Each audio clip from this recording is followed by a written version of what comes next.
Chapter 81, Fighting Jack.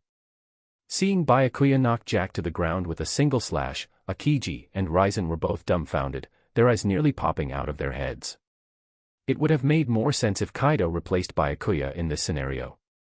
However, seeing Byakuya, whose body size was much smaller compared to Jack's, deliver such a devastating blow was genuinely shocking. When Byakuya sheathed his sword, Akiji and Ryzen assumed he had given up the fight against Jack. Despite Jack's apparent pain, the damage he sustained was not severe, and he could still stand up and continue fighting. Byakuya, you should rest for a while. Leave the rest to me. Akiji thought that Byakuya had already released his full strength, which made him believe that he was out of breath. Admiral Akiji, there's no need for you to intervene. I'm fine, Byakuya replied. Akiji insisted, you've put away your sword. There's no need to push yourself further. Byakuya didn't respond verbally, instead signaling for Akiji to stay out of the fight. Watching this, Ryzen thought Byakuya was being foolishly stubborn, refusing to admit defeat. Everyone knows that a swordsman's strength decreases significantly once they lose their sword. Even the world's greatest swordsman, Dracul Mihawk, wouldn't be an exception. Yet Byakuya had voluntarily sheathed his sword and still intended to continue the fight. Was he seeking death? If Byakuya continued with this kind of arrogant confidence, no matter how talented he was, he would eventually die at the hands of another powerful opponent. Ryzen's opinion of Byakuya dropped even further. However, Byakuya was well aware that Akiji and Ryzen doubted him, but he couldn't be bothered to explain. The results would speak for themselves once the fight was over. In truth, Byakuya was at his strongest without using his sword. Did they really think that One Punch Man template was just for show? Jack staggered to his feet, feeling the pain in his tusks, his rage growing. He charged at Byakuya again, you little brat, you've really pissed me off. Byakuya calmly responded, I'm going to teach you, beast, how to speak properly. As Jack rushed toward him, Byakuya spread his arms and took a half step back with one foot, making no move to dodge. Akiji exclaimed in surprise, is he planning to take the hit head-on? Ryzen silently cursed, thinking that if Byakuya wanted to die, he didn't need to make it so obvious. Who in their right mind would try to take on a mammoth head-on? Was this something a carbon-based life form could do? Seeing Byakuya's seemingly provocative stance made Jack even angrier. His already fast speed increased further. He roared, I'm going to squash you like a bug today. The two spear-like tusks, under Jack's control, aimed straight for Byakuya. With Jack's beast's acceleration, even a sturdy castle would be shattered by such an impact. Despite this, Byakuya's eyes remained calm. He planted his feet firmly, twisted his waist, and concentrated his strength in his hands. Byakuya shouted, stop right there. He firmly grabbed Jack's long tusks with both hands, his muscles bulging with immense power. The violent force was transmitted from the tusks to Jack's body. Under Jack's charge, Byakuya was pushed back half a meter, leaving two deep grooves in the ground from his feet. After moving back half a meter, Jack could no longer advance even an inch despite all his effort. The scene of a man and a beast locked in a standoff was intense. Akiji couldn't fathom how Byakuya's relatively normal-looking body could harbor such terrifying power. Before he could dwell on it, Byakuya, having stopped Jack, swiftly appeared beside the tusk. Byakuya's right fist struck down on the tusk, which already had a half-inch deep cut. Normal punch, with a light command from Byakuya, the 10-meter-long tusk snapped off cleanly. Jack let out a heart-wrenching scream that abruptly stopped as Byakuya grabbed the other tusk and punched it again. Each of Byakuya's punches sent violent vibrations through the tusk to Jack's head, making him feel as if his brain was buzzing more than feeling the pain. Jack collapsed to the ground, his eyes blank and his limbs twitching uncontrollably. Anyone would be in shock after such an ordeal. Even Akiji and Ryzen were alarmed by Byakuya's brutal actions. This was like facing a human-shaped monster. Byakuya then kicked Jack in his relatively soft belly with such force that Jack felt as if his organs were shattered. Jack was sent flying over 100 meters, crashing into a small hill, flattening it, and sending up a cloud of dust and debris. Byakuya happily picked up the two pristine tusks. They were incredibly tough, able to withstand his normal punches. If Jack himself had taken those punches, he would have been turned into meat pieces. These tusks were valuable collectibles. Who else could boast of having a billion-berry pirate's tusk as a trophy? And this pirate was one of Kaido's top 3 disasters. Although this act was a clear provocation to Kaido, Byakuya didn't care. If Kaido was dissatisfied, let him come. Another pair of dragon horns would make a fine addition to the collection. While Byakuya was lost in thought, a voice suddenly echoed in his mind. Identified forgeable items, Tusk X2. Recycle value, 100 world energy points each, recycle. What? These things can be recycled, and what's the meaning of forgeable items? Byakuya curiously examined the tusks in his hands but didn't immediately decide. He wasn't in urgent need of the 200 world energy points. It was better to understand their actual value first. Byakuya suddenly felt that killing Jack wasn't necessary. The world energy points gained from Jack's death wouldn't be significantly more than the value of the tusks. It might be more beneficial to let Jack regrow his tusks and harvest them again. After all, this approach was sustainable, promoting resource recycling. Thinking of this, Byakuya unconsciously have a wretched smile on his face. End chapter. Chapter 82, Rescuing Celestial Dragon.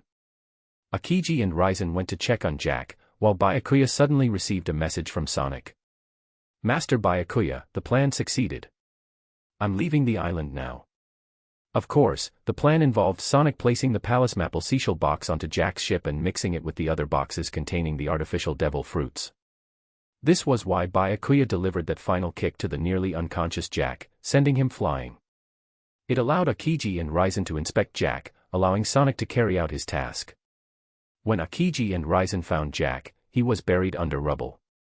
Digging him out, they both gasped in shock. Jack's condition was beyond dire. Jack had reverted to his human form and was unconscious. His long horns were utterly broken at the base, and blood poured from his head, covering his face. Even Kaido might have trouble recognizing him as one of his top disasters. His abdomen was deeply indented, and all his ribs were broken, with some pieces even piercing his internal organs. Despite these severe injuries, Jack was still clinging to life, thanks to the immense vitality granted by his ancient Zoan Devil fruit. Seeing Jack in such a pitiful state, Akiji and Raizen instinctively glanced at Byakuya. Byakuya, holding Jack's 2 tusks and admiring them like prized treasures, looked completely unbothered by his brutality. The sight sent chills down their spines. With Jack unconscious, Akiji ordered the Marines, who had been stationed nearby, to come over. They began unloading all the boxes from Jack's ship. Akiji picked up one of the boxes and said, "I want to see what Doflamingo and the Beast Pirates are trading." When Jack had previously inspected the boxes, the distance and nighttime conditions made it difficult to see the contents. Opening a box, Akiji found an apple-like devil fruit with various patterns. Is this a Zoan-type devil fruit? But why is all of this the same pattern? Every box contained these fruits, worth around 10 billion berries. However, Akiji didn't know these were artificial devil fruits, plagued with defects and less valuable than the genuine ones. Byakuya, aware of this but not about to explain, picked up an artificial devil fruit and feigned surprise.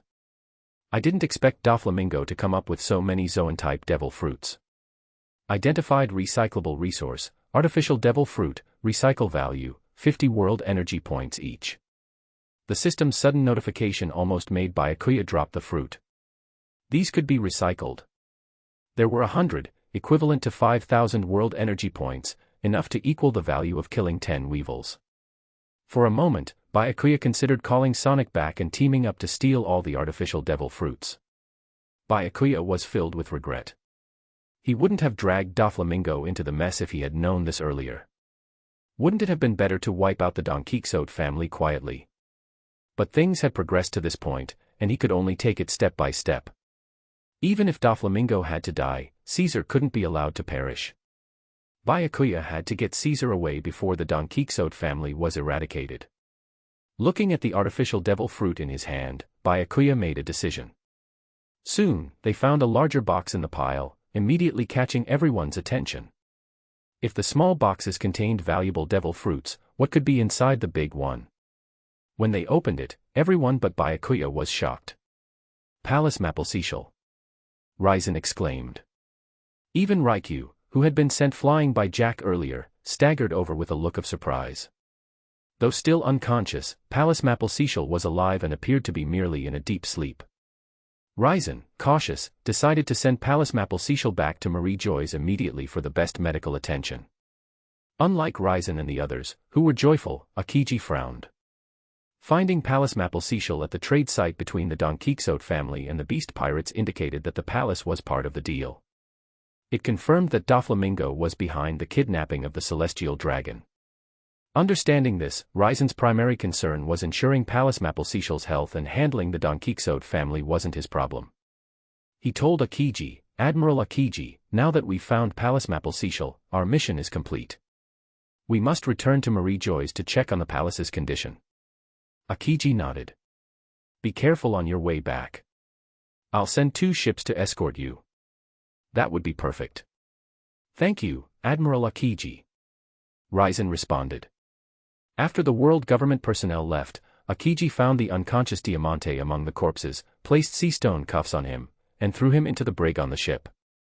Although Diamante couldn't be interrogated now, the day's events were enough to prove the Don Quixote family's guilt in kidnapping the celestial dragon.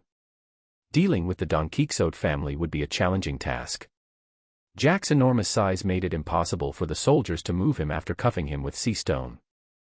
Seeing this, Byakuya casually lifted Jack by one arm and threw him onto the warship's deck several hundred meters away, creating a massive hole in the deck that started flooding with seawater. The soldiers panicked, fearing the ship would sink. Akiji, watching Byakuya's actions, couldn't help but twitch his eye in exasperation. Byakuya, noticing Akiji's reaction, awkwardly explained, "I meant well. It was just a little mistake." Akiji sighed, unsure if capturing Jack was good or bad. Chapter 83, Reaction on Both Sides. The next day, at the Dressrosa Palace, Doflamingo paced back and forth, exuding an intimidating aura that warned others to keep their distance. Seeing their young master so anxious, the executives of the Don Quixote family didn't dare to make a sound, fearing they might provoke him at this critical moment. Doflamingo's unease had been growing over the past few days, and with no word from Treble and Diamante since the previous night, his agitation only worsened. Could something have happened? Typically, they would receive a timely report after completing a transaction. But now, not a single call or piece of news has come through. This was a deal with the Beast Pirates. Could they have double-crossed us? Given the Beast Pirates' notorious reputation, it wasn't out of the realm of possibility. But without discovering Caesar's Island or the technology to produce artificial devil fruits, why would Kaido dare? As for the possibility of the Marines uncovering their transaction, Doflamingo quickly dismissed the idea. The Marines generally didn't meddle in the affairs of the 7 warlords. Even if they did find out, he wasn't too concerned. The celestial dragons also restrained the Marines. As long as he held onto the secrets of the celestial dragon's treasures, they wouldn't move against him. "Young master." Buffalo's voice suddenly broke through Doflamingo's thoughts from the doorway.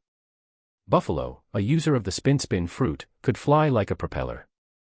When Doflamingo hadn't received any updates the previous night, he sent Buffalo to investigate. Seeing Buffalo's anxious expression, Doflamingo's heart sank. Something must have gone wrong. After catching his breath, Buffalo finally spoke. "Young master, something happened to Treble and the others." Upon hearing this confirmation, Doflamingo's earlier anxiety transformed into a chilling calm. With a sad face, he asked, "Tell me everything about the situation on the island. Don't leave out any details. When I arrived at Gill Island last night, I found many large holes in the ground and over 200 severed bodies. Among them, I discovered." Buffalo paused, glancing cautiously at Doflamingo. With a trembling voice, Doflamingo demanded, "What did you find?" Buffalo gritted his teeth and replied, "I found Treble's body."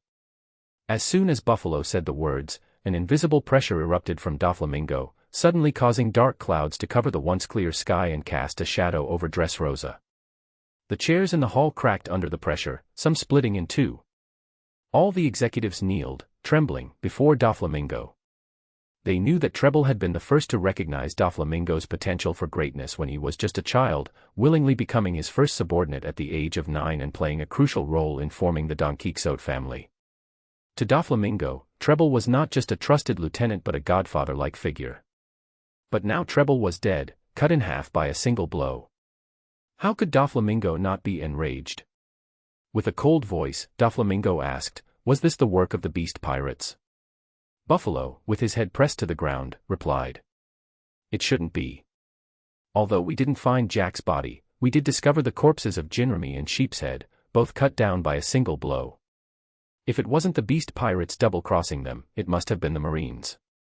Near the Sabaody archipelago, the biggest force was indeed the Marines. This meant that things were becoming increasingly complicated. In the New World, on an unnamed desolate island, a man as massive as a mountain sat cross-legged by a campfire. In a deep voice, he asked, "Are you saying that our deal with that little brat Doflamingo was uncovered by the Marines and that Jack is now in their hands?" Standing before Kaido, Fire Calamity King, one of the three all-stars like Jack, replied with frustration, "I confirmed it with Doflamingo. The information is accurate." As soon as King finished speaking, Kaido hurled a gourd as large as a two-story building. With a thunderous crash, countless rocks tumbled down the mountainside, causing the entire island to tremble. "Are the Marines provoking the beast pirates?" Kaido roared, his two long black whiskers swinging like serpents. "King, gather everyone. If the Marines dare to touch Jack, they'll face my wrath." King sighed helplessly at Kaido's manic demeanor. Kaido's history of escaping Marine capture 18 times showed he didn't fear them. But Kaido was Kaido, not everyone in the Beast Pirates was a monster like him. Over 2/3 of the Beast Pirates wouldn't survive if they attacked Marine headquarters. For the crew's sake, King tried to reason with him, "Boss Kaido, there's no need to rush to rescue Jack." Kaido glared at King. "What do you mean?" King continued, "After capturing Jack, the Marines, adhering to their policy of imprisoning rather than killing, will likely hold him in Impel Down. We can set an ambush along the route to Impel Down and rescue Jack when the ship transporting him passes by. This approach would increase our chances of success and minimize our casualties." Although Kaido often appeared dim-witted, he was shrewder than most. His earlier willingness to attack Marine headquarters for Jack was to show his loyalty to his crew. Now that King proposed a plan that aligned with his true intentions, he had no reason to refuse. Kaido pretended to ponder deeply before agreeing, "All right, to reduce our losses, we'll do it your way. To ensure the plan's success, summon Queen. I'll also join the operation to show the Marines the price of provoking the beast pirates." To deceive the Marines, Kaido ordered numerous pirate crews under his command to relentlessly attack Marine bases in the New World. The message was clear: if the Marines didn't release his brother, he would slaughter them all. Chapter 84, Upgrading Kazemune. The entire sea was chaotic as the Beast Pirates and the Don Quixote family continued their rampage. The Marine branch bases in the New World faced relentless attacks from the Beast Pirates, leaving many of the bases in critical condition. Because of this, Sengoku's hair turned noticeably whiter from the stress. Even Garp, who was on vacation, was called back by Sengoku to help defend the Marine bases. Otherwise, the damage to the Marine bases would be too severe. Moreover, Palace Mapplesechel spoke about the artificial devil fruits after awakening and confirmed that Doflamingo kidnapped them for trading with the Beast Pirates. Palace Mapplesechel's words solidified the situation, placing Doflamingo disadvantaged. The Celestial Dragons and the world government were in an uproar over Doflamingo's actions. Some believed that Doflamingo, daring to target a Celestial Dragon, had gone mad and should be eliminated immediately. Others hesitated to act against Doflamingo because he held secrets about the treasures of the Celestial Dragons. While chaos reigned across the seas, Byakuya, the mastermind behind it all, lay leisurely in his office, holding a glass of juice and a dessert in one hand, counting the world source points he had earned from this operation. Host, Byakuya. Template, One Punch Man, Saitama. Fusion level, 30%. World source points, 8,000. Fusion from 30% to 31% requires 2,100 world source points. Special skills, King Engine, Rokushiki, Armament Hockey LV8, plus, Observation Hockey LV8, plus, Swordsmanship LV9, plus, Infinite Recovery, passive. Summoned, Ninja with No Testicles Sonic, plus. Seeing this, Byakuya nearly spilled his juice. He had only gained 900 world source points, less than 1/5 of what he earned from the batch of artificial devil fruits. After closely examining the system prompts, he realized that these 900 points were earned from defeating characters, not altering the storyline. Does this mean that since the Don Quixote family still exists, the storyline hasn't completely changed, so I haven't received the world source points for that? While Byakuya pondered this, he suddenly remembered the spoils of this operation, Jack's pair of tusks. Since the artificial devil fruits were considered contraband, the Marines had confiscated them. However, Byakuya takes the tusks during his battle with Jack, causing them to become his spoils. Byakuya examined the 2 tusks, which resembled long spears. Just based on their hardness, if I could forge them, they'd at least be graded swords. As he spoke, Byakuya drew his sword, Kazemune, and struck one of the tusks, leaving no mark on it. Would you like to fuse? Fusion will cost 300 world source points. Before Byakuya could marvel at this, the system prompt left him stunned. What did it mean? Could Kazemune be fused with the tusks? Byakuya recalled that when he first obtained the tusks, the system had noted them as forgeable items. So, was it possible to spend world source points to forge them? This system might as well be called the omnipotent system. Calling it just a template system didn't do justice to its versatility. Byakuya had planned to switch to a new sword, but now that Kazemune could be forged and fused, he decided to stick with it. After all, he'd grown entirely accustomed to using Kazemune, and the idea of replacing it was a bit disheartening. Of course, Smoker did not dare delay Byakuya's orders and immediately led soldiers to the auction houses and weapon shops to search for the ores. At first, the auction houses were terrified, thinking that Byakuya, the butcher, would raid them. They were relieved to learn that Byakuya only wanted to collect ores, and they eagerly sent them to the marine base for free.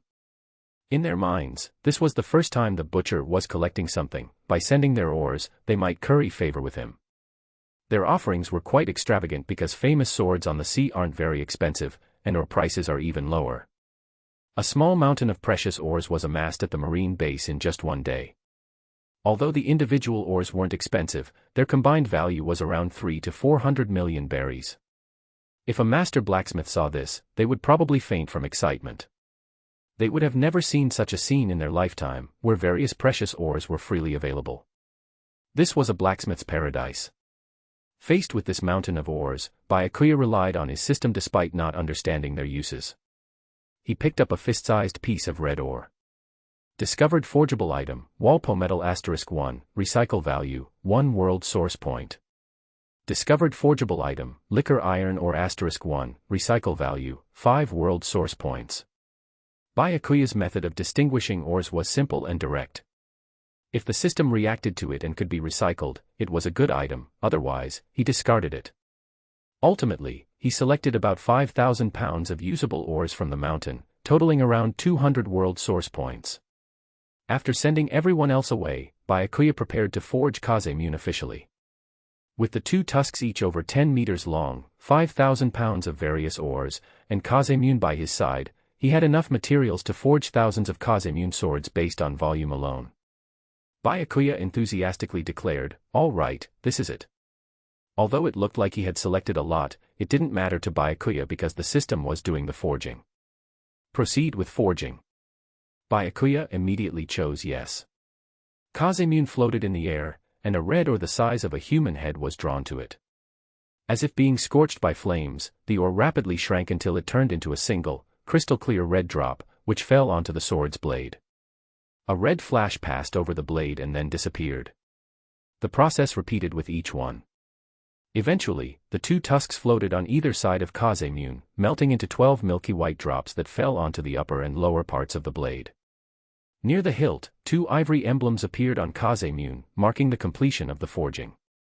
Chapter 85, Uncle and Nephew. Forging completed, 1,000 world source points consumed. Kazemune. Sharpness plus 20. Durability plus 30. Flexibility plus 10.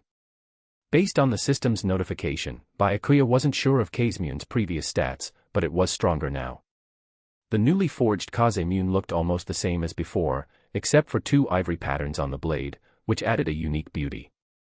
However, when Byakuya picked up Kazemunra, he noticed it was significantly heavier, and the sword was much sharper. Byakuya quickly removed the leftover ores and made a casual slice with Kazemune. Without exerting any effort, the oars were cleanly cut in half. Not bad, not bad. Those 1,000 world source points were well spent, Byakuya said, satisfied as he sheathed Kazemune. Although this sudden mission interrupted his vacation, Byakuya achieved one of his goals during this operation, making it worthwhile. He had also dispatched Sonic to the New World to find Punk Hazard. If Sonic found Caesar, he would capture him to have Caesar produce many artificial devil fruits for Byakuya, providing a stable source of world source points that he couldn't afford to miss. Byakuya also had another thought. If artificial devil fruits could be exchanged for world source points, real devil fruits should be exchangeable too, and likely for much more. However, he didn't instruct Smoker to collect devil fruits from auction houses. Unlike the ores for weapon forging, devil fruits are extremely rare on the sea, with each fruit fetching an average price of 100 million berries. Greedy merchants wouldn't willingly give them to Byakuya. Moreover, collecting large numbers of devil fruits would attract unwanted attention since Byakuya's crew wouldn't suddenly gain new powers, raising suspicions. He would have to do so secretly if he couldn't collect them openly. Perhaps it was time to officially establish the Knight organization. Currently, it consists of just Byakuya and Sonic. Byakuya initially wanted the organization to consist entirely of characters from One Punch Man, but now he has changed his mind. Although characters from the store were guaranteed to be 100% loyal, their strength generally hovered around the level of a Marine Vice Admiral, with some being comparable to candidates for Admiral, like Shaitan and Momoyusagi. The cost of elevating their power to the Admiral level was exorbitant. For now, the Knight organization didn't need overwhelming strength, just capable members who could do the job. Byakuya began considering suitable candidates from the One Piece world to join the Knight organization. Just then, the phone on his desk rang. It was Sengoku. Byakuya picked up the phone and asked, "Fleet Admiral Sengoku, are you calling to discuss my promotion?" There was a moment of silence from Sengoku. "Not a promotion. Then you must be calling to discuss my vacation. Extending it by half a month should be fine, considering I put in much effort during this last operation." Sengoku continued to remain silent.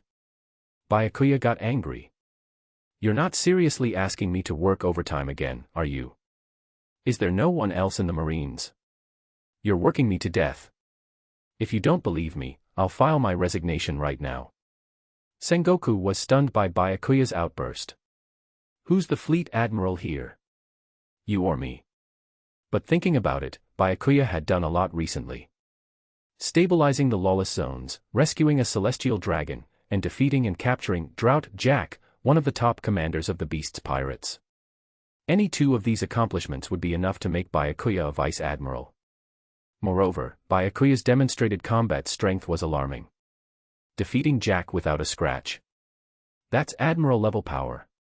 The Marines were short on strong personnel. Losing Byakuya would be a significant blow. Sengoku softened his tone. "My dear nephew, there's no need to be so angry." "Nephew? Who's your nephew?" "You're Zephyr's disciple, practically his son. And since Zephyr and I have been close friends for years, calling you nephew isn't too much, is it?" "Well, that logic checks out. This guy is shameless enough to pull out the family card." But if it's a battle of shamelessness, Byakuya feared no one. Byakuya acted affectionately. "It's not too much at all, Uncle Sengoku. But considering our relationship, it's not appropriate for me to remain a rear admiral, is it?" This time, Sengoku was the dumbfounded one. "This kid's face is thicker than mine. Is there no justice left?" "Ahem, Rear Admiral Byakuya, you've only been a rear admiral for less than 2 months. Promoting you directly to vice admiral might cause some bad reactions." Byakuya was indifferent. "So what? If anyone has a problem, they can go capture a Yonko commander themselves. I'm strong and I've achieved great things, so I should be promoted. Don't use my short tenure as an excuse, that's for fooling kids. I'm an adult and not so easily tricked." Sengoku thought, "You're barely an adult and already acting like this in front of a 60-year-old man." But Byakuya had a point. Promoting you to vice admiral will need further discussion. However, the reason I'm calling is that the world government is holding a small meeting, and you need to attend." Byakuya was taken aback. "A world government meeting? What does that have to do with me?" "Because you are a key witness in the Celestial Dragon kidnapping incident." Besides you, Doflamingo will also be attending the meeting. Doflamingo is coming too. Byakuya was even more surprised. He kidnapped a celestial dragon and still dares to attend a meeting. I don't know the exact details, but it seems Doflamingo is denying his involvement in the kidnapping. The world government wants him to explain himself in person. The meeting is in 3 days at Marine headquarters. Don't forget. After hanging up, Byakuya couldn't help but wonder about Doflamingo's secrets about the celestial dragons that allowed him to avoid immediate consequences for the kidnapping. However, Byakuya wasn't too concerned. Doflamingo had plenty of other problems. Chapter 86, Meeting with Doflamingo. Speaking of Doflamingo, Byakuya suddenly remembered someone perfect for joining the Night Organization, the Surgeon of Death, Trafalgar D. Water Law. Law is among the top 3 who hate Doflamingo the most.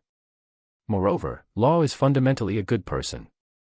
Even when he became a warlord of the sea, he captured 100 pirates. He was also reliable and trustworthy when he allied with Luffy. Most importantly, Law's devil fruit ability is incredibly powerful. With proper training, he could become a formidable force, equivalent to an admiral. Byakuya was not concerned about whether Law would agree to join Byakuya's organization. Byakuya planned to offer him help in killing Doflamingo in exchange for joining the Night Organization. Law would agree without hesitation. He might even be willing to die for the chance to get revenge. Law should be in the North Blue, having formed the Heart Pirates and still adventuring in the first half of the Grand Line. Using his position to gather information on the Heart Pirates' whereabouts would be simple. 3 days later, Byakuya arrived at Marineford. He originally wanted to visit his teacher, Zephyr, but a soldier led him to the meeting room as soon as he disembarked. On the way, Byakuya noticed that the marine officers around him looked at him differently. News of Byakuya defeating Jack had spread throughout Marine headquarters in the past 3 days. Many officers were astonished that someone so young could be so powerful. However, some believed that since Admiral Akiji had already injured Jack, Byakuya had just taken advantage of the situation. Only those who were present that night knew the truth of how Byakuya defeated Jack. However, with Akiji dispatched to the New World to guard a marine base and Raizen being part of the world government, there needed to be someone to clarify the situation. Byakuya himself certainly wouldn't explain. Thus, such doubts persisted among the Marines. Byakuya didn't care much about these opinions. People like that existed everywhere. He could ignore it if no one were foolish enough to mention it. But if someone did, Byakuya wouldn't hesitate to knock some sense into them. Led by the soldier, Byakuya arrived at a small meeting room decorated with a few plants and an oval table surrounded by 7 or 8 chairs. Upon entering, he saw Fleet Admiral Sengoku and Vice Admiral Tsuru. This was Byakuya's first time meeting Vice Admiral Tsuru, so he greeted her with a smile. Tsuru nodded back, smiling, considering Byakuya was Zephyr's disciple and thus somewhat closer to her than others. "Huh, what are you doing here?" Byakuya then noticed his old acquaintance, Raizen, who was representing the world government at the meeting. Raizen explained, "Ahem, I'm representing the world government at this meeting." Byakuya casually took a seat and asked, "Uncle Sengoku, where's Doflamingo?" "Uncle Sengoku." Vice Admiral Tsuru nearly spit her tea onto Sengoku's face. Raizu's eyes widened in surprise. It turns out Byakuya was Sengoku's nephew. As a special agent, Raizen felt this was worth noting. Curious, Tsuru asked, "Sengoku, when did Byakuya become your nephew? You two have that kind of relationship. Does Zephyr know?" Tsuru asked. Sengoku felt awkward. He hadn't expected Byakuya to call him uncle at that moment. He couldn't very well admit that 3 days ago, to get closer to Byakuya, he shamelessly claimed him as his dear nephew. Struggling, Sengoku explained, "He's my distant nephew. Very distant. Zephyr doesn't know yet. I only found out a few days ago." Tsuru didn't believe a word of it, but seeing Sengoku sweating bullets, she let it slide. However, Tsuru knew Sengoku was lying, whereas Raizen, misunderstanding the situation, took it at face value and updated Byakuya's records to reflect that he was the Marine Fleet Admiral Sengoku's nephew. Sengoku gritted his teeth and said, "Byakuya, in Marine headquarters, you should call me Fleet Admiral Sengoku." Seeing Sengoku's embarrassment, Byakuya laughed inwardly. Did Sengoku think being Byakuya's uncle would be that easy? One day, it would come back to bite him. Everyone waited half an hour before Doflamingo finally walked in, looking angry. One might think he had been the one waiting. This was Byakuya's first time seeing Doflamingo: blonde hair, sunglasses, a pink feather coat, cropped pants, pointy shoes, and an arrogant stride. He looked like someone just begging to be punched. If Doflamingo had started doing a silly dance, Byakuya would have also thought he was from another world. With everyone present, Sengoku regained his serious demeanor. Now that everyone is here, let's start the meeting. Raizen was the first to speak. Doflamingo, did you or did you not kidnap the celestial dragon? No. Doflamingo replied defiantly, leaning back in his chair with his legs propped up, showing no respect for being in Marine headquarters. But Palace Mapplesecial was found at the scene of your transaction with the beast's pirates. Furthermore, Palace Mapplesecial mentioned hearing about the artificial devil fruits. I believe only high-ranking members of the Don Quixote family would know about that. Raizen's words caught Doflamingo off guard. He wondered how Palace Mapplesecial had heard about the artificial devil fruits. Doflamingo, thinking quickly, defended himself. The information about the artificial devil fruits might have leaked, and someone used it to frame me. Leaked. Even the Marines and CP0 didn't know about it. Who else besides high-ranking members of the Don Quixote family could know? Others knew, of course, such as the Beast's pirates, the other party in the transaction. But accusing the Beast's pirates of leaking the information would make people question Doflamingo's sanity. Seeing Doflamingo's silence, Raizen stopped pressing. Sengoku asked, Doflamingo, do you have anything else to say? Suppressing his rage, Doflamingo asked, I want to know who killed Treble. Byakuya chimed in coolly, you mean that disgusting guy with the snot? I killed him. I remember cutting him in half with a single slash. Chapter 87, Sengoku saved Doflamingo. Byakuya's words provoked Doflamingo like a volcano about to explode. He stood up abruptly, his eyes bloodshot with rage, and directed a murderous intent at Byakuya. His conqueror's haki was almost palpable, exerting an invisible pressure on him. Oh, getting angry, are we, Doflamingo? You think you can take me on here? With his hands in his pockets and legs propped on the table, Byakuya leaned back in his chair and spoke calmly. If you want to fight, go ahead. I'm actually hoping you do. Doflamingo gritted his teeth. You're Byakuya. He had seen Byakuya's photos before but quickly forgot him, dismissing him as a minor character despite his rank as Marine Rear Admiral. Yet, this minor character displayed arrogance, practically daring him to fight. Byakuya met Doflamingo's gaze and suddenly smirked. Yes, I am. And let me tell you, it's not just Treble. That guy pretending to be dead, Diamante, after his interrogation, I'll kill him slowly, one cut at a time. You're courting death. Enraged by Byakuya's taunts, Doflamingo couldn't contain his fury. His conqueror's haki erupted like a volcano. Instantly, the weaker Marines around the meeting room fell unconscious. Even the higher-ranking officers struggled to stay on their feet, barely able to move. Without hesitation, Doflamingo attacked Byakuya right in front of Sengoku. 5-color string. His right hand extended like a beast's claw, with 5 nearly invisible threads stretching from his fingertips. These threads, honed over years of mastering his devil fruit, could cut through steel effortlessly. Byakuya's eyes sparkled with excitement. He hadn't expected Doflamingo to attack, and even the world government couldn't fault him if he killed it now. After all, Doflamingo attacking a Marine Rear Admiral at Marine headquarters was an outright insult. If the world government blamed Byakuya, the Marines would surely revolt. Byakuya sneered, if you're so eager to join your snot-nosed friend, I'll send you to him now. Byakuya's left hand gripped his sword's hilt, his thumb pushing the blade out half an inch. A sharp aura flashed, and before the blade was fully drawn, Doflamingo's threads were cut in two. The severed threads drifted to the ground. Doflamingo exclaimed in disbelief, How is this possible? No one understood the strength of his threads better than him. Even a master sworder would struggle to cut them. Yet, Byakuya had severed them without fully drawing his sword. A commanding voice interrupted as Byakuya prepared to draw his blade fully and finish Doflamingo off. Doflamingo, do you realize where you are? Do you think you can act wild here? With a thunderous shout, Sengoku unleashed a powerful golden shockwave that hit Doflamingo square in the chest. Caught off guard by Sengoku's sudden attack, Doflamingo was sent flying and embedded deeply into the wall, spiderweb cracks spreading around him. His face turned red as he tried to speak but instead coughed up blood, his breath weakened. He couldn't believe that Sengoku would attack him to protect Byakuya. Despite Byakuya's impressive strength, Doflamingo didn't think he was weaker. He believed that he could quickly kill Byakuya in a real fight because he knew his strength. Sengoku's attack only reinforced this belief. Sengoku was willing to use force to protect Byakuya. Seeing Doflamingo struck down by Sengoku, Byakuya didn't sheath his sword, Kazemune. He frowned at Sengoku and asked, "Fleet Admiral Sengoku, what is the meaning of this?"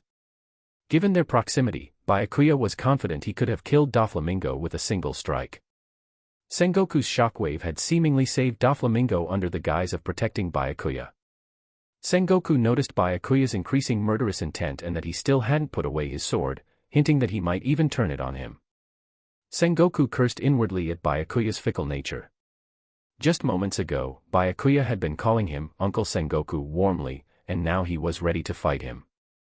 Sengoku had stopped Byakuya from killing Doflamingo for Byakuya's good. Doflamingo was a celestial dragon, a fact not widely known but clear to Sengoku.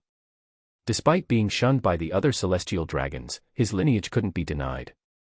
If Byakuya killed Doflamingo, it would likely anger some celestial dragons. Sengoku was also preparing to recommend Byakuya for a promotion to Marine Vice Admiral. If Byakuya killed Doflamingo, that promotion would be off the table. However, Sengoku couldn't reveal these details publicly. He forced an explanation, "Byakuya, you're my nephew. How could I stand by and let you get hurt?" Vice Admiral Tsuru, listening, could tell Sengoku was lying again. Raizen noted in his mind that Sengoku was willing to severely injure Doflamingo to protect his nephew Byakuya. Doflamingo, seeing this, grew even angrier, spitting out another mouthful of blood. Byakuya, understanding that Sengoku's actions had deeper motives, sheathed Kazemune and said calmly, "If that's the case, then thank you, Uncle Sengoku." Sengoku breathed a sigh of relief, seeing Byakuya wouldn't pursue the matter further. Given Byakuya's strength, any fight between him and Doflamingo would have severely damaged the Marines, regardless of the outcome. Sengoku was relieved that Byakuya was willing to back down. Before Sengoku could fully relax, Byakuya added, "But now that I'm an adult, I can make my own decisions without troubling Uncle Sengoku." Sengoku cursed inwardly again, thinking, what an ungrateful brat. End chapter. Chapter 88, Sengoku worried. Due to his severe injuries, Doflamingo found it challenging to speak and could only stagger out of the meeting room under Byakuya's watchful, smiling gaze. Those few meters felt like years to him. Just before leaving, he forced out a threat. "If we weren't at Marine headquarters, you would be dead by now. Watch your back when you're out at sea, or you won't know what hit you." With those words, his face turned ashen, and his breath grew weaker. Byakuya couldn't help but chuckle inwardly. Is this what villains are like? Throwing out threats, even when beaten, is amusing. He took Doflamingo's threats as a joke. If Doflamingo came seeking revenge, it would only mean more power for Byakuya. Sengoku, hearing this, broke out in a cold sweat, taking half a step to the left to subtly position himself between Byakuya and Doflamingo. "Damn, do you want to die even faster?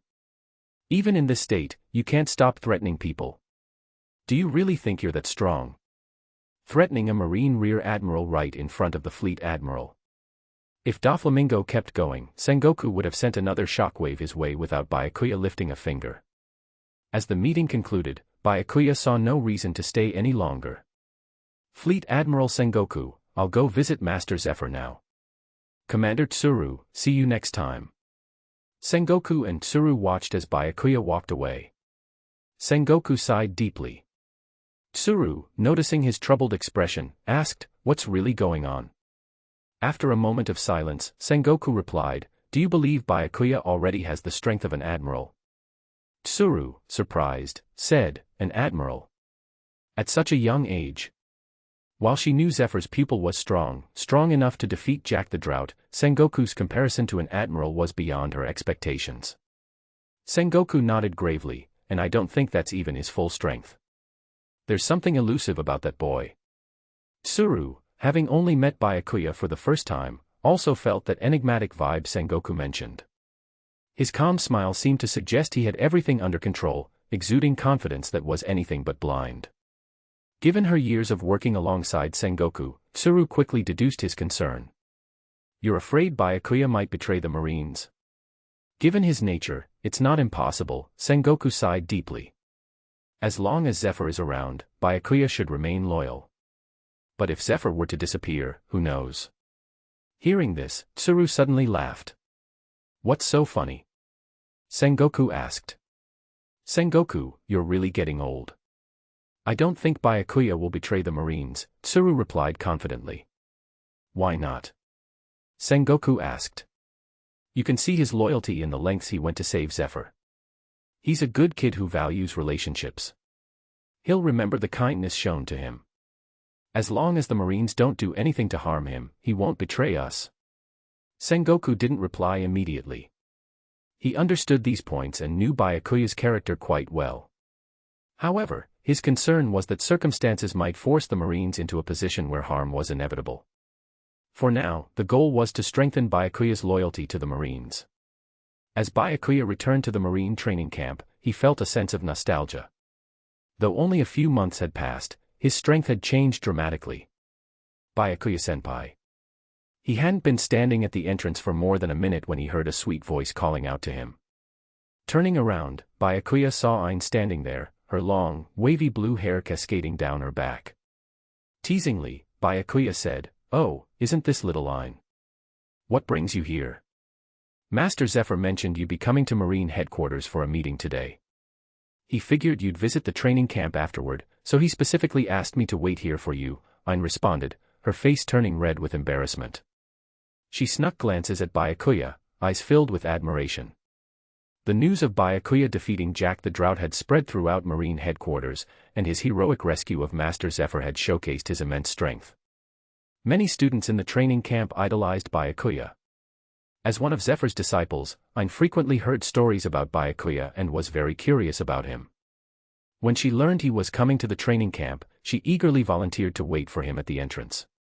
Byakuya, however, didn't notice Ain's admiration. Following Ain's lead, the two of them headed to Master Zephyr's office.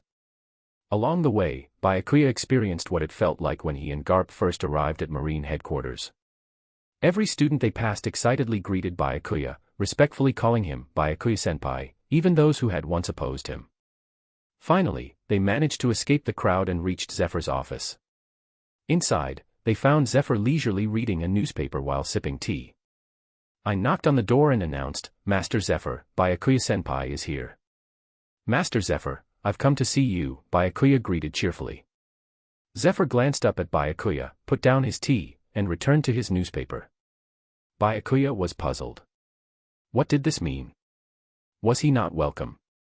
Smiling, Byakuya moved closer to Zephyr and asked, "Master Zephyr, how are your injuries?" Zephyr glanced at him sidelong. "Thanks to you, what should have taken a week to heal took half a month."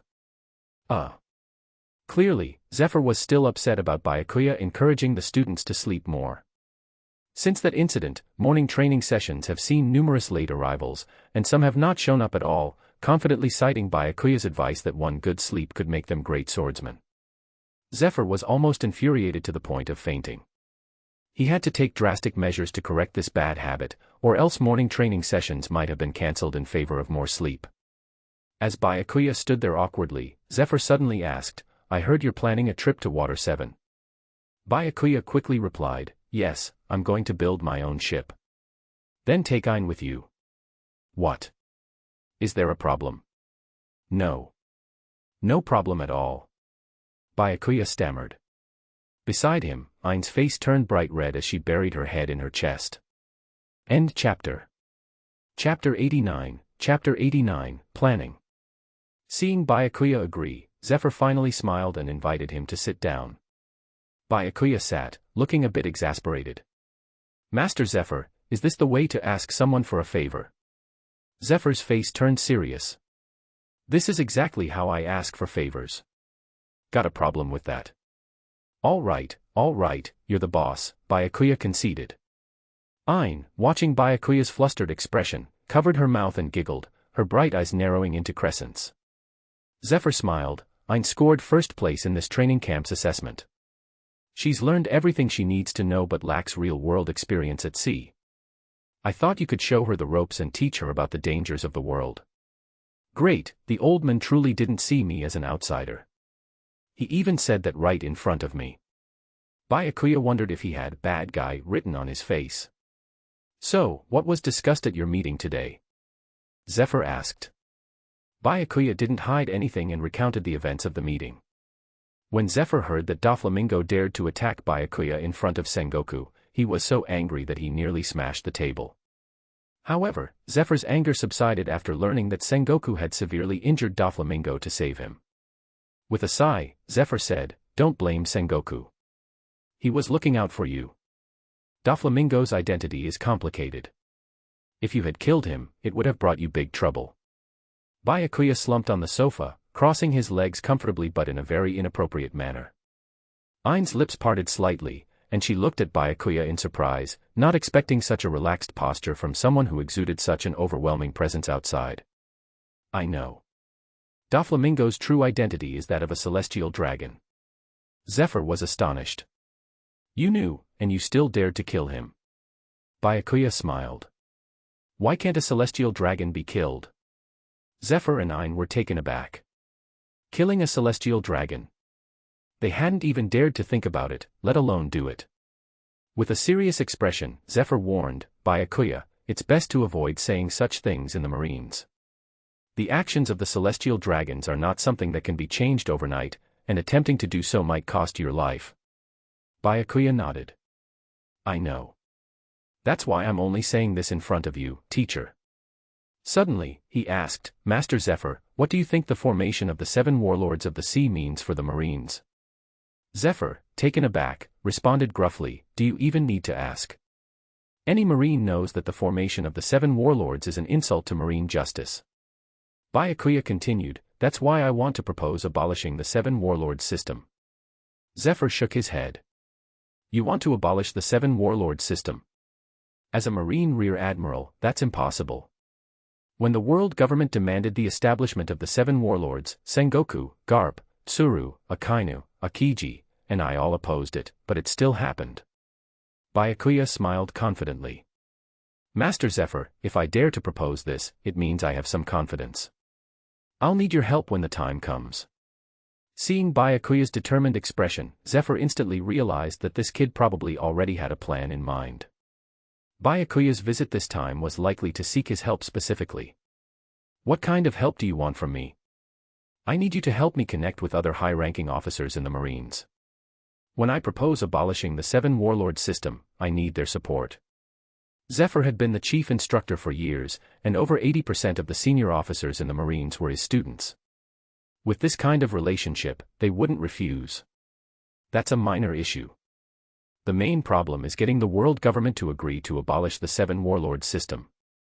Byakuya's eyes sparkled with confidence. "Don't worry, teacher. By then, the world government won't have a choice but to agree." Byakuya already had a rough plan for handling this. Abolishing the 7 warlord system would have immense benefits. First, he would gain unimaginable prestige and achieve accomplishments, earning world source energy. Second, he would gain more support from the Marines, rise in rank, and earn world source energy. Third, altering the storyline would also yield world source energy. As for the fourth benefit, Byakuya wasn't sure if it would work out, but if it did, he would gain a free admiral-level ally, which would be fantastic. Half a month later, Byakuya had set sail from the Sabaody archipelago towards Water 7. The team was unchanged from the last time, with Quake, Tashigi, and now Ain. They were towing a 100-meter-long branch of the treasure tree atom, which could fetch a high price of 4 to 5 billion berries at an auction. Because of this, they were frequently attacked by pirate crews who had gone mad. These pirates from the first half of the Grand Line were no interest to Byakuya, so he left them for Tashigi and Ain to handle. Byakuya lay on a deck chair, sipping juice and enjoying the sight of the 2 marine swordswomen in action. In this world of pirates, the women were incredibly well developed, with great figures and beautiful faces. Watching them fight was quite a spectacle. This reminded Byakuya of how considerate Zephyr was, sending Ain, a beautiful woman, to keep him entertained on the journey. If Zephyr knew what Byakuya was thinking, he might have wanted to discipline this wayward student personally. On the other hand, Quake was in charge of disciplining the unruly soldiers on the ship. Whenever a soldier couldn't help but sneak a glance at Tashigi and Ain fighting on the pirate ship, Quake would appear behind them, smack their heads, and shout, "Is that something you should be looking at? If you keep looking, you'll be the one dealing with the next group of pirates." Under Quake's strict supervision, the soldiers quickly adjusted their behavior, much to Byakuya's satisfaction. Quake showed great potential as a disciplinarian. However, Byakuya wasn't just watching idly. As a great swordsman, any casual guidance he offered to Shiji and Ain led to noticeable improvements in their swordsmanship. This excited both women, making them eager to show off their skills in front of Byakuya, which only made the spectacle more captivating for him. End chapter. Chapter 90, Water 7. Water 7 is composed of 7 interconnected islands.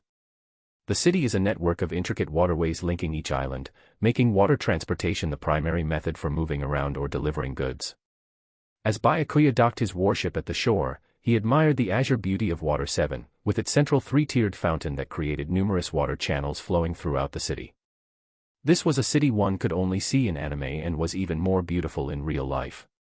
Tashigi and Ain, who were also visiting Water 7 for the first time, were immediately captivated by its beauty. Seeing their excitement, Byakuya chuckled and said, "Since we're on holiday, you don't need to follow me. Enjoy exploring the city on your own." Upon hearing this, Tashigi and Ain were so thrilled they nearly hugged Byakuya in gratitude. In no time, they were off exploring. Water 7's top-notch shipbuilding technology attracted many people needing ships, including pirates. On his way here, Byakuya had already seen no fewer than 4 pirate crews. However, he didn't believe any pirate in the first half of the Grand Line posed a threat to Tashigi and Ain. Recognizing Byakuya's ship as a Marine Rear Admiral's vessel, all pirates steered clear to avoid being targeted. A Marine Rear Admiral still held significant deterrent power. Byakuya instructed, "Quake, stay on the ship and watch in case any fools try to take our branch." "Yes, Rear Admiral Byakuya, you can count on me." Byakuya leapt off the ship, wearing a casual shirt and shorts outfit with fume at his waist, looking like a swordsman on vacation in Water 7. His purpose here was to build a ship and to make the best use of the treasure tree atom. He naturally aimed to find the best shipwright in Water 7. He had already decided on the shipwright he wanted. Relying on his vague memories, Byakuya navigated the bustling city until he found a familiar bar. Bruno's Bar, what a straightforward name. Standing at the bar's entrance with a piece of delicious, addictive water meat he had bought while finding his way, Byakuya prepared to search for Bruno, a member of CP9 disguised as the bar owner. Despite Bruno's underwhelming display of strength in the anime, his devil fruit power was incredibly overpowered. The door fruit allowed users to turn any object they touched into a door, enabling them to create doors and move freely through them. This ability was akin to a partial space manipulation fruit and was perfect for assassination, escape, and surveillance. Unfortunately, it was eaten by the simple-minded Bruno. However, even if he couldn't obtain the door fruit, recruiting Bruno himself would still be advantageous. Byakuya pushed open the door and immediately wrinkled his nose at the unpleasant environment. The mix of alcohol, sweat, and various other odors, combined with the noisy chatter, was instantly off-putting.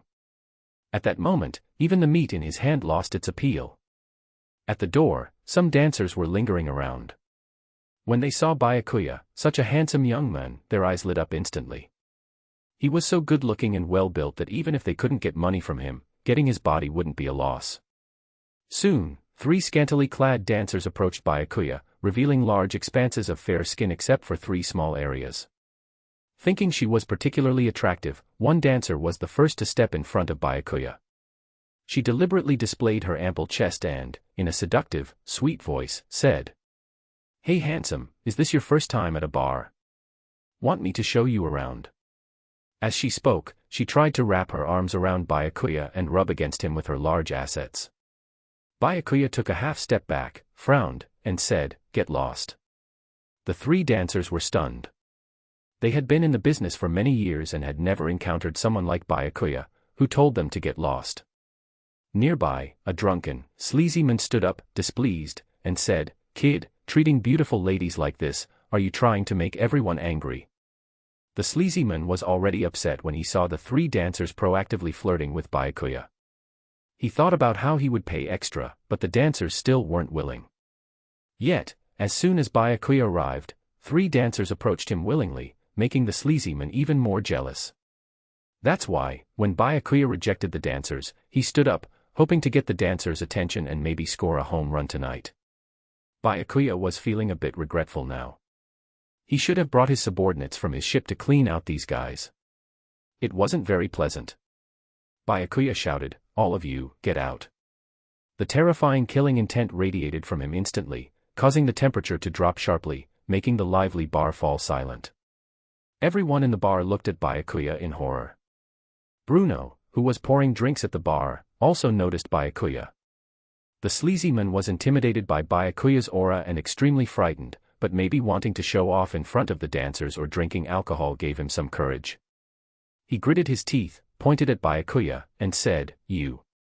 Before he could finish, a bamboo skewer pierced his head, leaving only a small section exposed. Blood flowed out along the skewer, making the scene extremely gruesome. Byakuya still had a few bamboo skewers in his hand, looked around coldly, and said, "Anyone still here in 5 seconds won't be leaving at all." Seeing that Byakuya dared to kill, everyone in the bar panicked and scrambled to escape, fearing they wouldn't get out in time. Especially the dancers who had tried to get close to Byakuya now wanted to be as far away from him as possible. Meanwhile, Bruno's face changed dramatically. This visitor was not friendly. Based on his experience, Bruno immediately realized that this young man was probably coming for him. Taking advantage of the bar's chaos, nobody noticed him, so Bruno placed his hand on the wall. Instantly, a door-shaped pattern appeared on the wall. Bruno quickly pulled the door open, but just as he opened a crack, a bamboo skewer, wrapped in a faint red aura, flew past Bruno and nailed itself to the door, embedding it completely into the wall. The space door created by his ability was instantly dispersed. Bruno became somewhat panic-stricken. In all the years of using his ability, it was the first time he had seen it fail. By now, the bar was empty. Byakuya walked up to the bar, looked at Bruno, and said calmly, "That's a pretty good ability. I like it." End chapter. Chapter 91, Door Fruit. Seeing Byakuya sitting at the counter, Blueno took a fearful step back as if pressing his back against the wall could make him feel safer. Blueno cautiously asked, "Who are you? Why are you looking for a regular bar owner like me?" Blueno, in wariness.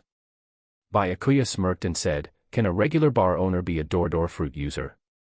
Hearing this, Blueno was shocked. This man knew what devil fruit he had eaten and probably knew Blueno's true identity. "Stop dawdling and take me to rob Lucci. I have business with him." Upon hearing Lucci's name from Byakuya's mouth, Blueno became more confident that Byakuya's target was CP9. Thinking of this, the fear in Blueno's eyes gradually disappeared, replaced by a more resolute expression. He firmly said, "I will never take you to see Lucci. Give up on that idea." Blueno moved against Byakuya, bringing his index and middle fingers together like a sword and fiercely thrusting them toward Byakuya's chest.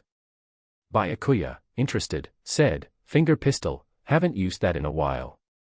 Then, his index finger moved as fast as lightning, meeting Blueno's attack before it could land. Crack! Crack!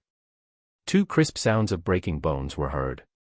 Blueno's face twisted in extreme pain, sweat the size of beans beating on his forehead, but he didn't utter a single scream. This should be Blueno's luck, as he released his finger pistol to offset Byakuya's attack. If not, his finger is already pulverized. Byakuya looked at Blueno with satisfaction. To protect his companions, he dared to attack a powerful enemy. Even with 2 broken finger bones, he could endure the pain and not make a sound. Not bad, a true man. Blueno, clutching his 2 broken fingers, looked at Byakuya in astonishment. If he hadn't seen wrong, Byakuya had also used finger pistol.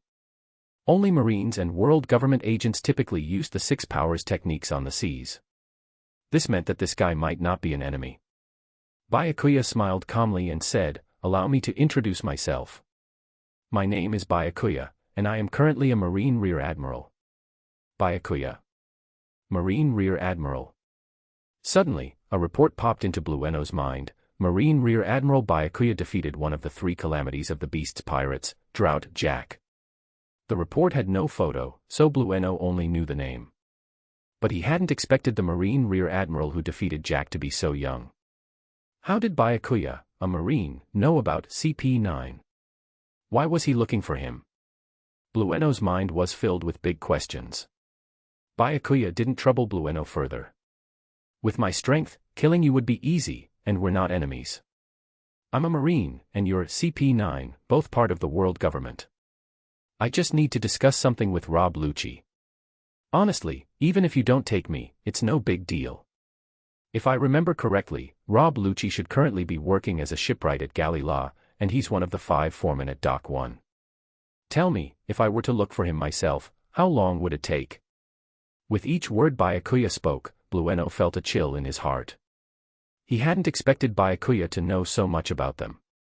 Just as Byakuya said, even if Blueno didn't lead the way. With his information, Byakuya could appear before Lucci the next day. The only difference was that Blueno leading the way would save him an entire night's time. Blueno looked at Byakuya and asked, if I lead you, are you sure you won't take action against our CP9? Of course, Byakuya casually replied, picking up a previously mixed drink from the bar and sipping. He praised, you have quite a talent for bartending. Sighing deeply, Blueno activated his devil fruit ability. With a touch of his hand in midair, an ethereal door appeared before Byakuya. Blueno, though not the brightest, wasn't foolish either. He knew that with the strength Byakuya had shown, they stood no chance against him. Moreover, Byakuya did not seem to have any intention of killing. Byakuya curiously observed the door that had appeared in the air. When Blueno opened the door, a pitch-black tunnel, deep and dark, stretched beyond, with no end in sight. Byakuya followed Blueno inside, realizing the space was separate from the outside world. The door fruit acted like a key, allowing access to this space from various locations. As Byakuya walked behind Blueno, he carefully examined everything around them. Blueno monitored Byakuya's actions closely, noting that he was focused on his surroundings rather than himself. Blueno even considered using his ability to leave this space, instantly leaving Byakuya behind. It was a plausible idea but extremely risky.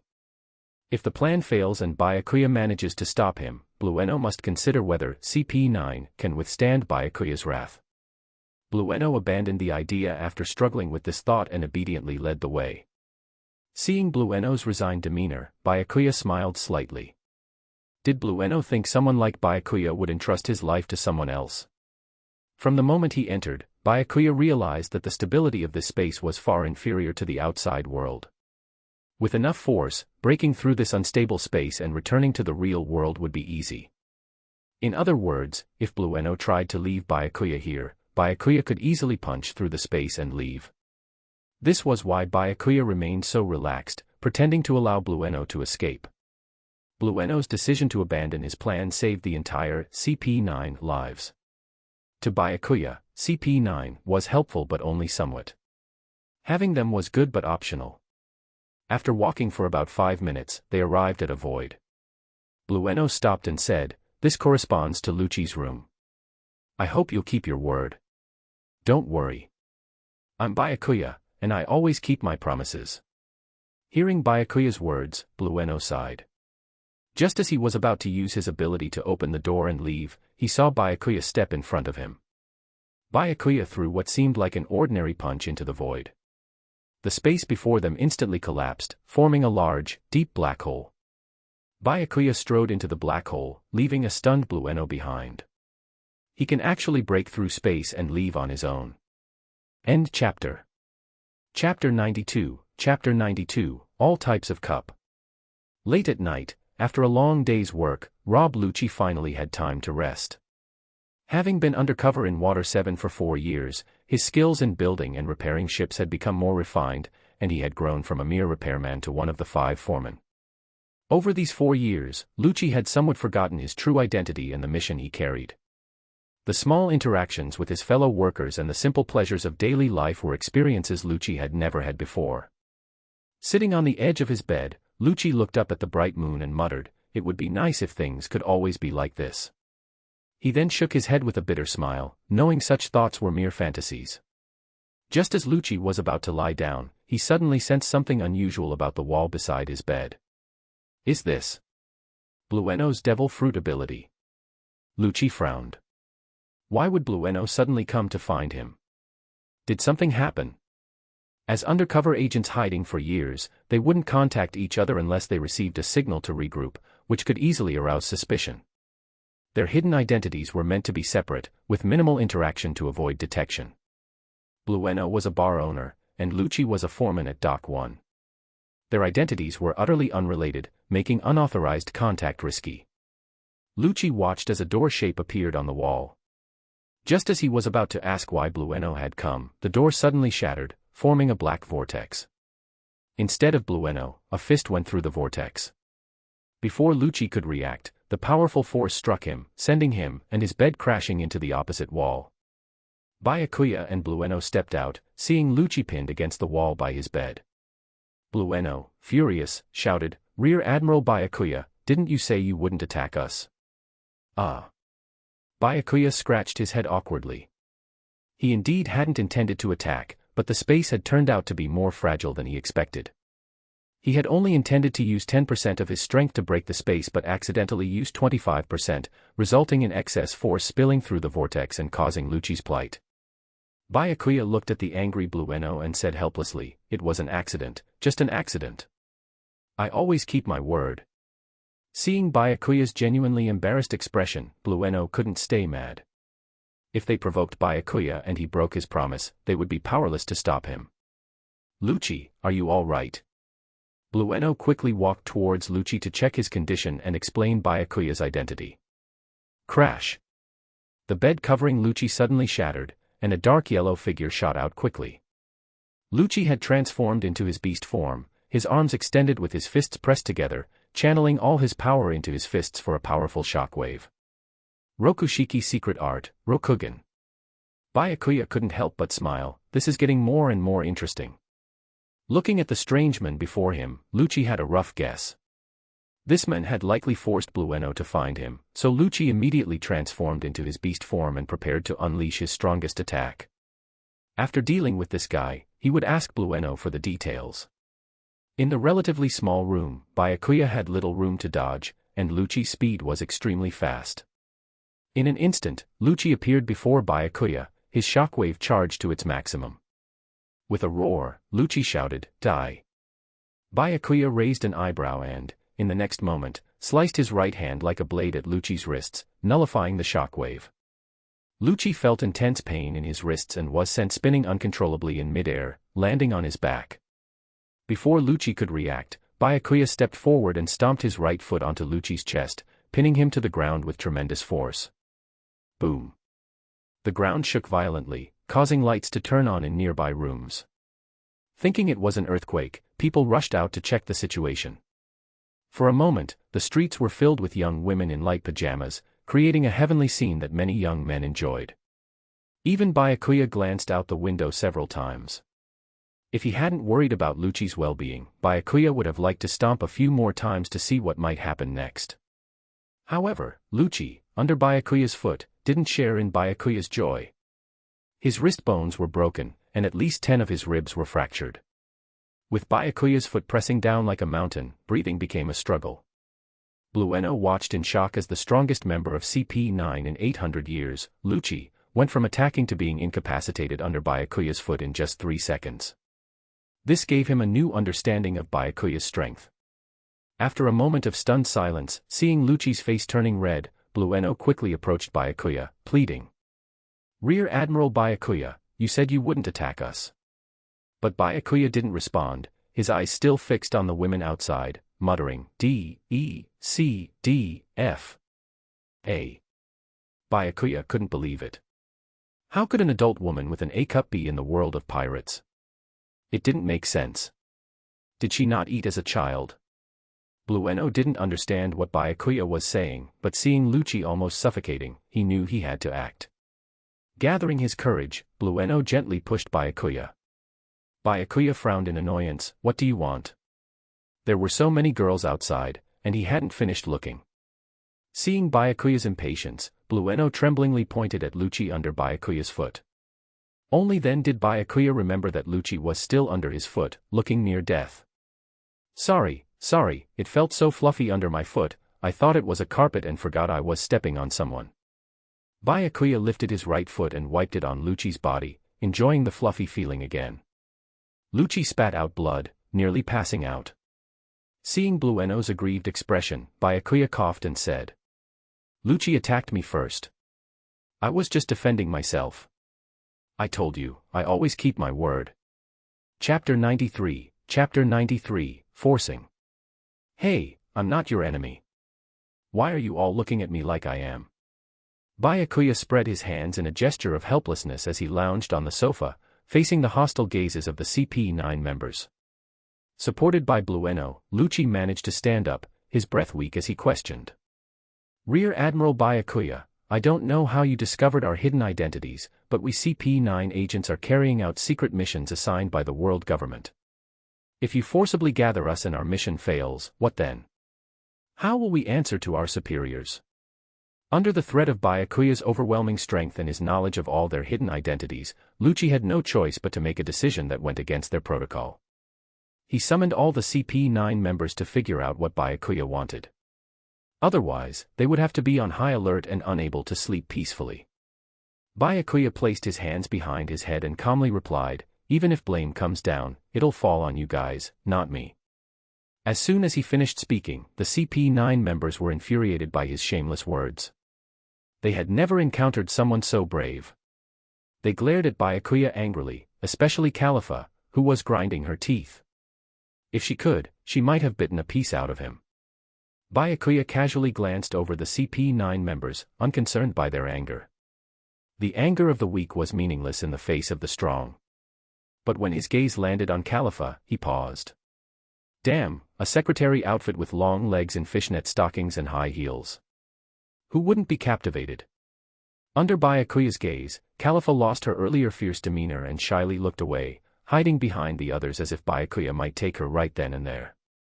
As the true leader of CP9, Lucci, supported by Blueno, stepped in front of Califa, blocking Byakuya's view. Byakuya pouted, TCH, no fun. Exasperated by Byakuya's childish behavior, Lucci sighed, Rear Admiral Byakuya, can we get down to business? Surprised, Byakuya responded, business already? That's too fast. I'm not even familiar with Califa yet. How about we get to know each other better first?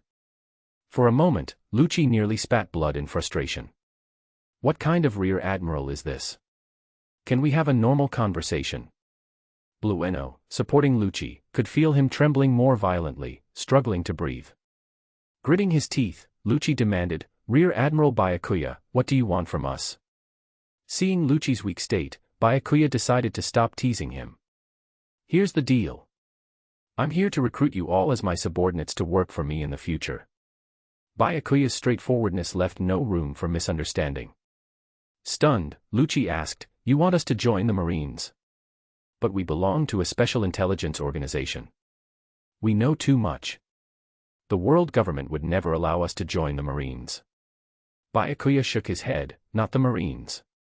I'm talking about a new organization I created called Knight. Knight. Lucci, usually sharp-minded, found himself bewildered. A Marine Rear Admiral establishing his organization.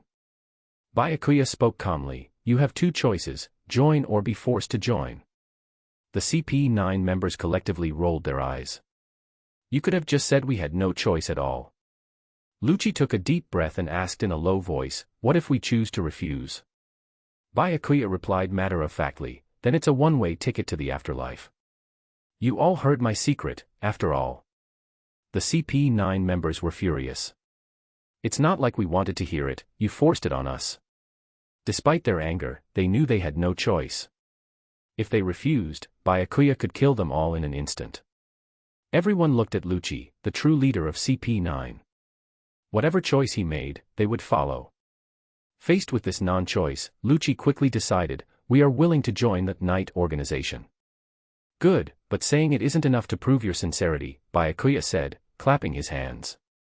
You need to bring a token of your loyalty. A token. Lucci had an inkling of what Byakuya would say next. I'll give you 1 hour to bring me the head of CP9's chief, Spandam, Byakuya declared. Everyone's faces changed. Killing Spandam would mark them as traitors, hunted endlessly by the world government. From now, you have 1 hour. If I don't see Spandam's head or if any of you are missing, Lucci will lose his head. Byakuya said, pulling Lucci close to him. With Lucci in his grasp, Byakuya had no fear of them leaking the plan. Lucci stayed silent, not wanting his comrades to suffer because of him. Yet, he feared Byakuya might kill them all if he spoke up. Byakuya added, 59 minutes left. Let's go. Kaku said. Blueno, open the door. If we act fast, an hour is enough. The 6 members swiftly entered the portal Blueno created, vanishing from Byakuya and Lucci's sight. Lucci looked at Byakuya's calm expression. Aren't you worried they won't come back? Byakuya smiled. You should trust how much you mean to them. What are you trying to do? You're a Marine Rear Admiral. Why are you secretly creating an organization? I'm doing it for world peace. As Byakuya expected, the CP9 members returned within half an hour. Kaku placed Spandam's terrified head on the table and said coldly, we completed the task. Release Lucci. Byakuya took out a den mushi, smiling mysteriously, there's one more thing to do. Half an hour later, the 7 CP9 members stood in a line, looking utterly humiliated, while Byakuya recorded them with the den mushi. Begin. Byakuya ordered. The CP9 members, visibly embarrassed, recited. Prepare for trouble. And make it double. To protect the world from devastation. To unite all peoples within our nation. To denounce the evils of truth and love. To extend our reach to the stars above. Kaku. Blueno. Jabra. Kumadori. Fukaru. Lucci. We are the guardians of the world, the Night Organization. Justice and peace await us tomorrow. Khalifa, blushing deeply, added in a small voice, Khalifa, that's right. Byakuya, satisfied, put away the den mushi and said excitedly. Excellent. You are all members of the Night Organization from today onward. End chapter. Chapter 94, Chapter 94, Abusing. Now, CP9 was entirely on Byakuya's pirate ship. The murder of Spandam would soon be discovered. When their superiors couldn't contact them, they would likely be suspected. Moreover, Byakuya had a video of them reciting the organization's slogan, leaving them no room for regret. However, it wasn't all bad. They no longer had to carry out the world government's missions and continue their covert operations. Since things had come to this point, Lucci decided to reveal their secret mission to Byakuya as a show of loyalty. Lucci said slowly, Boss, CP9 has been undercover in Water 7 for nearly 4 years to obtain the plans for the legendary ancient weapon. The rest of CP9 were shocked that Lucci would reveal their greatest secret so quickly, as this was entirely out of character for him. But Lucci felt it necessary to show their value now that they had chosen to join the Night Organization, hoping to earn Byakuya's favor for their future. Byakuya looked at Lucci approvingly, thinking that this guy had potential. Perhaps he could even compete with Quake for the top subordinate position. Byakuya said calmly, Oh, the plans for Pluton. CP9 was so stunned that they nearly dropped their pants. Byakuya even knew about Pluton's plans. What didn't he know? Seeing their shocked expressions, Byakuya scoffed, Why are you so surprised? I also know there's a Pluton warship in Alabasta. T/N, this novel starts and ends in 2022. So, I cannot simply edit or alter it to follow the current timeline. This statement left them even more terrified, their legs turning to jelly. So, the plans the world government coveted so much meant nothing to him. Even a warship capable of destroying an island with a single blast didn't faze him. In truth, Byakuya wasn't impressed by the so-called ancient weapon Pluton. Who knew its condition after all these years, or how many of its weapons still worked? It might even sink as soon as it went to sea. Besides, relying on external weapons was for the weak, true strength came from within. If Byakuya's fusion level increased slightly, he could destroy an island with a single punch. Seeing everyone still in shock, Byakuya said, "Now that you've joined the Knight organization, you need to look further ahead. Focus on improving your own strength and don't worry about trivial matters. Our goal is world peace." Byakuya's words made Lucci and the others feel like they had joined an extraordinary organization that didn't even care about ancient weapons. They felt their blood boiling and were filled with determination. Seeing their enthusiasm, Byakuya was pleased. "I have a mission for you to complete." Ignoring his discomfort, Lucci stood up eagerly. "Boss, give the order, and we will complete it." Byakuya nodded. "This task is perfect for you." These were all CP9 specialties. Moreover, this was Byakuya's first time assigning them a mission, so they had to complete it perfectly without flaws. "I want to build a ship using the treasure tree atom as the keel. You and Kaku are 2 of the 5 foremen at the shipyard, right? I'll leave this to you. Make sure you do it well." "Boss, you can count on us." Lucci was stunned. "Wait, build a ship?" He was taken aback. "You recruited CP9, a professional intelligence organization, to build a ship?" Not only Lucci but also Khalifa and the others were dumbfounded by Byakuya's sudden change of direction. Their previously boiling blood instantly cooled down. Seeing everyone's deflated expressions, Byakuya was confused. "What's wrong? Isn't shipbuilding your expertise?" Lucci forced a smile. "Boss, you didn't have to recruit us. We would have built the ship for you regardless." "I know that," Byakuya said matter-of-factly. "But by recruiting you, I don't have to pay for it." "You." Lucci was so enraged that his injuries flared up, and he passed out. Blueno and the others hurriedly supported him. Khalifa glared at Byakuya with wide eyes, grinding her teeth in frustration. Byakuya shrugged. "Hurry up and treat Lucci's injuries. Don't delay the shipbuilding. Also, your strength is too weak. You need more training." CP9's strength was indeed lacking on the vast seas. But this was because they hadn't had time to train while undercover, causing their abilities to stagnate. In reality, their talents were exceptional. Being selected by the world government to join CP9 proved their innate abilities.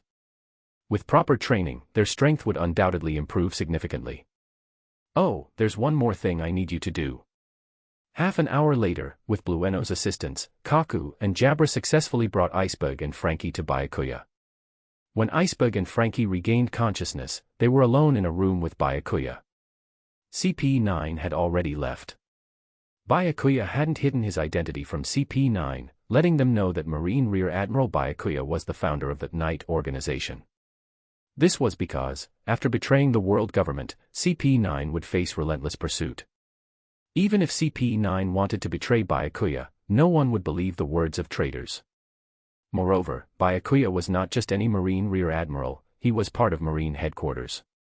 In addition to his formidable strength, he had Chief Instructor Zephyr as his mentor, Fleet Admiral Sengoku as his uncle, and Admiral Akiji's support. The world government wouldn't suddenly turn against Byakuya unless it were something extraordinarily significant, like publicly killing a celestial dragon. Hence, Byakuya revealed his true identity to CP9.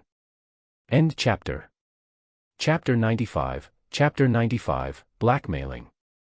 When Iceberg and Frankie regained consciousness, they found themselves in an empty room, bound with special ropes that rendered them immobile. They exchanged worried glances, their hearts filled with unspeakable concerns.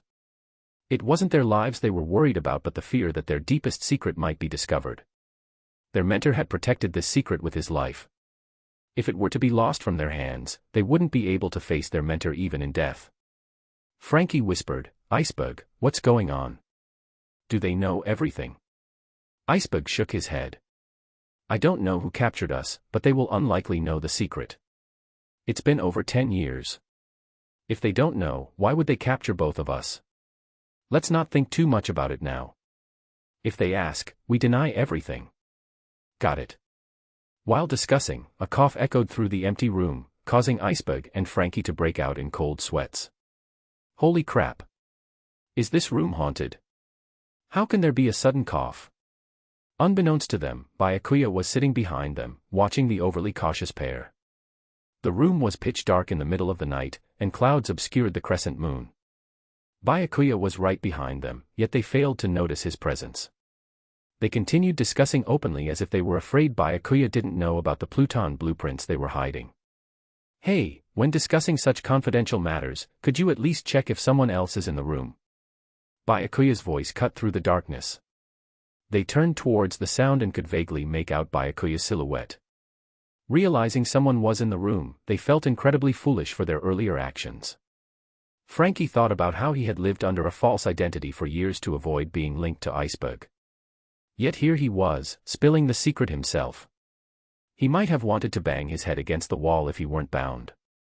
As the mayor of Water 7, Iceberg had seen his share of crises. Despite the situation, he remained calm and asked, "Who are you? Why did you bring us here?" "Actually, I need your help with something." Hearing this, Frankie's temper flared up. "Is this how you ask for help? By tying us up? I wouldn't help you even if I died." "Oh." Byakuya stepped out from the shadows, standing before Frankie. "If you refuse to help, then you can die. But before you do, I might take the Pluton blueprints from your chest and hand them to the world government. I might even get a promotion."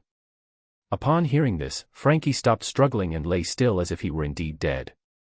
This was the secret he and Iceberg had protected with their lives, now so easily revealed by someone else. Iceberg's face turned pale as ice, and he glared at Byakuya, asking, "Are you with the world government?" Byakuya chuckled. "The world government? Sort of. Let me introduce myself. I'm Byakuya, a Marine." "A Marine? Not from a secret organization?" Iceberg felt a surge of frustration as if something was stuck in his chest, unable to come out. "If you were from a secret organization, it would make more sense. They have been investigating the Pluton blueprints for years with agents around us. As hard as it is to accept, it's understandable. But to learn that you're a Marine who somehow knows the secret even specialized agents couldn't uncover. It's like a mouse living cautiously, fearing the cat, only to be caught by a passing dog. You're a Marine, shouldn't you be catching pirates instead of investigating us? You're meddling." In their terrified gaze, Byakuya's hand moved like a blade, slicing through the metal on Frankie's chest, extracting the Pluton blueprints. Byakuya curiously opened the blueprint and saw it was filled with dense designs and complex formulas. It was like looking at a high-level math exam, incomprehensible and headache-inducing. Frustrated, Byakuya quickly closed it, grumbling that something so unintelligible should be destroyed. Seeing the blueprint taken away, Frankie struggled furiously, shouting, "Give it back to us." Iceberg, however, looked as if all hope was lost, knowing it was over. Byakuya did not mind Frankie's attitude and said calmly, "I need you to build a ship for me, using the branches of the treasure tree atom for the keel. When the ship is completed, I will return this blueprint to you. Ancient Weapon Pluton Blueprint, unique, reclaim value, 1,000 world source points. Holy crap, this thing is a real treasure." Byakuya's eyes widened as he looked at the slightly yellowed blueprint in his hand. 1,000 points of world source energy could be exchanged for 5 tusks from Jack. If Jack were to grow them naturally, who knows how many years it would take. Frankie and Iceberg were waiting for Byakuya to continue, but he suddenly stopped mid-sentence. Noticing Byakuya's excited expression and the trembling hand holding the blueprint, they realized their mentor's safeguarded secret might genuinely fall into the hands of the world government. Despite their sacrifice, they had failed to protect it. A wave of sorrow surged through them, but Byakuya's following words startled them. "I plan to return this blueprint after you built the ship. But I suddenly realized that if left in the world, such a thing would be a source of constant turmoil, threatening the peace of the seas." Iceberg looked at Byakuya in surprise. "What are you saying?" "I'm saying the blueprint can't fall into anyone's hands. It must be destroyed to ensure stability. This way, the world government won't waste effort searching for it in you, which is good for you." Frankie tried to protest, but Byakuya cut him off righteously. "No buts. Let me end this source of chaos." The blueprint turned to dust in Byakuya's hand, dissipating into the air. In reality, Byakuya had swapped the blueprint with a random piece of paper from his system space and crushed it. Frankie and Iceberg, unable to discern the trick, could only watch in disbelief. "The blueprint, it's gone," Frankie muttered. Iceberg sighed, shaking his head with a mix of relief and sadness. "It was good, they wouldn't have to fear constantly. But Iceberg still couldn't understand Byakuya's motives. Unrelated to their situation, why would a marine bind them and reveal their secrets only to destroy the blueprint? Unable to come up with a reasonable explanation, Iceberg finally asked, Byakuya, whose side are you on? I already told you, I am a marine of justice. I had you captured to save you.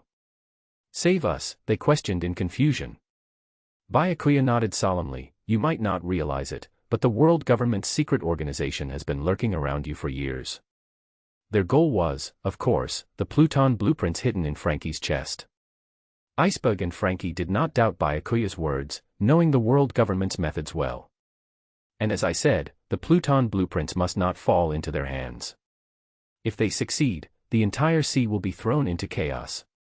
You two alone couldn't possibly protect the blueprints.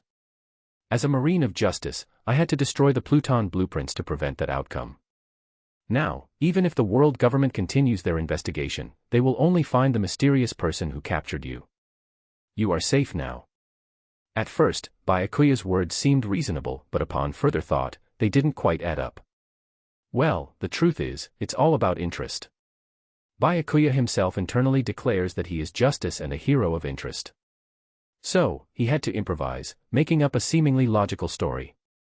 Frankie, clearly not the sharpest tool in the shed, was easily fooled.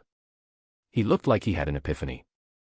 Yet, he glanced at the ropes binding them and asked in confusion, then why did you have to tie us up? Byakuya responded irritably, didn't I say I need you to build me a ship? Iceberg smiled wryly, but if you had just asked us normally, we would have been willing to build it for you. Because I didn't want to pay, so I had to tie you up and force you to build it for me. Frankie was stunned, and it took him a moment to respond, aren't you supposed to be a marine of justice? Justice doesn't put food on the table. Without money, even the most righteous marine will starve.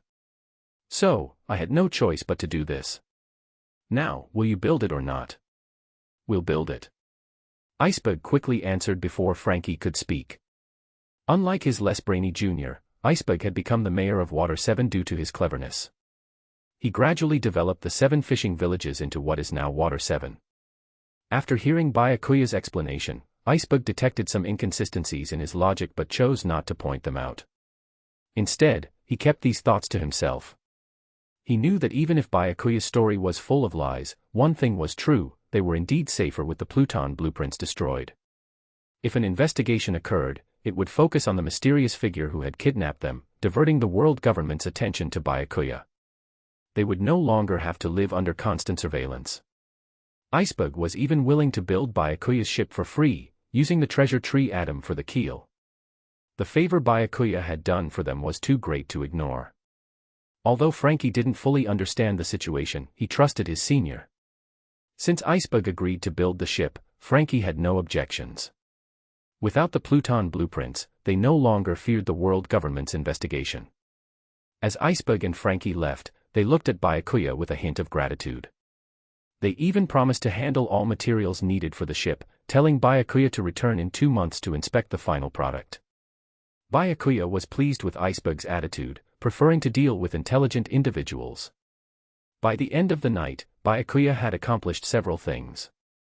He had secured CP9, enlisted the best shipwrights in Water 7 to build his ship without spending a penny, and saved at least 500 million berries. Moreover, he earned 1,000 points of world source energy by obtaining the Pluton blueprints and changing 2 major plot points, gaining a substantial amount of world source energy.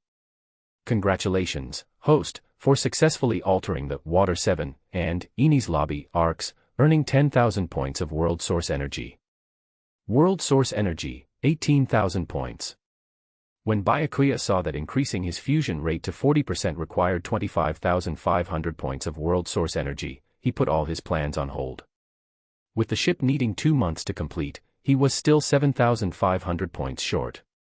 He realized that several significant plot points in the first half of the Grand Line could be altered for more energy.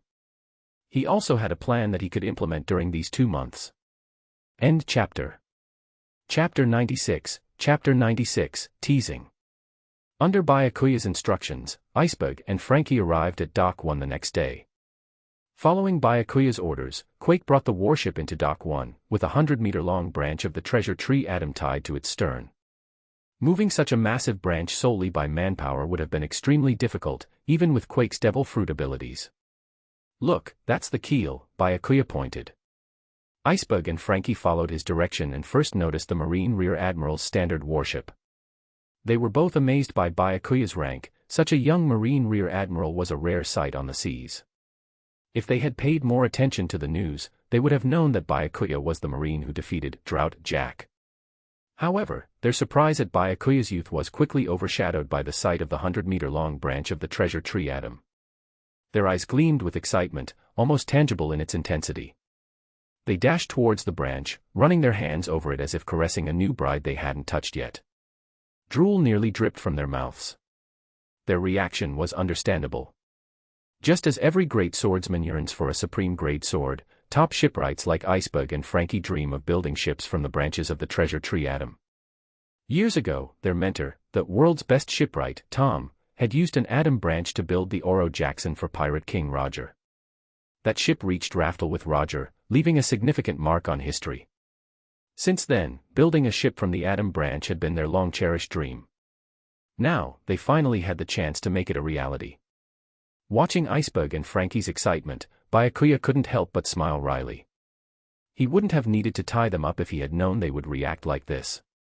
They would have eagerly built the ship for free if he had just explained. However, he would have captured them to gain the world source energy. While surveying the surroundings, Byakuya noticed that Iceberg had brought his secretary, Khalifa, along. Khalifa, frightened at the sight of Byakuya, was hiding quietly behind the crowd, so Byakuya hadn't noticed her at first. Now, she was peeking at Byakuya through the gaps between people, regretting not feigning illness to avoid coming to Dock 1 today. She remembered Lucci's advice not to wear overly revealing clothes in Byakuya's presence well. Thinking she wouldn't encounter him today, she had worn fishnet tights. But here she was, face to face with him again. As Khalifa pondered this, she suddenly realized Byakuya had disappeared. "Where did he go?" she muttered. Just then, she heard a teasing voice in her ear, "Yakaifa-chan." The warm breath on her cute earlobe made her shiver. Turning her head, she found Byakuya standing there, smiling at her. Khalifa's translucent earlobe turned bright red after feeling the residual warmth on her ear. Instinctively, she lashed out at Byakuya with a kick. Byakuya caught her raised ankle, noting how smooth her leg was. He was about to speak when he realized he had seen something thrilling. "Wow, black lace. This is intense." Khalifa noticed Byakuya's stunned gaze and blushed deeply, knowing exactly what he had seen. Byakuya was firmly holding her right leg, unable to be retracted. Embarrassed and angry, Khalifa demanded, "Let me go." "Just a moment, I'm almost done admiring," Byakuya teased. "You." "I'm going to scream." Khalifa threatened, but as she opened her mouth, Byakuya quickly covered it with his hand, interrupting her. Byakuya broke into a cold sweat. If she screamed, his reputation would be in tatters. Luckily, Khalifa was hidden behind the crowd, and no one noticed their compromising position. Fearing she might scream if he let go, Byakuya adopted a threatening tone, "When I let go, if you make a sound, you're finished. Not even Lucci can save you, got it?" Khalifa blinked, signaling her compliance. There was no choice, their position was too awkward. If anyone found out, both their reputations would be ruined. "All right, I'll let go now," Byakuya said. Just as he was about to release her, two slightly annoyed voices called from behind him, "Byakuya-sama/senpai. Crap, it's Tashigi and Ein. If they saw this, my gentlemanly image would be ruined." Byakuya quickly let go of Khalifa, hiding his hands behind his back and pretending nothing had happened. Tashigi and Ein, like cats smell fish, appeared on either side of Byakuya, scrutinizing Khalifa warily. Ein affectionately wrapped her arm around Byakuya's, asking sweetly, "Byakuya-senpai, who is she?" Feeling the occasional soft pressure on his arm, Byakuya struggled to maintain his composure. "She's the secretary to Mayor Iceberg of Water 7. I'm having him build a ship for me. I was just asking her why Foreman Lucci wasn't at work today." Tashigi, not to be outdone, hugged Byakuya's other arm. "Byakuya-sama, why don't you accompany us shopping today?" Byakuya firmly replied, "I have matters to attend to today. Maybe another time." One-Ein was already almost too much to handle, and with Tashigi added, he was on the verge of losing control. He might have proudly declared his prowess in another time and place and taught Ain and Tashigi a thorough lesson, but not now. With great effort, Byakuya extracted his arms from their embrace and urgently asked Khalifa, "Where is Lucci? I need to see him." "Lucci is still recovering from his injuries, resting at home," Khalifa answered. "I can't wait. I need to discuss something with him. I'll be on my way," Byakuya said hurriedly before fleeing the scene. Only when he was out of sight of Dock 1 did he let out a sigh of relief, wiping the sweat from his brow and reflecting, that was a close call. Still, Byakuya's face turned smug. Having beautiful women around is such fun, he mused.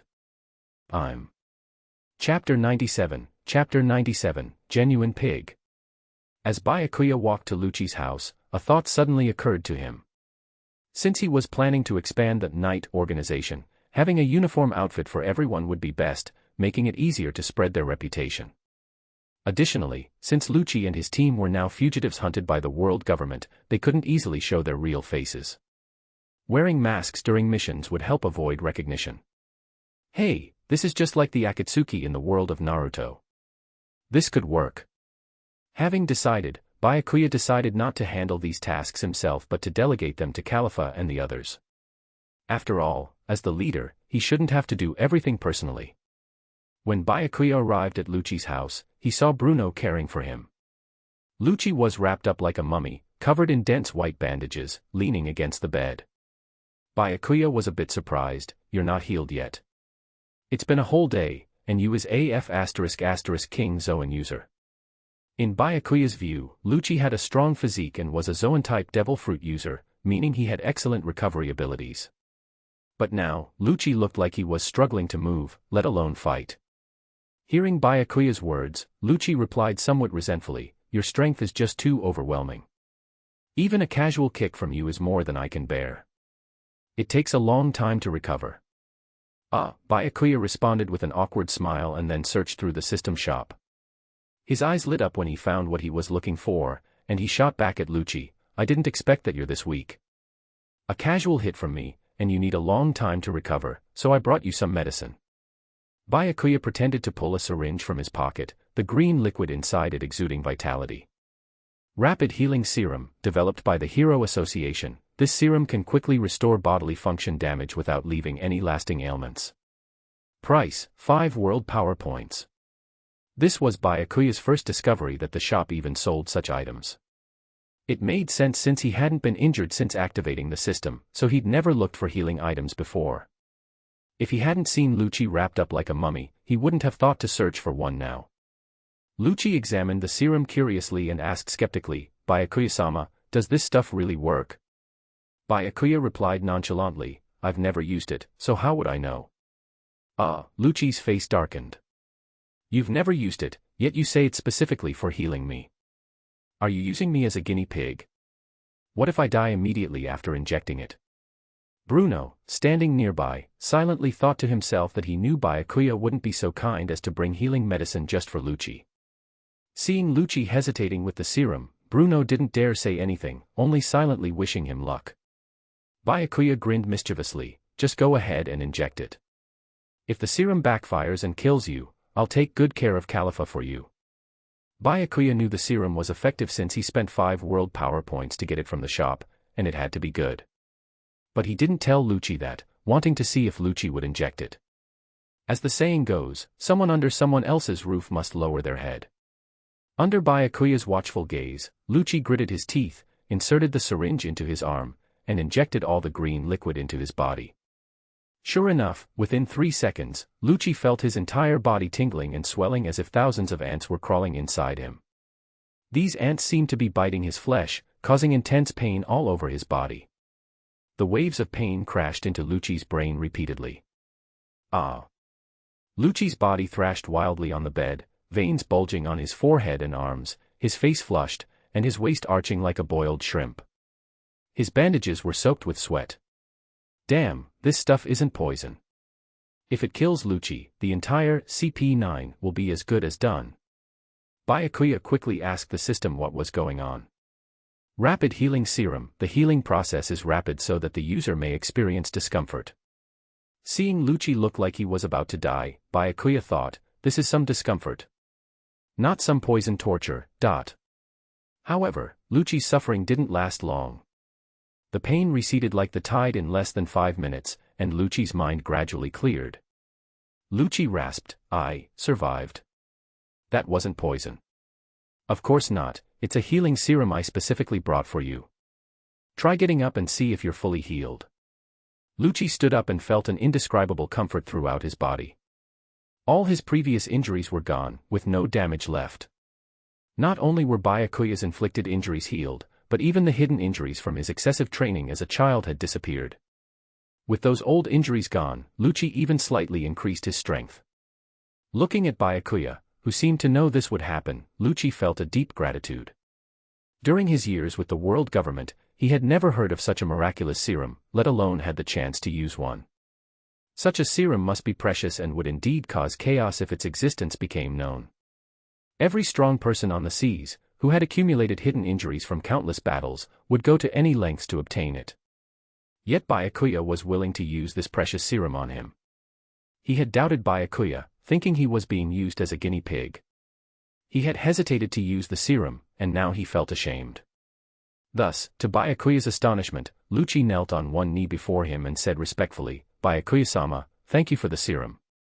From now on, CP9 will follow any orders you give us with all our strength. Ah. Byakuya thought, what is this? Did the serum mess with his head? This isn't some sort of strange loyalty-inducing substance, is it? But this was quite nice, too. He had discovered the serum's effects and unexpectedly gained Lucci's loyalty, a double win. Byakuya replied smoothly, I'm glad you understand my intentions. With that, Lucci's gratitude towards Byakuya deepened. End chapter. Chapter 98, Chapter 98, Morgans. Byakuya pondered his plan and suddenly asked, Lucci, do you know Morgans? Morgans. Lucci thought momentarily and said, Byakuya-sama, are you referring to the president of the World Economic News? Yes, that's him. Do you know where he lives?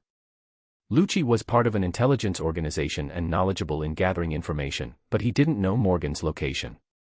Morgans was not only the president of the World Economic News but also a leader in the underworld. Someone like him, who thrived in the shadows, had countless enemies. If people knew where he lived, he'd be under constant threat of attack. Lucci replied, I don't know where Morgans is, but I might be able to find him. Byakuya's eyes lit up. He hadn't expected Lucci to have such an ability. Lucci explained, Morgans is a Tori no Mi model, albatross user, and he controls the news crew that delivers newspapers across the seas. I have a pigeon I've raised since childhood. I can communicate with it telepathically, and perhaps it can get information from the news crew about Morgans. An ordinary person would not think of using a bird to ask other birds. But in the magical world of One Piece, it seemed quite feasible. Lucci whistled by the window, and soon, they heard the cooing of a pigeon. A white pigeon wearing a tiny black tie landed on Lucci's shoulder. Byakuya watched as Lucci and the pigeon seemed to communicate silently, marveling at the talent within his ranks. Lucci soon turned to Byakuya, saying, Byakuya-sama, I've instructed Hattori, the pigeon, to ask the news crew. Do you have any other orders? Byakuya thought for a moment. Morgans appeared only briefly in the anime during Big Mom's tea party. However, from what he observed, Morgans seemed to live for big news stories.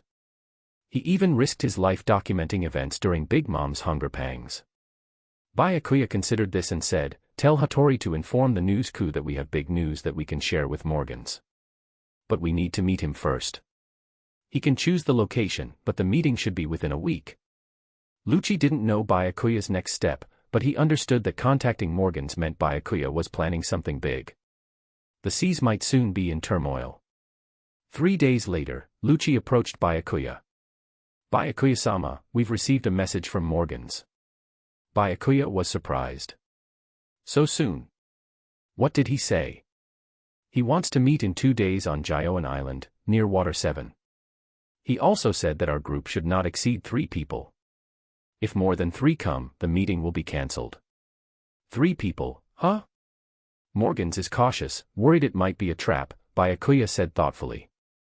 Morgans is setting the meeting near Water 7. Does that mean he knows we're in Water 7? He probably does. Morgans should know each news crew's designated area, but he likely isn't sure of our exact location or identities. Byakuya laughed. It seems that none of the underworld leaders are to be underestimated. We'll go, just the three of us, you, me, and Blueno, he added. The 2 days passed quickly, and the trio set off towards Gyoen Island. Byakuya decided not to reveal his true identity during this meeting. Instead, he would appear as the leader of the Night Organization. To maintain his cover, he even left behind his signature weapon, Fumiheim, with Califa. He avoided giving it to Toshiji or Ain, as he didn't want to reveal his identity to them too soon. The less they knew, the safer they would be. The three donned black crescent moon robes covering their entire bodies. Lucci wore a pigeon mask, while Blueno wore a minotaur mask, which always made Byakuya want to laugh. Byakuya's pure black mask, paired with his all-black attire, made him appear even more mysterious. On Gyoen Island, Morgans paced along the shore, muttering to himself with his beak, what kind of big news could it be? Why aren't they here yet? This is driving me crazy. Scanning the surroundings warily, his assistant asked anxiously, Boss, do you think this could be a trap? I think we should have our men hiding nearby come closer. Morgans waved off the concern. Even if it's a trap, so what? If this is big news, I will risk my life for it. Just then, a soft laugh came from behind Morgans. As expected of President Morgans. Your thirst for big news is unmatched. Morgans and his assistant jumped at the sudden voice. Turning around, they saw 3 men in black robes and masks standing behind them. The assistant's heart raced. These 3 had silently bypassed their guards and appeared right before them. It was terrifying. The feathers on Morgan's neck stood on end, not from fear but from excitement. He eagerly asked, What is the big news you mentioned? Byakuya didn't beat around the bush. It's regarding the 7 warlords of the sea. The 7 warlords of the sea. Morgans felt his blood begin to boil. The 7 warlords were one of the 3 great powers in the Grand Line, each a renowned pirate. Any news involving them would attract massive attention. Byakuya continued, Our Night Organization plans to eliminate one of the warlords. We need you to report the entire event truthfully. If you can do this, I might seek further cooperation with you after this ends. Hearing this, Morgans became even more excited. This was a genuinely lucrative opportunity. If these mysterious figures from the Night Organization could take down a warlord, their name would spread throughout the seas. Chapter 99, Targeting Crocodile. Morgans rubbed his hands, or rather, his wings together, somewhat embarrassed, and asked. So, can you tell me in advance which warlord you plan to take down? He knew this was a bold question. If such information leaked, it could easily alert the warlord, complicating matters for the mysterious Night Organization. But Morgans couldn't suppress his curiosity. To him, big news was the essence of his existence. Byakuya responded directly, It's Crocodile. This is our first collaboration. If it goes well, there might be more in the future. Don't let me down. This was due to his confidence in his strength. Even if Crocodile found out, so what? If Byakuya couldn't handle Crocodile, he might as well consider himself a failure. As a professional newsman, Morgans understood how rare it was to have a partner who could provide such big news. He promised earnestly, Rest assured, the information won't leak before you act. Byakuya continued, After we start our operation, we'll send you a recording of Den Den Mushi. You need to spread the footage recorded by the Den Den Mushi across the entire sea as quickly as possible. Morgans assured him, thumping his chest, Don't worry. With my news agency's reach, the entire sea will know within a day. I hope we have a successful collaboration. Byakuya said, leaving behind a faint parting remark as he, Lucci, and Blueno vanished through one of Blueno's air doors. Watching their eerie departure, Morgan's eyes narrowed. He finally understood how they had bypassed his guards and appeared behind him. But knowing it didn't help, such an ability couldn't be countered. Blueno Dordor fruit was highly useful but limited by its strength and the fruit's development. The range of this teleportation-like ability wasn't very far. At Blueno's current level, the maximum range was about 5 kilometers, and he could only use it 5 times consecutively before exhausting his strength, requiring a period of recovery. The trio emerged from the air door and briefly suspended in the air using moonwalk, one of the Marine's 6 powers. Unsurprisingly, Lucci asked, "Byakuya-sama, are we going after Crocodile now?" Lucci wasn't doubting Byakuya's strength. He knew Byakuya's true identity as a Marine Rear Admiral, an ally to the warlords under the world government. He was puzzled why Byakuya would suddenly target Crocodile. After discovering Byakuya's identity, Lucci collected information on him, noting that Byakuya seemed to have significant conflicts with Heavenly Yaksha, Doflamingo, another warlord. Faced with Lucci's question, Byakuya didn't offer much explanation, saying simply, "Once you reach the kingdom of Alabasta, see what Crocodile has done. You'll understand why we in the Night organization are acting, especially considering your declaration when joining us." Lucci was taken aback. Was the declaration really for world peace? Please don't be ridiculous, he hadn't seen anything related to peace from Byakuya. Seeing Lucci's puzzled expression, Byakuya smiled under his mask. It wasn't for world peace but rather for the world source power. The trio didn't rely on moonwalk for long distances, as Bruno and Lucci's stamina couldn't support such a journey. Instead, they hijacked a random pirate cruise ship and set sail for the kingdom of Alabasta. At this time, the kingdom of Alabasta had been suffering from a drought, with no rain outside the capital, Alubarna, for 2 years. Under Crocodile's deliberate schemes, the citizens believed that the drought was caused by the king secretly using the rain-enhancing substance dance powder, which led to ongoing civil war and heavy casualties. Meanwhile, the rebellious citizens saw the real culprit, Crocodile, as a savior and a hero. Once the rebels dealt with the king, Cobra, Crocodile planned to ascend the throne as a hero, take control of Alabasta, and search for the ancient weapon Pluton. This series of plans showed why Crocodile was considered a formidable mastermind. If it weren't for Luffy, who defeated Crocodile despite not knowing hockey, Crocodile might have succeeded in seizing the kingdom and finding Pluton. But, as Oda wouldn't allow it, fate had other plans. On their journey, Byakuya and his team realized the importance of having a good ship. Even at full speed, every vessel they commandeered barely lasted 3 days. These makeshift ships would fall apart in less than a day in extreme weather. The journey made Byakuya appreciate the durability of even the marine standard ships he once disdained. With dark clouds covering the sky and purple lightning striking the sea, their current ship could only withstand half a day before breaking apart. Byakuya grabbed Lucci in one hand and Bruno in the other, using armament hockey to shield them from the storm, and he angrily used moonwalk.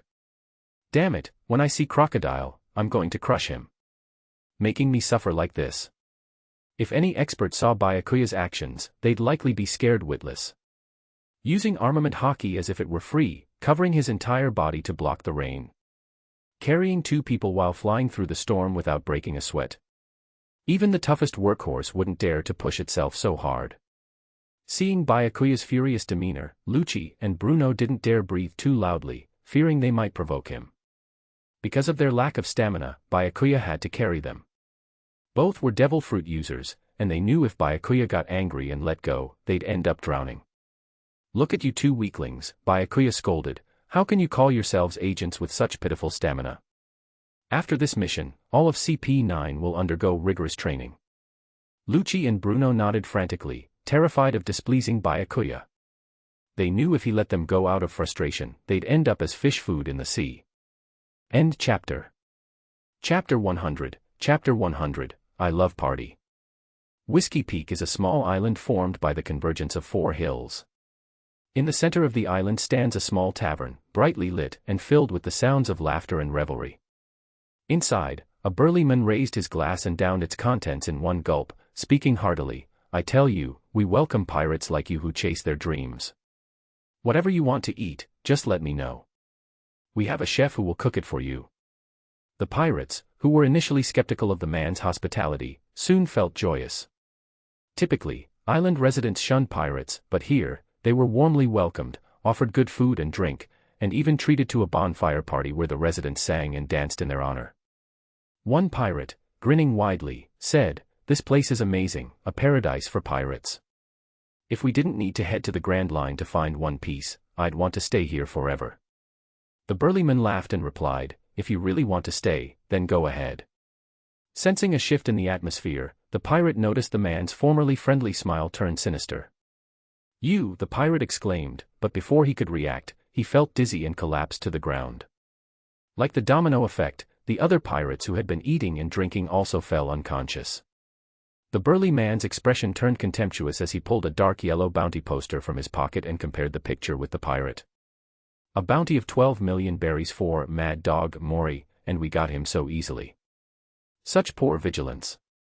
With that, the man expertly drew a long knife and severed Mori's head, placing it into a dark bag and handing it to a subordinate. "Take this to the marine base for the bounty." "Yes," the subordinate replied eagerly, not minding the blood seeping from the bag. He saw it not as a gruesome trophy but as a bounty worth millions of berries.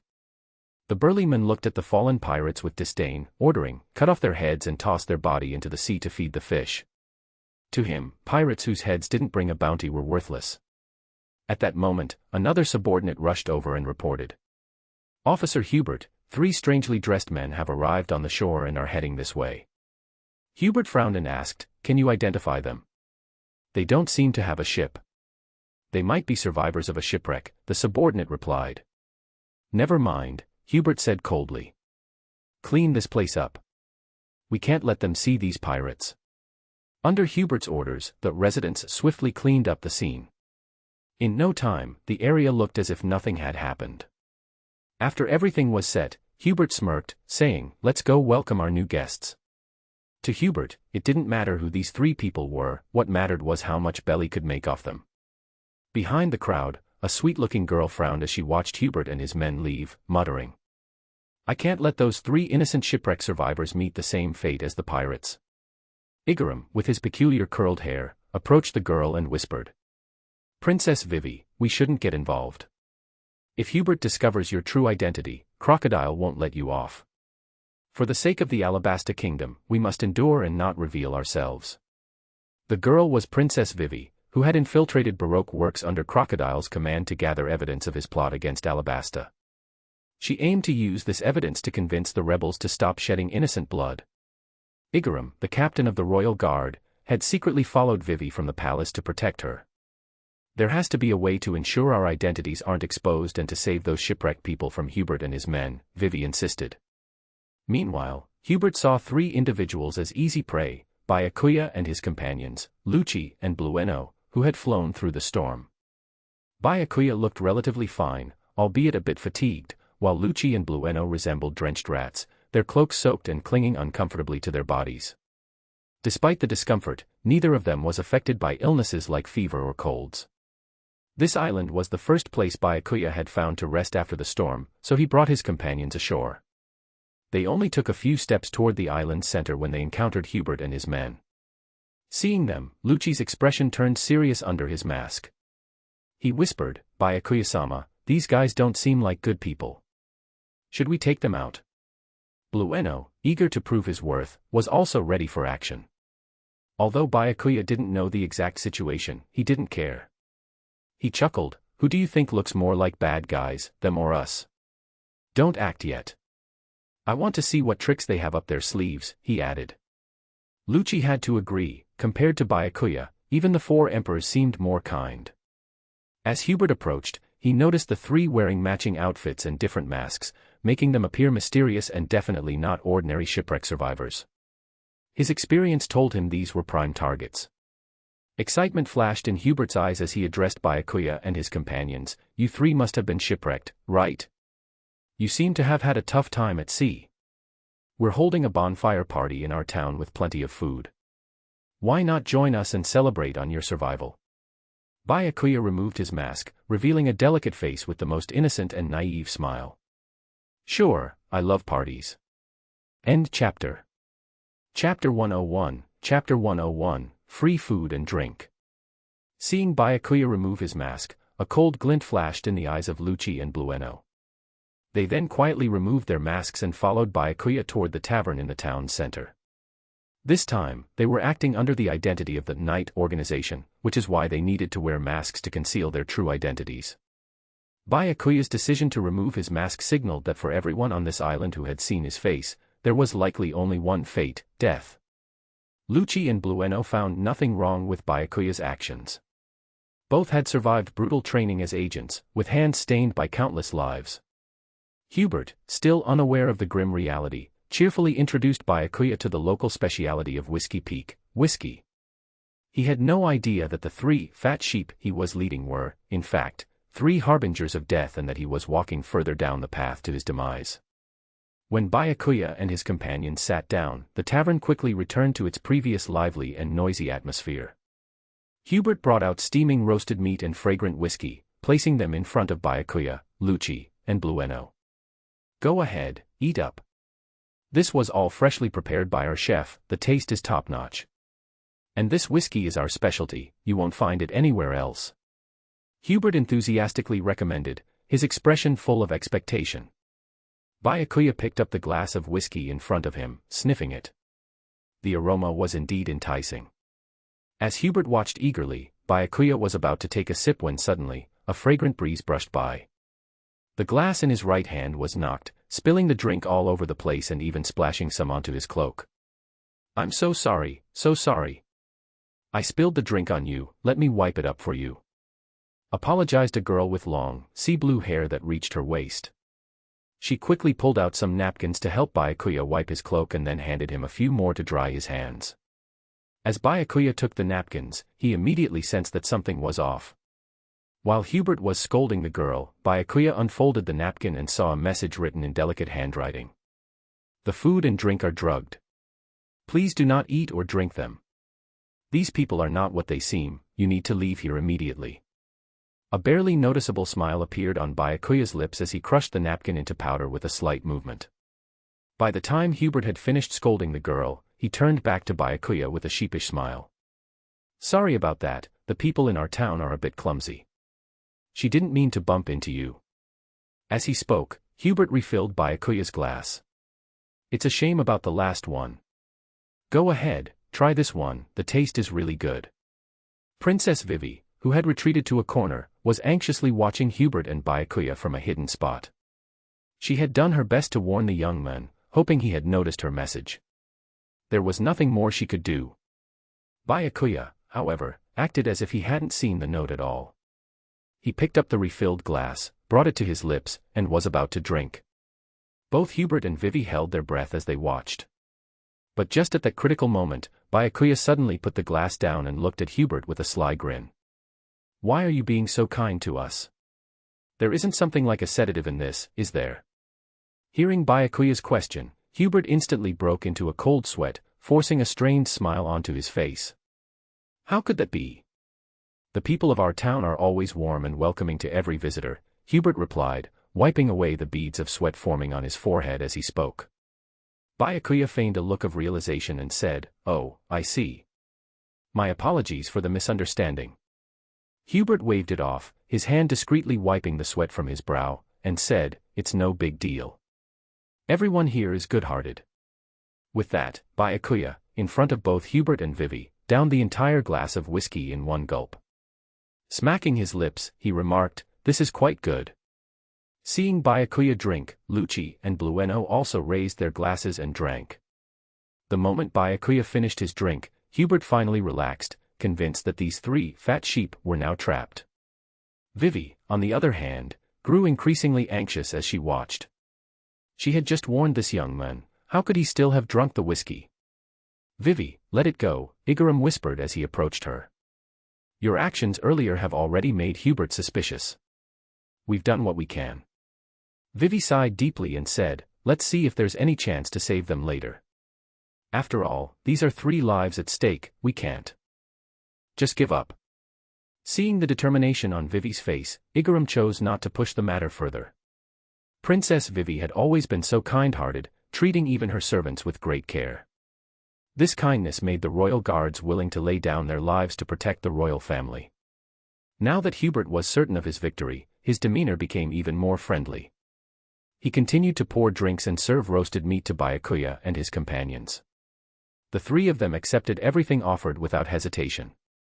After all, their journey had been anything but easy, and now that they had food and drink, they intended to enjoy it thoroughly. As for the sedatives mixed into the food and drink, they were of no concern to them. For Lucci, his formidable physique, combined with the enhancements from his devil fruit, allowed him to break down the sedatives instantly, rendering them completely ineffective. Blueno, on the other hand, used his devil fruit ability to open an air door inside his body, transferring whatever he ate elsewhere, merely tasting the food without consuming it. As for Byakuya, the sedatives were so weak that he could practically eat them for every meal without any effect. While Hubert anxiously waited for the sedatives to take effect, Byakuya and his companions continued eating and drinking from midnight until the sun rose over the horizon once more. The chefs in the back were baffled, wondering if they were feeding people or sea kings. All 10 chefs were exhausted, and yet these 3 kept eating. Even Hubert was dozing off when one of his subordinates approached him awkwardly and whispered, "Boss, we've run out of sedatives and ingredients. These 3 aren't normal." Hearing this, Hubert instantly snapped awake. He glanced over at the trio, who had consumed sedatives all night and still looked more energetic than he did. Finally realizing the situation, Hubert kicked over the table in a fit of rage and yelled, "You 3 think this is a game? Everyone, get your weapons and attack." The residents, who had long grown impatient, grabbed their weapons and surrounded Byakuya and his companions.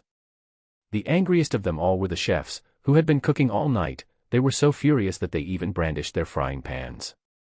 Byakuya, unfazed, looked at Hubert with a smile and said, "So, we're finally getting to it. I've been waiting to be full." "What were you waiting for?" Chapter 102, Princess Vivi. Hearing Byakuya's words, a flash of panic crossed Hubert's mind. But his confidence seemed to return as he glanced at the over 100 eager men surrounding them. He snarled, "Hand over anything valuable you have, and I might leave your bodies intact." Byakuya responded calmly, "Go ahead. They've been cooking for us all night, they must be tired. Let's help them get some rest." Lucci and Blueno became killing machines when Byakuya finished speaking, swiftly eliminating the surrounding enemies. The tavern was filled with the sound of agonizing screams, and crimson blood blossomed like flowers before Byakuya's eyes. Hearing the commotion, Vivi's delicate face showed a worried expression as she stood on tiptoe, trying to catch a glimpse of Byakuya amidst the crowd. "What should we do?" Hubert is already making his move. A deep sense of helplessness washed over Vivi. She thought about the internal strife in the Alabasta kingdom, orchestrated by Crocodile, where thousands of citizens were dying each day from war or famine. As the princess of Alabasta, she could only watch these tragedies unfold, powerless to stop them. And now, 3 innocent people were about to be brutally murdered before her eyes, and she had no way to save them. At that moment, Vivi realized she couldn't protect anyone, not herself, as she still needed Igaram's protection. Seeing Vivi's sadness, Igaram felt a deep pang of sorrow. Life had been cruel to Vivi, burdening her with so much pain and responsibility at the tender age of 15. Vivi crouched down, leaning against the wall, burying her head in her knees as she began to sob quietly. She no longer wanted to watch the horrors unfolding in the tavern. Igaram crouched beside her, trying to comfort her. After all, they both assumed the outcome was inevitable. 3 people against 100 would stand no chance. But after a while, Vivi and Igaram sensed something was off. Weren't there supposed to be only 3 people? But the screams had echoed over 100 times. Could those 3 scream that much? Curiosity got the better of them, and they secretly peeked through the window. What they saw horrified them. The tavern's interior was gruesome, with corpses strewn across the floor and blood flowing freely. Every dead body had a single fatal wound in the chest as if pierced by a bullet. The 2 who had done the killing were highly skilled, with each strike being lethal. Vivi wiped her tear-stained eyes and looked again, wide-eyed. The scene inside the tavern remained unchanged. The young man in black was calmly sitting at the counter, leisurely sipping whiskey, seemingly unfazed by the massacre around him. Everyone in the tavern except Byakuya, Lucci, and Blueno had been killed in just a few minutes. It was only then that Vivi realized these 3 didn't need her help at all. They were far more dangerous than Hubert. Reflecting on how she had tried to warn the young man earlier, Vivi felt frustration and embarrassment. But Igaram didn't share Vivi's mixed emotions. He was deeply concerned. Those 3 were ruthless, killing without mercy, clearly not good people.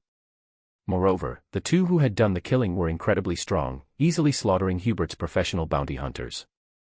If they decided to turn on Vivi and him, Igaram knew he couldn't protect Princess Vivi. At this point, Igaram grabbed Vivi's hand, intending to run as far away from them as possible. However, they only managed to take a few steps before Lucci and Blueno blocked their path. Igaram quickly shielded Vivi behind him, his expression tense as he said, "We were trying to help you earlier. You're not going to attack us, are you?" Vivi suddenly realized that with their strength, they didn't need her help at all. She and Igaram had just witnessed them kill Hubert and his men. If they wanted to keep that secret from getting out, they might turn on them next. As this thought crossed her mind, Vivi's face paled. Just then, Byakuya's voice echoed inside the tavern, "Let them be. There's no need to harm them." Lucci and Blueno paused, surprised. After all, these two had seen their true identities. If word got out, all their efforts at disguising themselves would be wasted. But they didn't question Byakuya's command. Their job was to follow his orders. Vivi looked toward the voice and saw Byakuya smiling at her. He said, "If I'm not mistaken, you must be Princess Vivi of the Alabasta Kingdom, correct?" Hearing this, Vivi and Igaram felt a chill run down their spines. This mysterious young man knew her true identity. Could it be that the three of them were here for her? Vivi asked coldly, "How do you know who I am?" Byakuya continued, "Not only do I know who you are, but I also know what you're trying to do." He added, "Considering that you warned me earlier, maybe we can make a deal." Vivi frowned, skeptical. "What kind of deal?" "You tell me the exact location of Pluton, and I'll take care of Crocodile for you." Byakuya's interest in finding Pluton wasn't because he wanted to possess the ancient weapon. Instead, he wanted to see if his system could absorb the completed Pluton battleship. Since the blueprints of Pluton were worth 1,000 world source points, he figured that if he could find the actual battleship, its value could be over 10,000 points. Regardless of whether he succeeded or not, Byakuya wanted to give it a try. He knew that Pluton was somewhere near the Alabasta royal palace, but finding it would be a huge task and would likely attract unwanted attention. It seemed more efficient to strike a deal with Vivi by offering to eliminate Crocodile, which was his main goal. That way, obtaining Pluton would be like getting something valuable for free, a win-win situation. Vivi was deeply conflicted. Though she desperately wanted to accept Byakuya's offer, her family's purpose was to guard Pluton. Agreeing to the deal would mean going against their ancestral duty. Seeing her hesitation, Byakuya said, "If dealing with Crocodile isn't enough, I can add another condition. I'll help you end the civil war in Alabasta." Vivi looked at Byakuya in shock. "Are you serious?" Byakuya smiled confidently, "You don't have a better option right now, do you?" Finally, Vivi made up her mind. Determined, she said, "All right, I agree to your terms. T/N, guys, check out my new fanfic translation, One Piece, Curse of Immortality. Chapter 103, Chapter 103, Stupid Recklessness 1. Byakuya wasn't surprised at all by Vivi's agreement. The ongoing civil war brought nothing but suffering to the people of Alabasta. Every day, thousands of lives are lost due to Crocodile's actions. Pluton, after all, was just an object, a mere thing. Trading an inanimate object for the survival of millions and the continuation of the Alabasta Kingdom was a calculation Vivi could easily make. However, Byakuya looked at Vivi curiously and asked, "Are you so sure that I can take down Crocodile?" Vivi met Byakuya's gaze with her sharp, clear eyes and replied, "As you said, do I really have a better option right now?" Byakuya smiled, admiring this 15-year-old princess. "Then let's look forward to a successful partnership." To a successful partnership. Vivi responded that she wasn't entirely sure if her decision that day was right. But at this moment, she chose to trust Byakuya, a man she had just met. Under Vivi's guidance, the group set out for Alubarna, the capital of the Alabasta Kingdom. Along the way, Byakuya witnessed firsthand the dire conditions in which the people of Alabasta lived. Due to the prolonged drought, many farmers had lost their crops and were surviving on what little food they had stored from previous years. But those reserves were running out. The younger and stronger men had either fled the kingdom in search of a way to survive or, under Crocodile's manipulation, had started a rebellion. They believed overthrowing the royal family would bring rain back to the parched land. The remaining population mostly consisted of elderly people and children who were too weak to fight or flee and begging for food on the streets. Though not a saint, Byakuya pitied the elderly and children. He distributed extra food and fresh water from his system storage to them. He also took out a visual transponder snail to record the events unfolding in Alabasta. Vivi was surprised to see Byakuya sharing his food and water with the refugees, and her curiosity about this mysterious figure deepened. Throughout the journey, she couldn't help but secretly observe Byakuya and others as she curious on why they wearing masks. Who exactly were these three? Why did they wear masks? With Vivi leading the way, the group soon reached Alubarna, the capital of Alabasta. As they were about to enter the city, a dark figure suddenly shot down from the sky. A massive falcon swooped down, its wingspan stretching 5 meters across. Its razor-sharp talons, capable of tearing through steel, aimed directly at Byakuya and his companions. Vivi looked up and, recognizing the falcon, her face lit up with joy. She waved and said, "Pel, I'm here." Pel, a user of the bird fruit, falcon model, was the vice commander of the Alabasta Kingdom's royal guard and one of the kingdom's strongest warriors. Besides Igaram, he was closest to Vivi, treating her like his little sister. Being a Zoan-type devil fruit user, Pel could fly and was usually responsible for reconnaissance and patrolling around the royal palace. During one of his patrols today, he had just happened to spot Princess Vivi, who had been away from the palace for over a year, returning from the outside world. Before Vivi could fully express her joy, she noticed the three mysterious figures standing beside her, clad in black robes and masks. Pel spotted them and instinctively assumed they were agents of Crocodile, coming to Alubarna to use Princess Vivi as leverage against King Cobra. Acting on this assumption, he launched a sudden attack, intent on rescuing Vivi from what he believed were her captors. Vivi was horrified when she saw Pel attacking Byakuya and shouted, "Don't attack." However, before Pel could react, Lucci had already moved. With a swift kick to Pel's abdomen, Lucci sent him flying. Pel let out a pained cry, his ribs cracking as a portion of his chest caved in. Having worked together for years, Lucci and Blueno operated with seamless coordination. When Lucci struck, Blueno opened an air door, appeared above Pel, and used an iron body, one of the Marine's Rokushiki techniques. His body weight multiplied several times, and he crashed down on Pel. Pel felt his spine had snapped, his wings losing their strength, and he plummeted to the desert below like a falling meteor. Lucci moved with lightning speed, using shave to appear beside the incapacitated Pel. His fingers formed a sword as he aimed for Pel's head. If the strike connected, Pel would be dead instantly. Vivi watched in terror, her heart pounding, her eyes welling up with tears as worry etched across her face. Though she had yelled for them not to attack, Lucci and Blueno paid no heed. To them, the only orders that mattered were those from Byakuya. Pel was considered an enemy since Pel had attacked them and Byakuya hadn't intervened. And enemies were to be eliminated without mercy. Just as Lucci's fingers were about to pierce Pel's head, close enough for Pel to feel the pain on his skin, Byakuya's cold voice broke the tension, "Stop." Without hesitation, Lucci halted his attack and, together with Blueno, stepped back to stand behind Byakuya. Vivi didn't immediately rush to Pel's side to check his injuries, nor did she angrily demand why Byakuya had ordered the attack. Instead, with tear-filled eyes, she bowed deeply and apologized. "I am deeply sorry. Pel must have thought you were enemies, which is why he attacked. I apologize on his behalf." She continued, "And thank you for not killing him." "Thank you so much." Only after her apology did Vivi run over to Pel, desperate to check his condition. By then, Pel had reverted to his human form, unable to maintain his beast form after the heavy fall. His body was battered and bloodied, with numerous broken bones. Lucci's full-force kick had left his abdomen sunken, and blood, mixed with fragments of his internal organs, dripped from his mouth. It was clear that Pel didn't have much time left. "Pel, are you okay?" Vivi asked, her voice breaking as tears streamed down her face. She could no longer keep up the pretense of being strong. "This is all my fault. It's all because of me."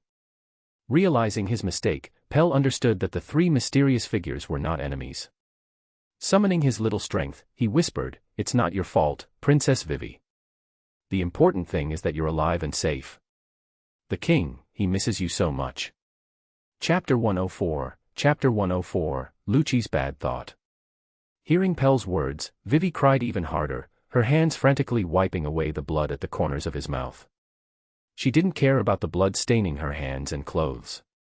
Igaram, too, knelt beside Pell with a face full of sorrow. After not seeing his close friend for a year, he hadn't expected their reunion under such tragic circumstances. But who could be blamed for this? They wouldn't have fought back if Pell hadn't taken the initiative to attack. Moreover, their opponent had already shown mercy. At this moment, Byakuya curiously observed Vivi, whose face was tearfully strewn. He hadn't expected that, despite Pell being gravely injured, Vivi would apologize to him and even thank him for holding back. This genuinely surprised Byakuya. If Vivi had complained in the slightest just now, Byakuya wouldn't have intervened and would have watched as Pell succumbed to his injuries. But now.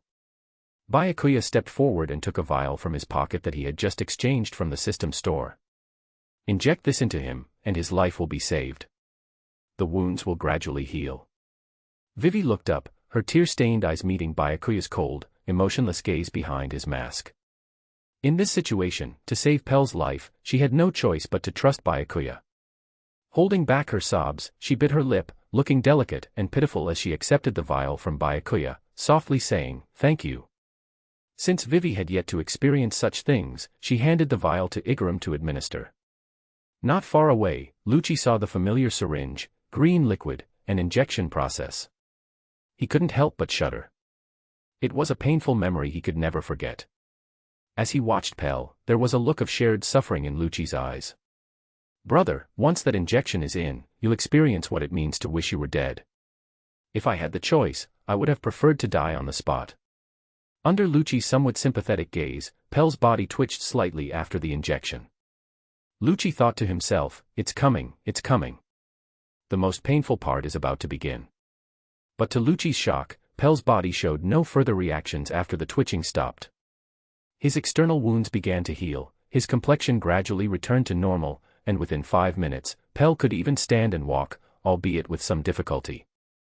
Vivi and Igaram, who witnessed Pell's recovery firsthand, were overjoyed and repeatedly thanked Byakuya. Meanwhile, Lucci's lips, hidden beneath his mask, kept moving, and if one listened closely, one could hear his incredulous murmuring. "What the heck, how is this possible? Did he recover without any pain? Then why did I suffer so much back then?" Noticing the different way Byakuya treated Vivi, Lucci seemed to realize something. As these thoughts crossed his mind, he looked at Byakuya with a bit of resentment in his eyes. Damn it. So it turns out Byakuya prefers minors. How evil. Thankfully, Byakuya did not know what Lucci was thinking. If he did, he'd probably cripple Lucci and then make him inject 100 vials, one every day, until the pain killed him. It's worth noting that the vial Lucci received was a rapid healing potion worth 5 world energy points. While the one Pell used was a mere 1-point healing potion designed only to heal wounds and save the injured person's life. Pell would take a long time to recover from his injuries, and even then, not all the internal damage could be healed. Lucci's endurance of pain in the past had now proven its worth. After listening to Vivi explain what had transpired with Byakuya and his 2 companions, Pell finally understood the situation. Despite his injuries, he forced himself to stand and walked over to Byakuya, bowing and apologizing. "I'm deeply sorry, it was my misunderstanding." Byakuya responded calmly, "It's nothing, as long as the agreement is fulfilled." Standing beside them, Vivi firmly added, "Don't worry, I will keep my promise." As they talked, King Cobra of Alabasta and the deputy commander of the Alabasta Royal Guard, Shaka, hurriedly led a large group of palace guards towards the city outskirts. Along the way, Cobra's expression was a mix of joy and anxiety as he urgently asked, "Shaka, are you sure Vivi has really returned?" The tall man beside him nodded firmly. "I heard from the soldiers on patrol outside the city that Princess Vivi has indeed returned. Pell, who was on patrol, has already gone ahead. We should meet them on the way if we head out now." A look of relief crossed Cobra's face, and he quickened his pace. Since Vivi had secretly left the palace a year ago, saying she would gather evidence against Crocodile and bring peace back to Alabasta, Cobra had been living in constant fear. He was terrified that Vivi might fall into Crocodile's hands and lose her life. More than anything, he blamed himself for being powerless, forcing a 14-year-old girl to shoulder such a heavy burden. Vivi had lived a life of luxury in the palace, like a pampered princess, and Cobra couldn't bear the thought of the hardships she must have endured outside. Just the thought of it pained him deeply. So when he heard Vivi had returned, he immediately rushed out of the city with his men to see her. But just as they were halfway there, a soldier came running towards them in a panic, shouting, "Your Majesty, something terrible has happened. Deputy Commander Pell has been injured." Shaka's expression changed drastically upon hearing this. He grabbed the soldier by the collar and demanded angrily, "What did you just say?" The soldier struggled to speak, but fear choked his words. Cobra, calm but with a deep undercurrent of tension, said, "Shaka, let the soldier go and allow him to speak slowly." Shaka released the soldier, scratching his head in frustration. Now able to breathe, the soldier quickly explained, "Besides Captain Igaram, 3 masked individuals accompanied Princess Vivi when she returned." Masked individuals? Cobra and Shaka exchanged worried glances. The soldier nodded and continued, "Those 3 seem to have taken Princess Vivi hostage. Deputy Commander Pell attacked them, but they easily defeated him." Shaka's voice grew more intense as he asked, "And what about Pell?" The soldier stammered, unable to continue. The sinking feeling in Cobra and Shaka's hearts deepened. They understood that Pell's fate was likely grim and that these masked figures were probably agents of Crocodile. This meant that Crocodile's men had indeed taken Vivi hostage. At that moment, Cobra realized the gravity of the situation. He might soon be forced to make an impossible choice between his beloved daughter and the safety of his kingdom. End chapter. Chapter 105, Chapter 105, Stupid Recklessness 2.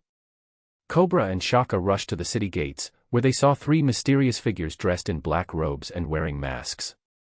Nearby, they noticed Pell, covered in blood, being supported by Igaram, looking extremely battered. Vivi, whom they hadn't seen in a year, also had bloodstains on her clothes. This sight made Cobra and Shaka instinctively clench their fists, veins bulging on the backs of their hands. Shaka, now seething with anger, immediately activated his devil fruit ability.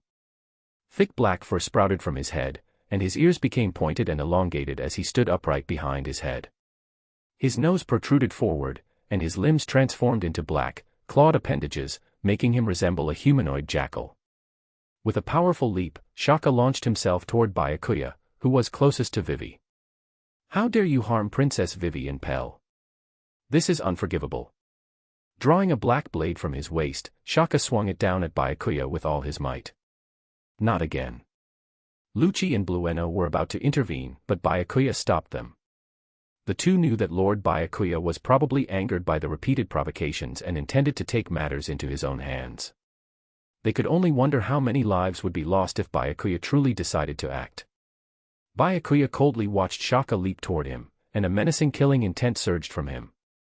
"Did they think I wouldn't get angry, letting them take turns attacking me?" Byakuya's thoughts grew darker. "Today, I'll have to kill one of them to make them remember.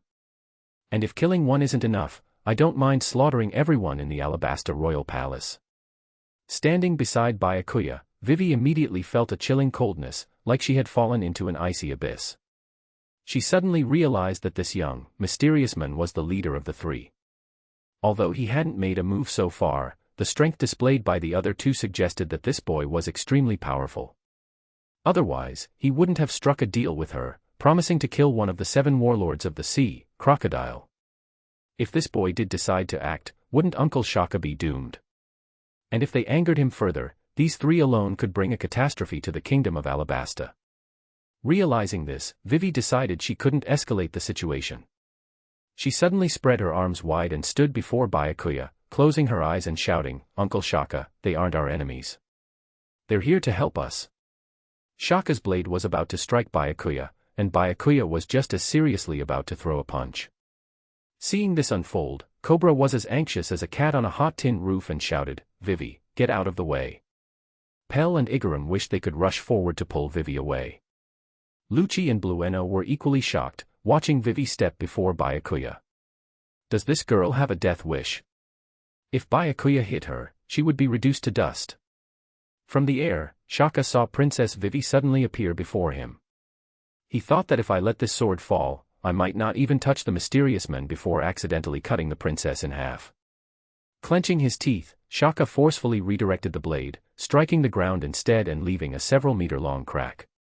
Behind his mask, Byakuya frowned as he looked at Vivi standing before him. If he had thrown that punch as intended, it would have obliterated Vivi and Shaka and possibly leveled half of Alubarna.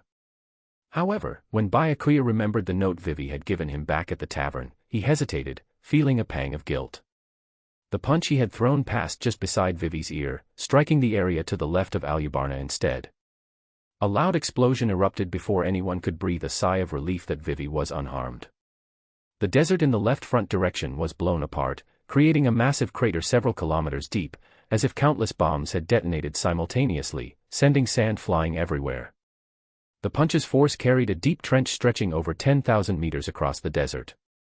Endless streams of sand poured into the fissure, yet it never filled, appearing like a chasm leading straight to the depths of hell. The punch's impact sent a shockwave through the air, mixing with the sand to create a massive yellow dragon-like figure that soared into the sky, blocking the sun and turning half of the sky a murky yellow.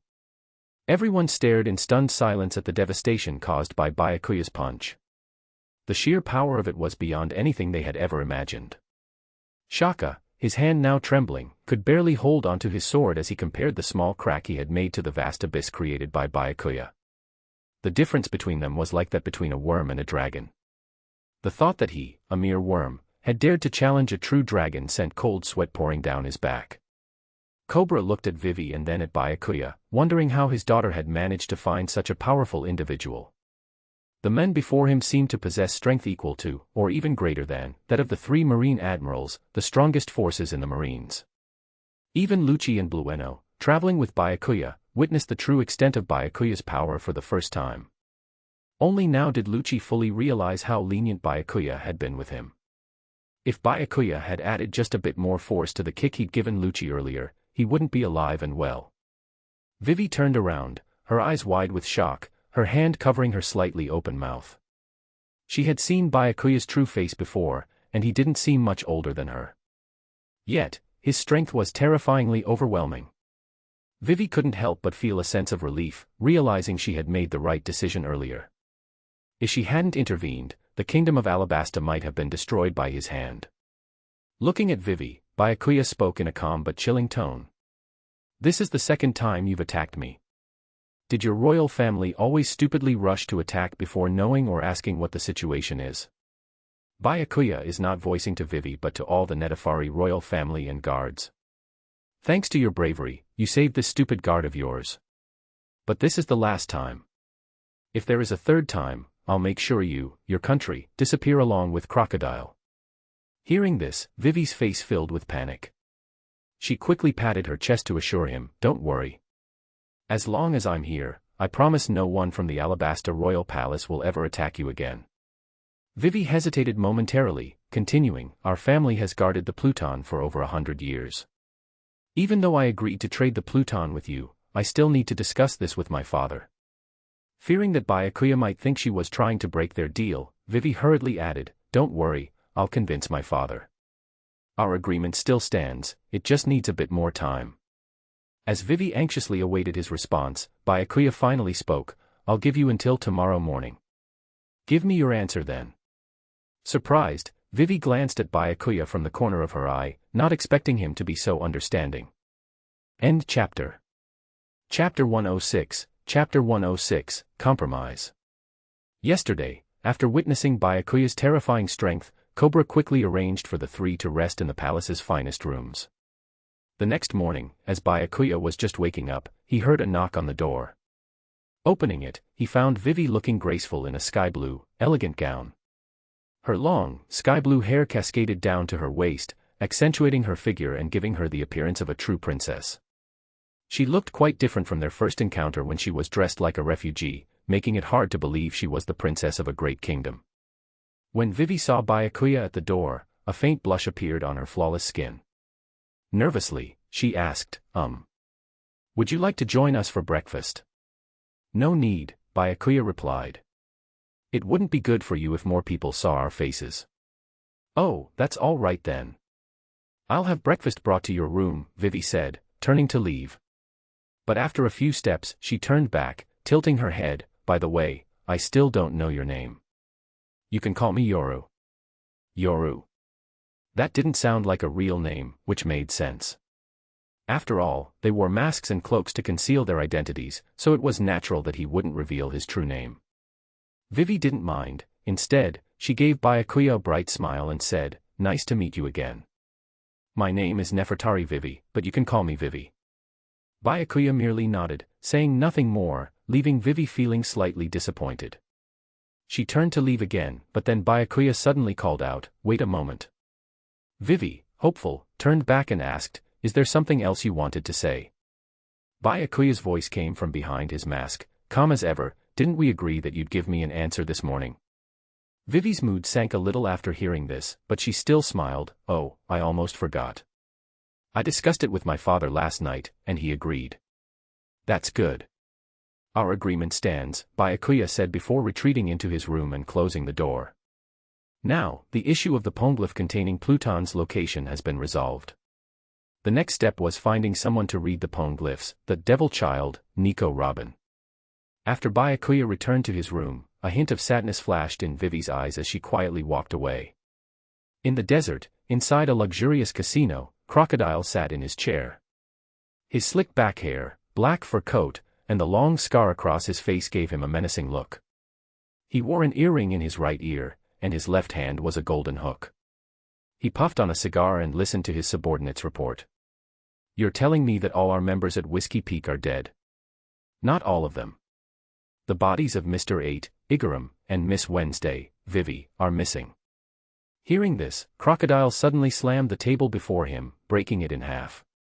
With a grim expression, he asked, "Do you know who did this?" "We're not sure, but all the members were killed in a single strike. Whoever did it is very strong." A hint of confusion flashed in Crocodile's eyes. Who would dare to cause trouble for him at a time like this? And why did they specifically take Vivi and Igaram?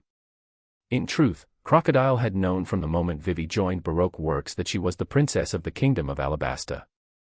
Driven by a desire to toy with the weak, Crocodile had allowed Vivi to believe she had successfully infiltrated Baroque Works, feigning ignorance of her true identity. He planned to let her gather what she thought was crucial intelligence and crush her hopes. But now, it seemed his fishing expedition had broken the rod itself. Crocodile pondered momentarily before speaking. "Miss All-Sunday, Nico Robin, sent someone to investigate what happened at Whiskey Peak." A tall woman approached, smiling as she asked, "What's the matter? Has something gone wrong again?" After Crocodile explained the situation at Whiskey Peak, Robin chuckled, "It seems your plan is facing another unexpected twist." Crocodile responded coldly, "No one can alter my plan. These are just minor hiccups, insignificant in the grand scheme of things." He then looked directly into Robin's dark green eyes and added seriously, "Although you can read the Poneglyphs, I hope you remember your precarious position. There aren't many places in the world where you can find refuge now. If you get involved in unnecessary matters, I won't hesitate to turn you over to the world government for your 80 million belly bounty." Robin gave Crocodile a deep look but said nothing as she turned and left. In truth, Robin had no desire to work for Crocodile. He had captured her while fleeing from the Marines, and he had taken advantage of her ability to read the Poneglyphs, making her the second in command of Baroque Works, the nominal vice president. As Crocodile had pointed out, she had no choice but to stay under his protection to avoid the Marines and the world government. As she replayed Crocodile's words, Robin couldn't help but wonder who was responsible for the attack. Could their objective be Pluton as well? In the royal palace of Alubarna, Cobra noticed that Vivi seemed distracted during breakfast and asked with concern, "What's wrong, my dear? Is breakfast not to your liking?" Vivi smiled and replied, "No, it's nothing like that. I'm just thinking about some things and don't have much of an appetite." Cobra sighed deeply and said, "You've been away from the palace for too long, it's normal to feel out of sorts. As your father, I should be looking after you and making sure you're comfortable now that you're back. But there's something I need to say. Are you really going to tell them the location of the Poneglyph with information about Pluton?"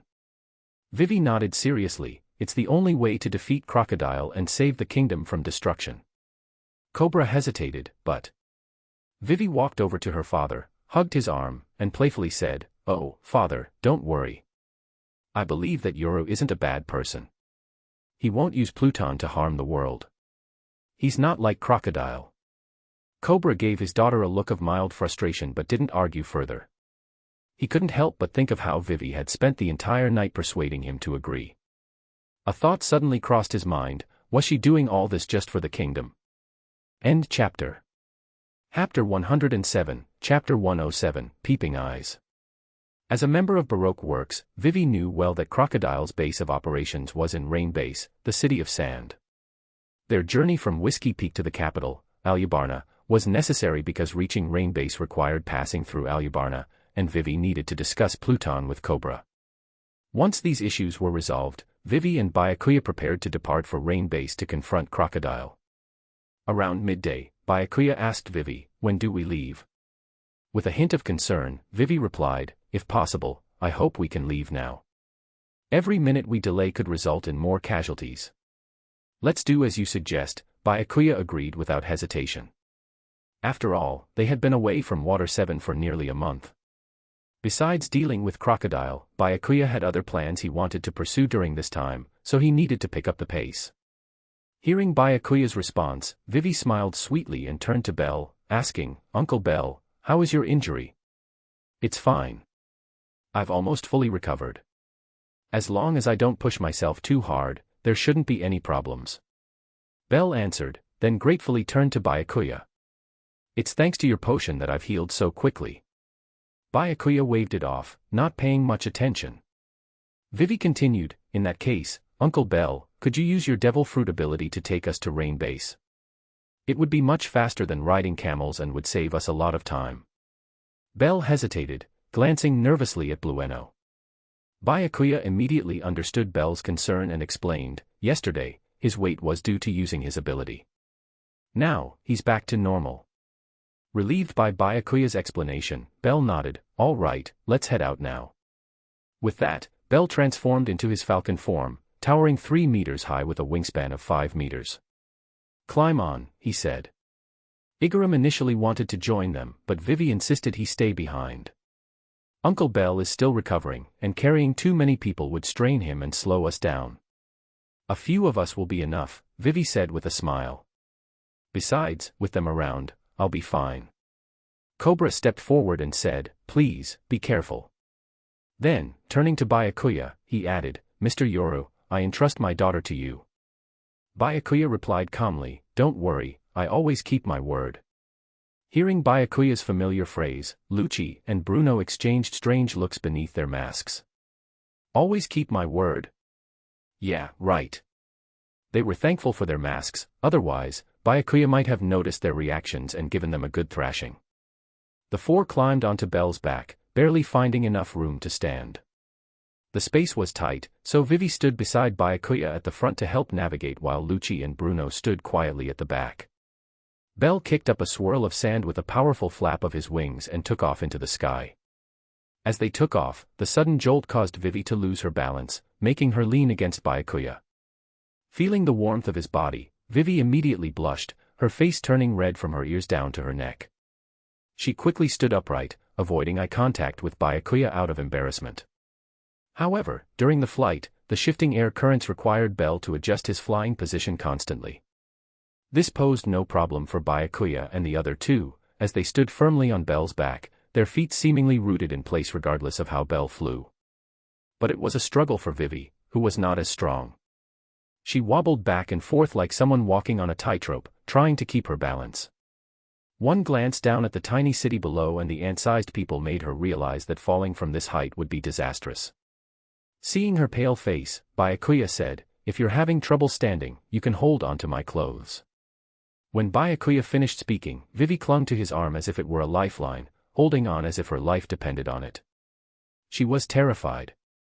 Byakuya, feeling the soft touch and the faint fragrance lingering around him, did not pull his arm away. After all, as the saying goes, it would be foolish not to take advantage of a good thing. This was her choice, not his fault. Standing behind them, Lucci and Blueno silently gave Byakuya a thumbs up. As expected of Byakuya-sama.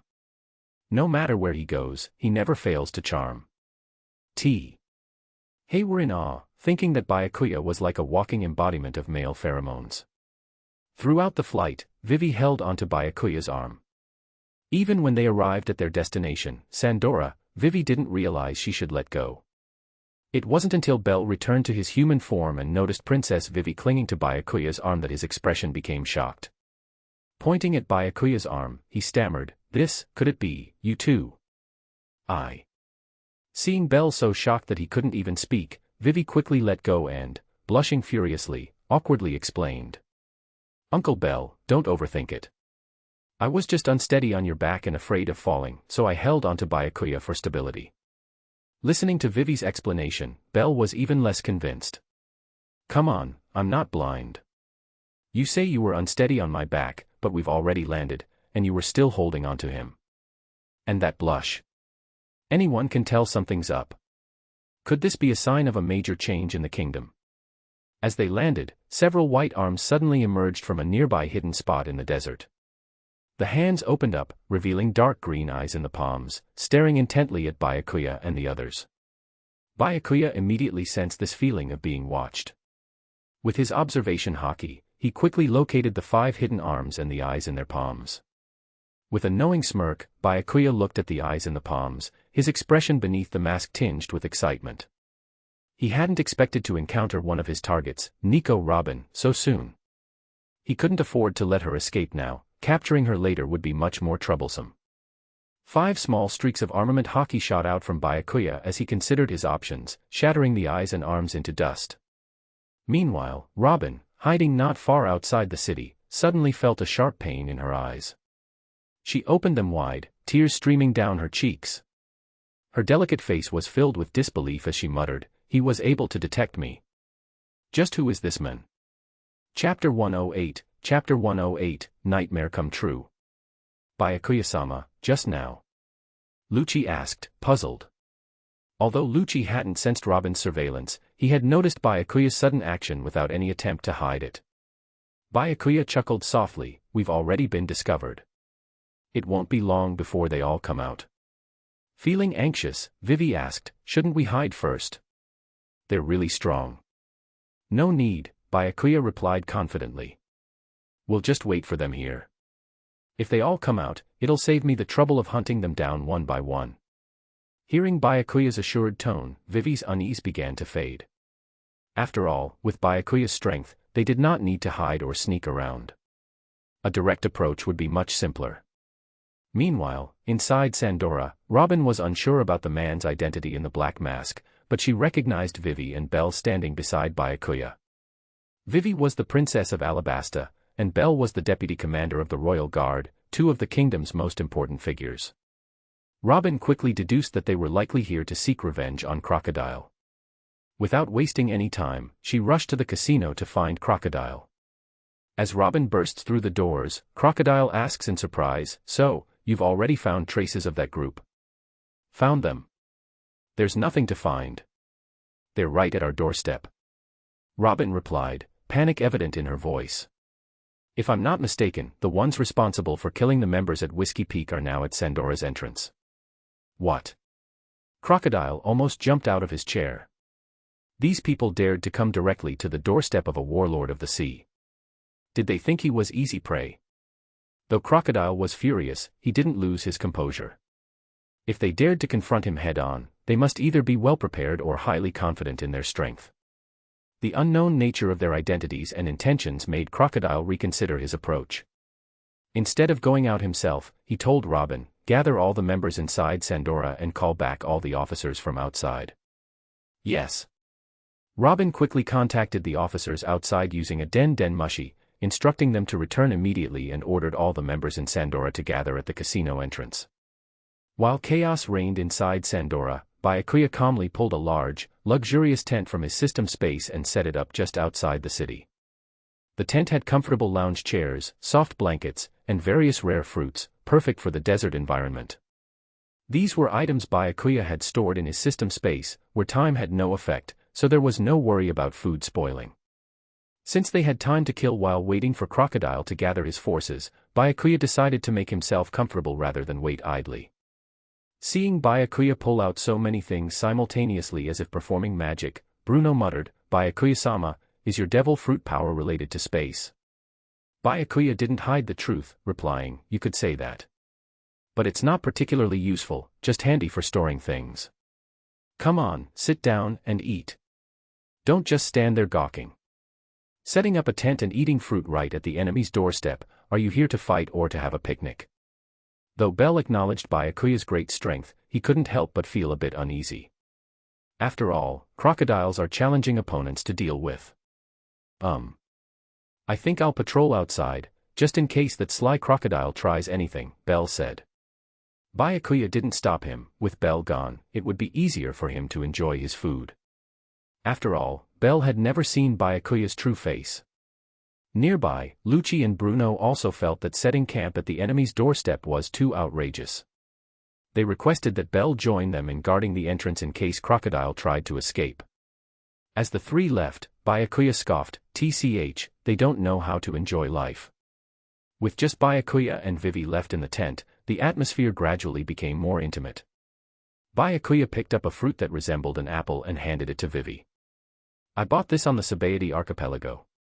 I don't know what it's called, but it tastes pretty good. You should try it."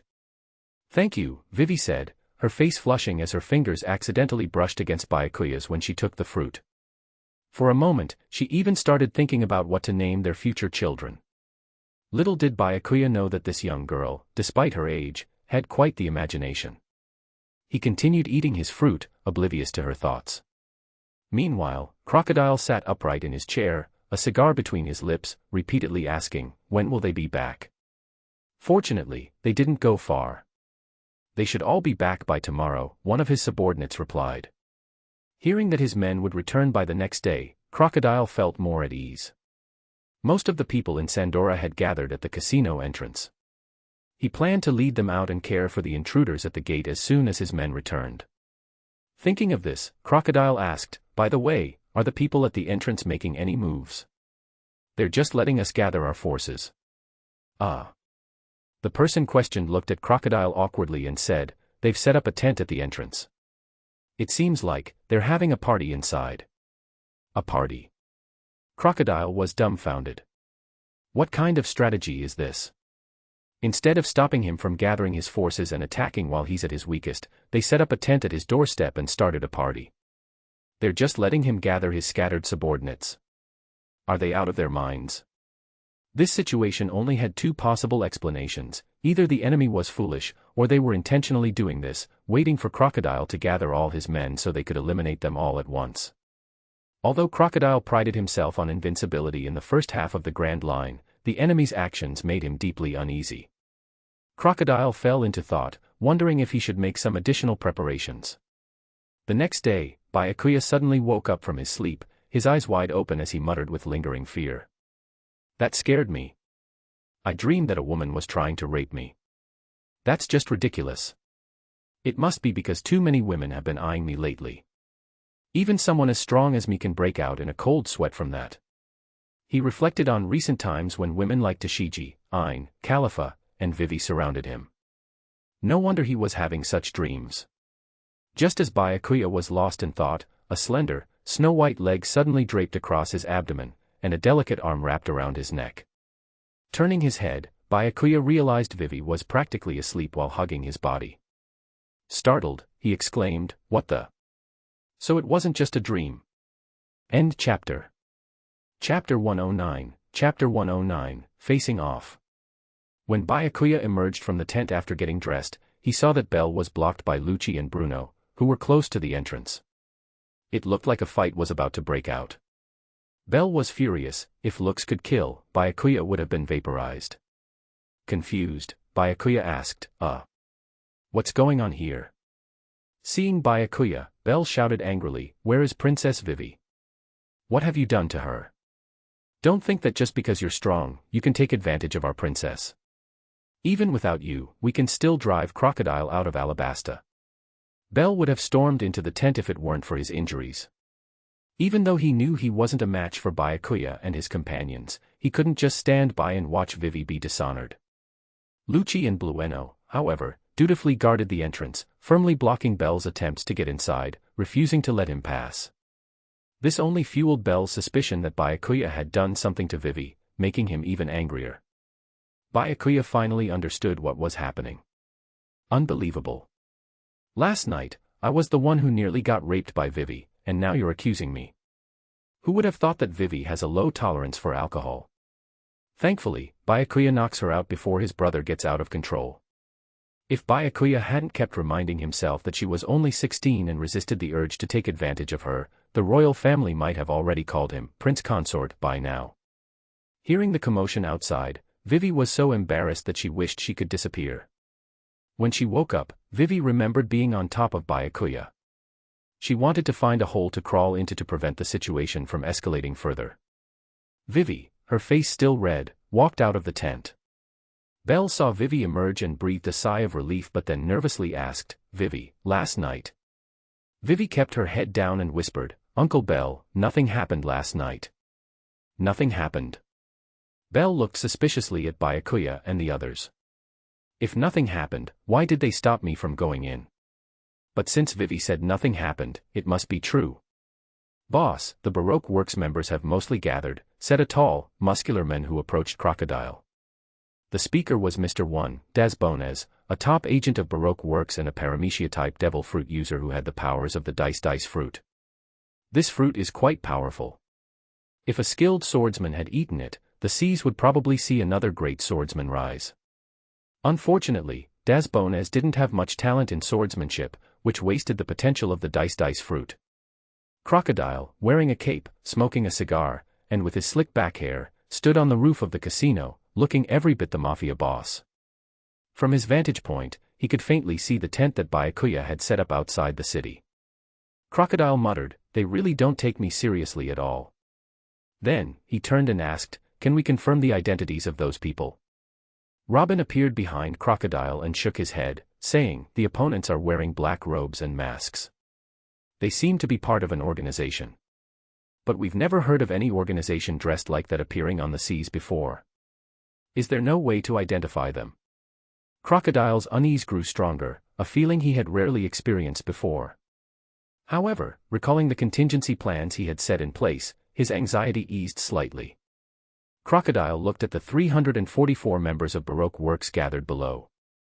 These were the strongest individuals he had recruited since becoming one of the 7 warlords of the sea. Some were even devil fruit users. Although their bounties might have been low, they were strong. Since they had chosen to join Crocodile's ranks, they were aligned with the world government, which meant their bounties wouldn't increase. These 344 people represented nearly all of Crocodile's forces. He looked at them and said in a deep voice, "It's time to show them that crossing Baroque Works comes at the cost of one's life." As Crocodile spoke, the 344 members let out a roar that echoed through the desert, loud enough for Byakuya and the others outside the city to hear clearly. Byakuya grinned and said, "Oh, looks like they've finally gathered everyone." He wondered who exactly had come to die this time. He hoped they brought enough people so that waiting the entire day would have been worthwhile. The residents of the desert city were astonished as they watched Crocodile lead so many of his subordinates out of the city. They wondered who could be important enough to make one of the 7 warlords of the sea, Crocodile, mobilize his entire force. Some brave, or perhaps reckless, people secretly followed the group, curious to see what was happening.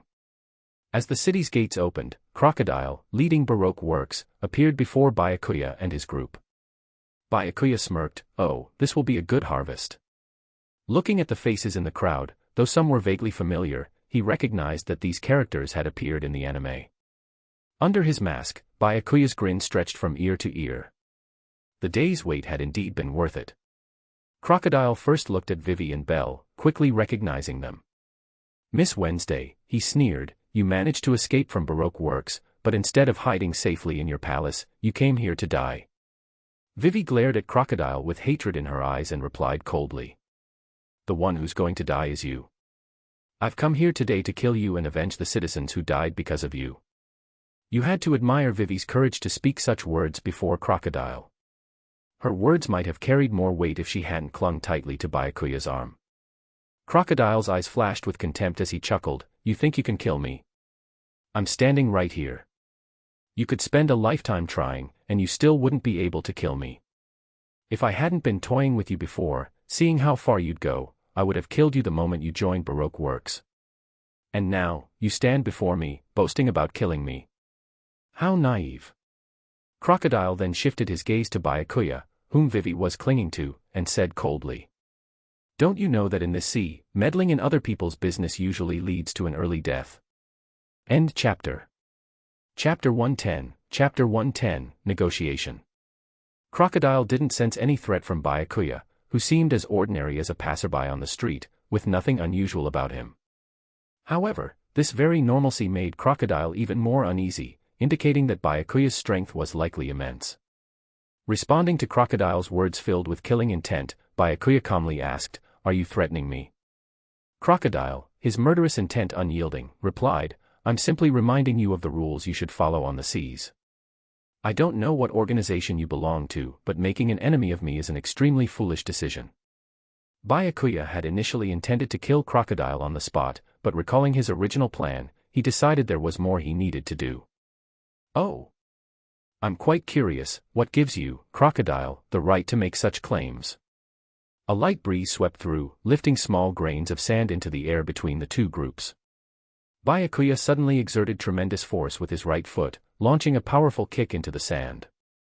In an instant, the sand grains, propelled by Byakuya's kick, shot toward Crocodile and his men like a barrage of machine guns.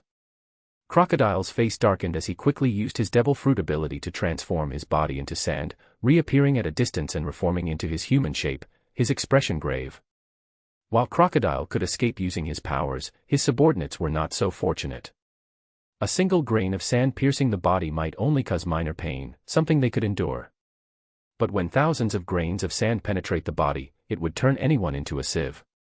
As Crocodile evaded, several Baroque Works officers behind him were too slow to react. Before they could even defend themselves, 3 were killed instantly, their bodies riddled with tiny wounds as blood began to pour out, an extremely gruesome sight. Das Bones, having only been struck by the weaker sand grains, transformed his body into blades as hard as steel. The sand grains collided with his body, producing a sharp clinking sound before falling harmlessly to the ground, unable to penetrate his steel-like form. However, the impact did force him back a few steps. This caught Byakuya's attention. He turned to Lucci and said, "Did you see that? That guy who can turn his whole body into steel blades, he's yours to handle later." Lucci nodded, his eyes fixed on Das Bones. For some time, Byakuya had been training Lucci to use armament hockey. Given Lucci's natural talent and strong physical foundation, he quickly became aware of armament hockey's existence. He was now just one step away from covering his body with it, and this might be the breakthrough opportunity he needed. Crocodile's gaze toward Byakuya now carried a trace of fear. Although he could easily kill those 3 fallen officers, doing so with the same ease as Byakuya was far beyond his reach. For the second time, Crocodile doubted whether he could win.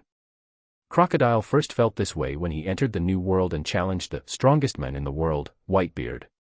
The result was disastrous. Whitebeard's full-strength punch left him severely injured, forcing him to flee disgracefully and abandon the New World. At that moment, Crocodile swore that one day he would return to the New World and personally take down Whitebeard. After learning about the existence of the ancient weapon Pluton in the Alabasta kingdom, Crocodile began to plot everything that followed. But now, this mysterious figure in front of him, someone who seemed to appear out of nowhere, was instilling a fear in him equal to what he felt from Whitebeard back then. This person undoubtedly had the power to kill him. "No, I can't let all these years of effort go to waste," Crocodile thought. A crazy idea popped into his head, and he spoke in a somewhat softer tone. "I'm curious, what exactly did the kingdom of Alabasta offer you? To have found someone as powerful as you to deal with me?"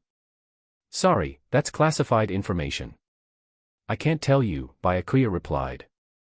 Crocodile's expression changed, and he quickly said, "Whatever they offered you, I'll triple it, as long as your organization doesn't interfere in this matter." Vivi and Pel's faces immediately turned pale. Who would have thought that the always dominant Crocodile would back down in front of Byakuya? Vivi bit her lip and thought, the deal I made with Byakuya was to exchange the location of Pluton. However, if Crocodile were willing to offer the same thing and Byakuya decided not to intervene, Crocodile could probably locate Pluto within a year. By that time, the kingdom of Alabasta would become a living hell. Thinking about this, Vivi's face turned paler, and she fearfully tugged at Byakuya's sleeve like a helpless little animal about to be abandoned by its master. Byakuya continued, "If you're willing to tell me your plan and pay 10 billion berries plus 5 devil fruits of any kind, our organization might consider withdrawing from this operation." Hearing Byakuya's words, Vivi instantly became as white as a sheet, as if all the strength drained from her body, and she could barely stand. She never imagined that Byakuya would break their agreement. Pell, standing nearby, was equally devastated, his eyes blank and his expression dazed. He muttered repeatedly, "It's over, it's all over." Having witnessed Byakuya's power firsthand, he knew that only Byakuya could defeat Crocodile. If Crocodile, or even worse, swayed Byakuya, if Byakuya and Crocodile joined forces, the kingdom of Alabasta would have no hope at all. Even Crocodile was taken aback by Byakuya's outrageous demands. 10 billion berries plus 5 devil fruits. The lowest price for a devil fruit is 5 billion berries, which are incredibly rare. Over the years, most of the berries Crocodile had accumulated were invested in developing the Baroque Works. He had roughly 8 billion berries left, and his subordinates had already consumed most of the devil fruits he acquired. He couldn't possibly meet the mysterious man's demands. But, recalling Byakuya's terrifying strength, Crocodile still agreed to Byakuya's conditions. Once he got his hands on Pluton, Whitebeard, and this guy in front of him would be nothing more than ants. End chapter. Chapter 111, Chapter 111, Torturing Logia User Without Use of Hockey. Crocodile pondered briefly before speaking. "I can agree to your demands, but I can't produce those items immediately. Give me a month, and you can come to Alubarna to collect them." Crocodile's tone made it clear that he was confident in taking over the Alabasta kingdom within a month.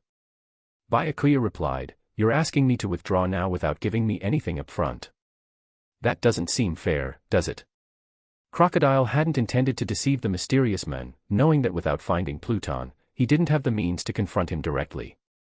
However, Byakuya had a point. Expecting them to withdraw without immediate compensation wasn't realistic. Without hesitation, Crocodile said, "I can first pay you 8 billion berries. You can collect the rest later." Soon after, Das Bones returned to the casino and brought back 8 billion berries, placing them in front of Byakuya. Without even glancing at the money, Byakuya stored it in his system space and continued. "Good. If you tell me everything you've been doing in Alabasta, we will withdraw immediately and not interfere in any of your affairs again." Vivi felt a wave of despair wash over her as Byakuya finished speaking. Tears streamed down her face as her legs gave out, unable to support her any longer. Just as she was about to collapse, Byakuya caught her, preventing her from falling. Confused, Vivi suddenly felt something being slipped into her hand. She discreetly opened the note and saw 3 words, "Trust me." After reading the note, Vivi looked at Byakuya with confusion and hope. What was going on? But recalling everything Byakuya had done since they met, she trusted him. She leaned against Byakuya, silent and resolute, just as she had when she agreed with him. It was her only choice. Crocodile observed this scene without much thought. After all, Vivi was indeed incredibly beautiful. As a princess of a great kingdom, it wasn't surprising that someone as powerful as the mysterious man might be attracted to her. At worst, Crocodile thought he could spare her life after taking over the Alabasta kingdom if that would keep the mysterious man from interfering. Crocodile revealed all his actions in Alabasta to ensure the mysterious man would leave. However, he framed it as a plan to become the king of Alabasta without mentioning anything about Pluton. For Byakuya, this was more than enough. When Crocodile finished speaking and was about to ask Byakuya to leave, he suddenly saw Byakuya pull out a visual den mushi from his sleeve. It seemed that everything Crocodile had just said had been recorded. Shocked and furious, Crocodile demanded, "What do you mean by this?" He knew full well that if this recording were to spread, his status as one of the 7 warlords of the sea would be revoked immediately. The mysterious man aimed the den mushi at Crocodile and said calmly, "So this is what the warlords of the sea have become. To think the Marines consider the warlords one of the 3 great powers. It seems the Marines are just as rotten. Today, the Night Organization will eliminate Crocodile and restore peace to Alabasta." After speaking, Byakuya shut off the den mushi and tucked it away. At this point, Crocodile finally realized that the mysterious man had played him. Byakuya immediately ordered, "Attack." Despite Byakuya's earlier display of power that had intimidated many, the long-standing authority of Crocodile drove the group to launch a deadly assault on Byakuya and his companions. Byakuya handed Vivi over to Pell, saying, "Take Vivi into the sky and get as far away from here as possible." Pell nodded resolutely, transforming into his falcon form and allowing Vivi to sit on his back.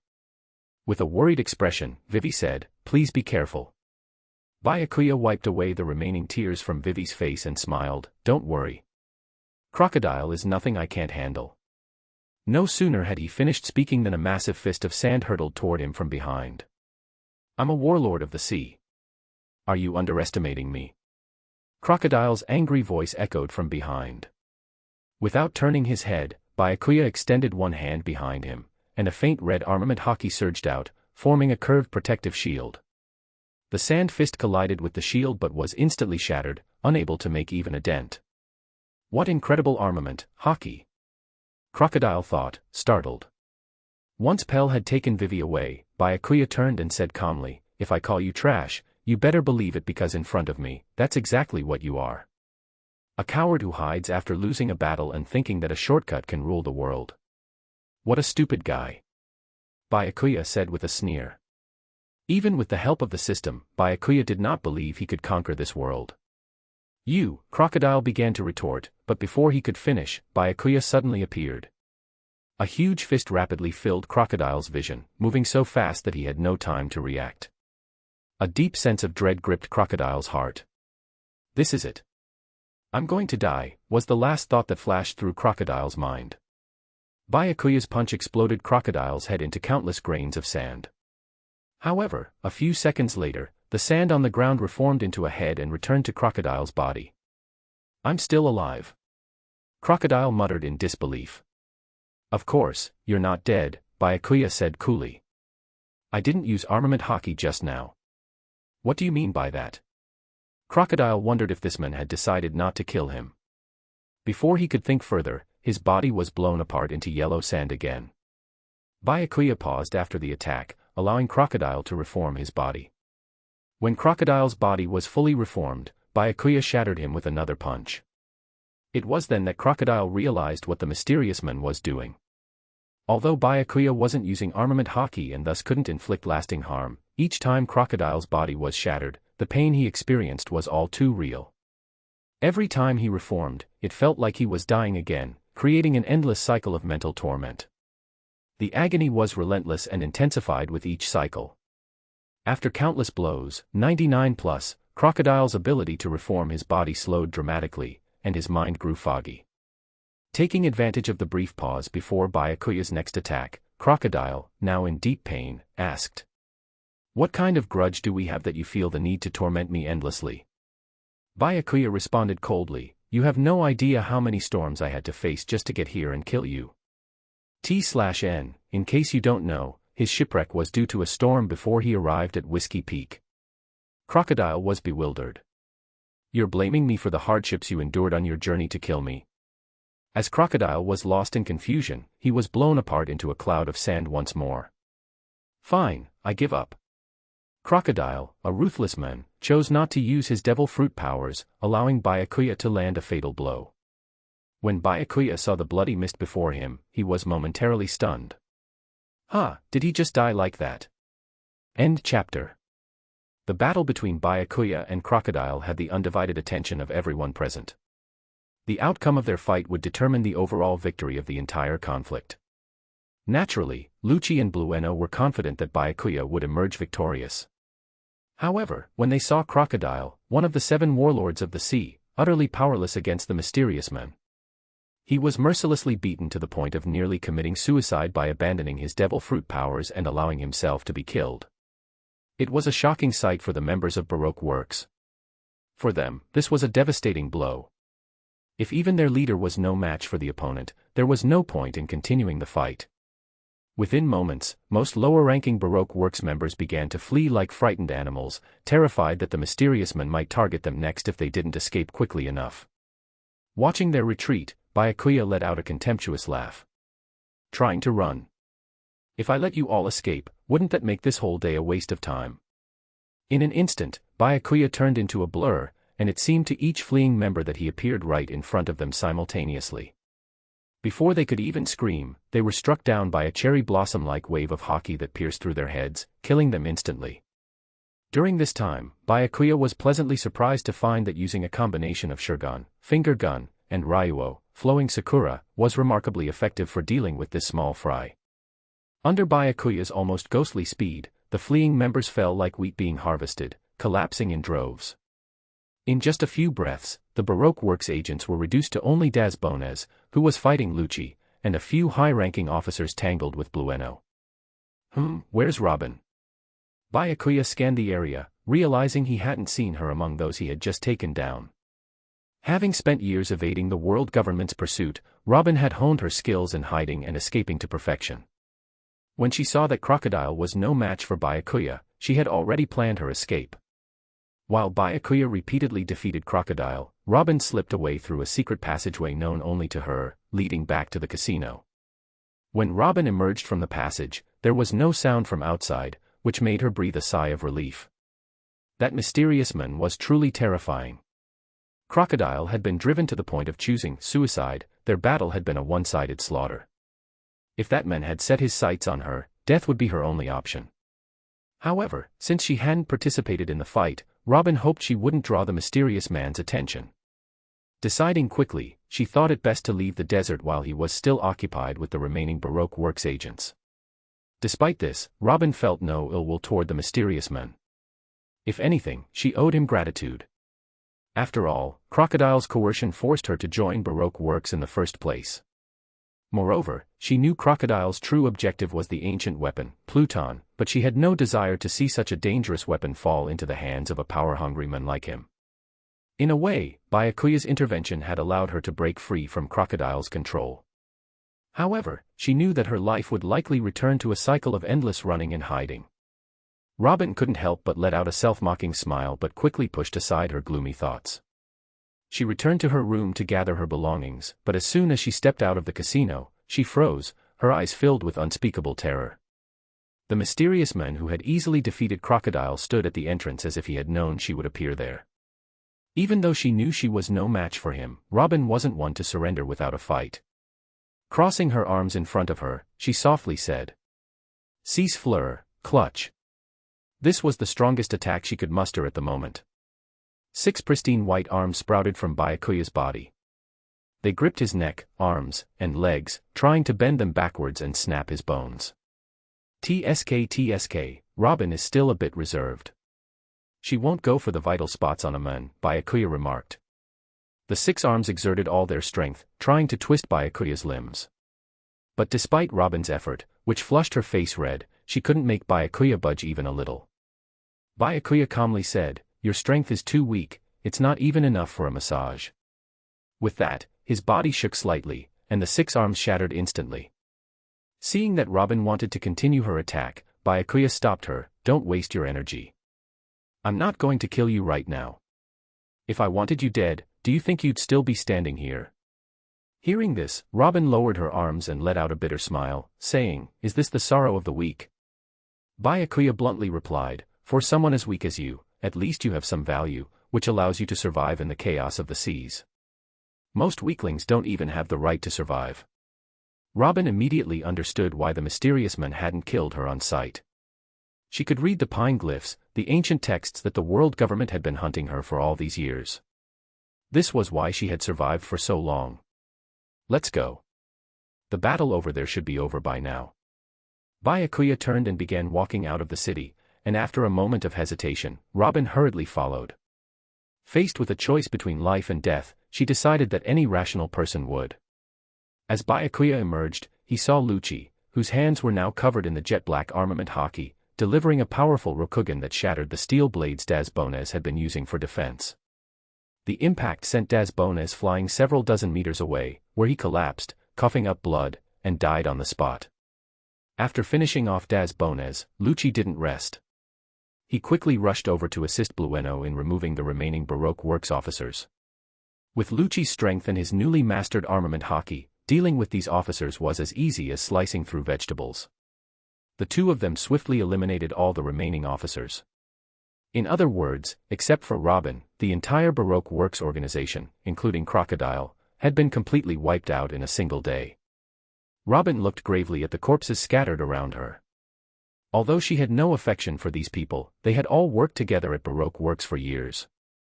Now, she was the only one left alive, and she had no idea when the others might decide she was no longer useful and eliminate her. In the end, she wasn't much better off than the others. At most, she would die a little later. Chapter 113, Rebel. Vivi and Pell, who had been circling in the air, landed as soon as they saw that the battle below had ended. However, they both felt like they were in a dream. Crocodile, who had tormented the kingdom of Alabasta for years, was easily defeated by Byakuya with just a few punches.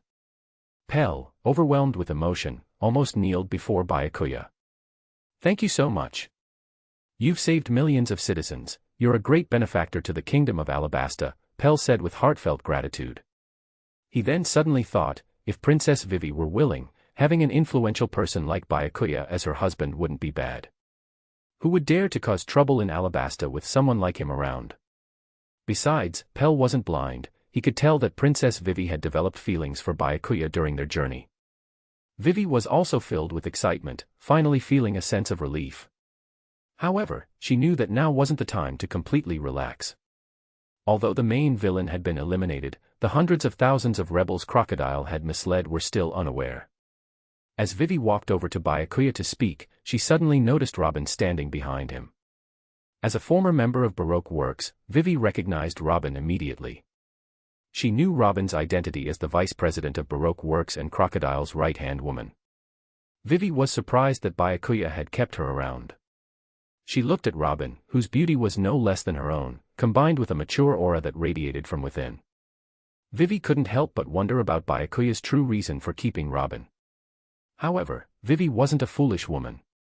She didn't question Byakuya about why he had kept Robin around. Instead, she instinctively held Byakuya's arm as if declaring her claim to him before Robin.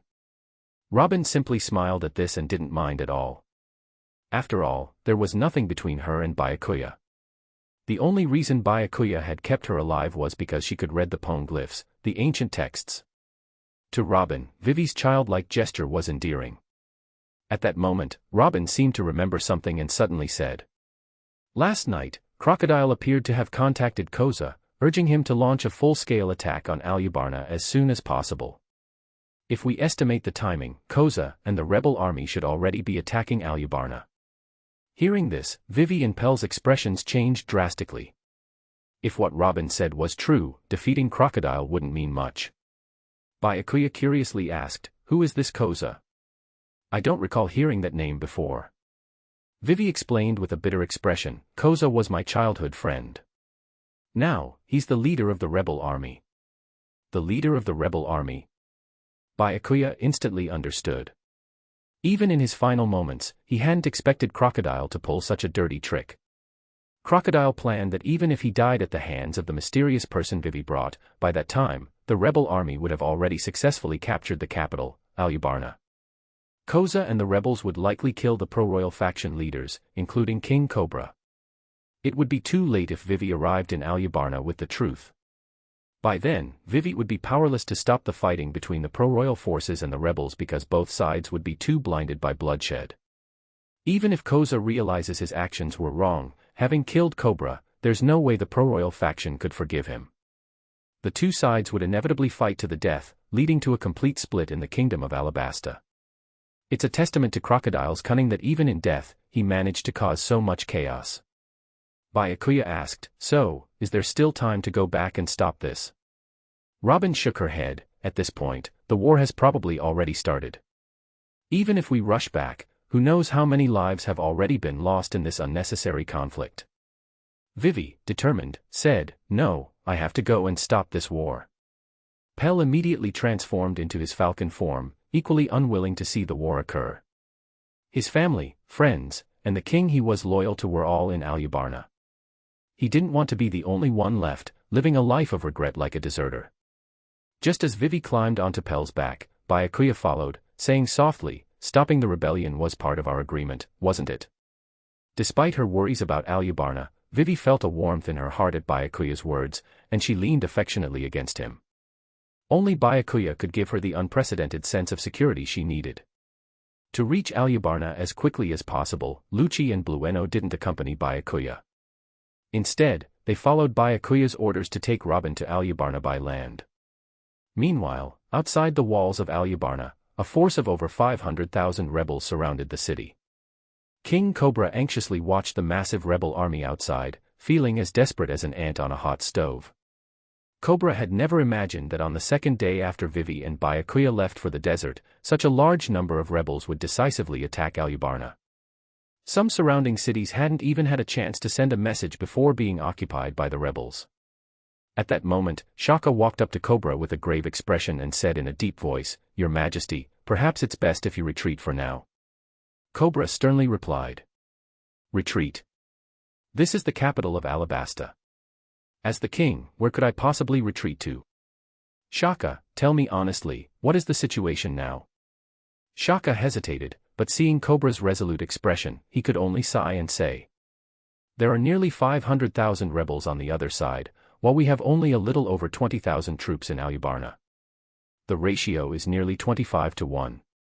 Even though the rebels lack weapons and armor, and we have the advantage of arms and city walls, it's impossible to defend Alubarna with such a terrifying number disparity." Shaka knew that with their well-equipped troops, they might be able to find a weak spot in the rebel lines and protect Cobra long enough to break through. That's why he initially urged Cobra to leave Alubarna. Seeing Shaka's conflicted expression, Cobra shook his head and said, "I am the king of the kingdom of Alabasta. I will not flee and abandon Alubarna. But..." Cobra looked towards the desert and said with emotion, "Even if I die, as long as Vivi is alive, the kingdom of Alabasta will endure." Chapter 114, Conspiracy. A young man, barely 17 or 18, emerged from the rebels' ranks. Riding a camel and wielding a scimitar, he shouted up at King Cobra on the city walls. "Cobra. Because you used dance powder, it hasn't rained in any city in the kingdom of Alabasta except for the capital, Alubarna. The land is parched, and the farmers have harvested nothing for the past 2 years. Countless refugees have died from famine.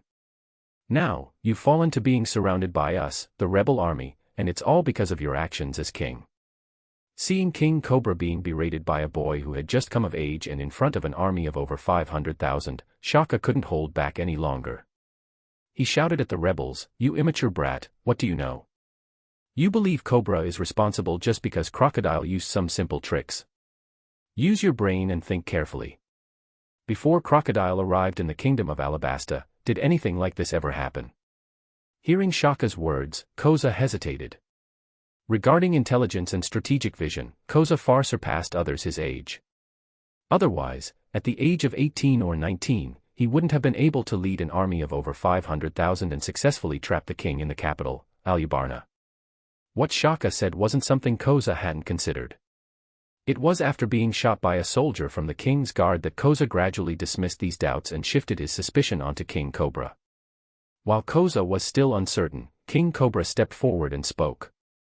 "I know you've been forced into becoming rebels, and it's because of my incompetence as a king that the kingdom of Alabasta has fallen into civil unrest. This is my responsibility, and I won't deny it. But there's one thing I must make clear, the true mastermind behind all this is one of the 7 warlords of the sea, Crocodile. His goal is to take control of the kingdom of Alabasta. If you don't believe me, wait a few days. Vivi has gone to deal with Crocodile, and when she returns, she will prove I'm telling the truth." After Cobra finished speaking, only a small part of the rebel army was stirred. Most rebels still didn't believe what Cobra was saying. They thought he was just trying to buy time. The idea that Princess Vivi could take down Crocodile seemed like a foolish dream with no credibility. Just as Cobra was about to continue explaining, a strange smile appeared on a soldier's face on the city wall. Suddenly, he raised his gun and aimed it at Koza below. Shaka, catching sight of the soldier's actions from the corner of his eye, was instantly drenched in cold sweat. He shouted, "What are you doing? Put down that gun." Unfortunately, the soldier had already pulled the trigger when Shaka yelled. Bang! The gunshot wasn't particularly loud in the noisy environment, but it still caught the attention of many. A yellowish bullet sped straight towards Koza's head. One of the rebel commanders beside Koza shouted, "Watch out." Still dazed after hearing Cobra mention that Vivi had gone to deal with Crocodile, Koza didn't notice the incoming bullet. Just as it was about to hit him, the commander next to Koza leaped forward and tackled him to the ground. Koza snapped out of his daze, holding onto the commander and frantically asking, "KB, are you okay? Are you all right?" KB lifted his head, revealing a pained smile as he struggled to speak.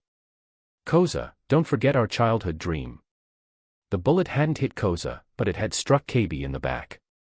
As soon as he finished speaking, KB's head slumped to the side, lifeless. "KB!" Koza cried out in anguish. KB and Koza had been childhood friends, and throughout the time they spent establishing the rebel army and fighting battles across the land, KB had grown to become Koza's right-hand man. Their bond was as close as brothers. But now, KB had sacrificed his life to save Koza, falling to a covert shot from the royal army. Koza was consumed by rage, his mind filled with only one thought, to breach Alubarna and kill King Cobra to avenge his fallen brother. The sight of KB's death also fueled the fury of the 500,000-strong rebel army.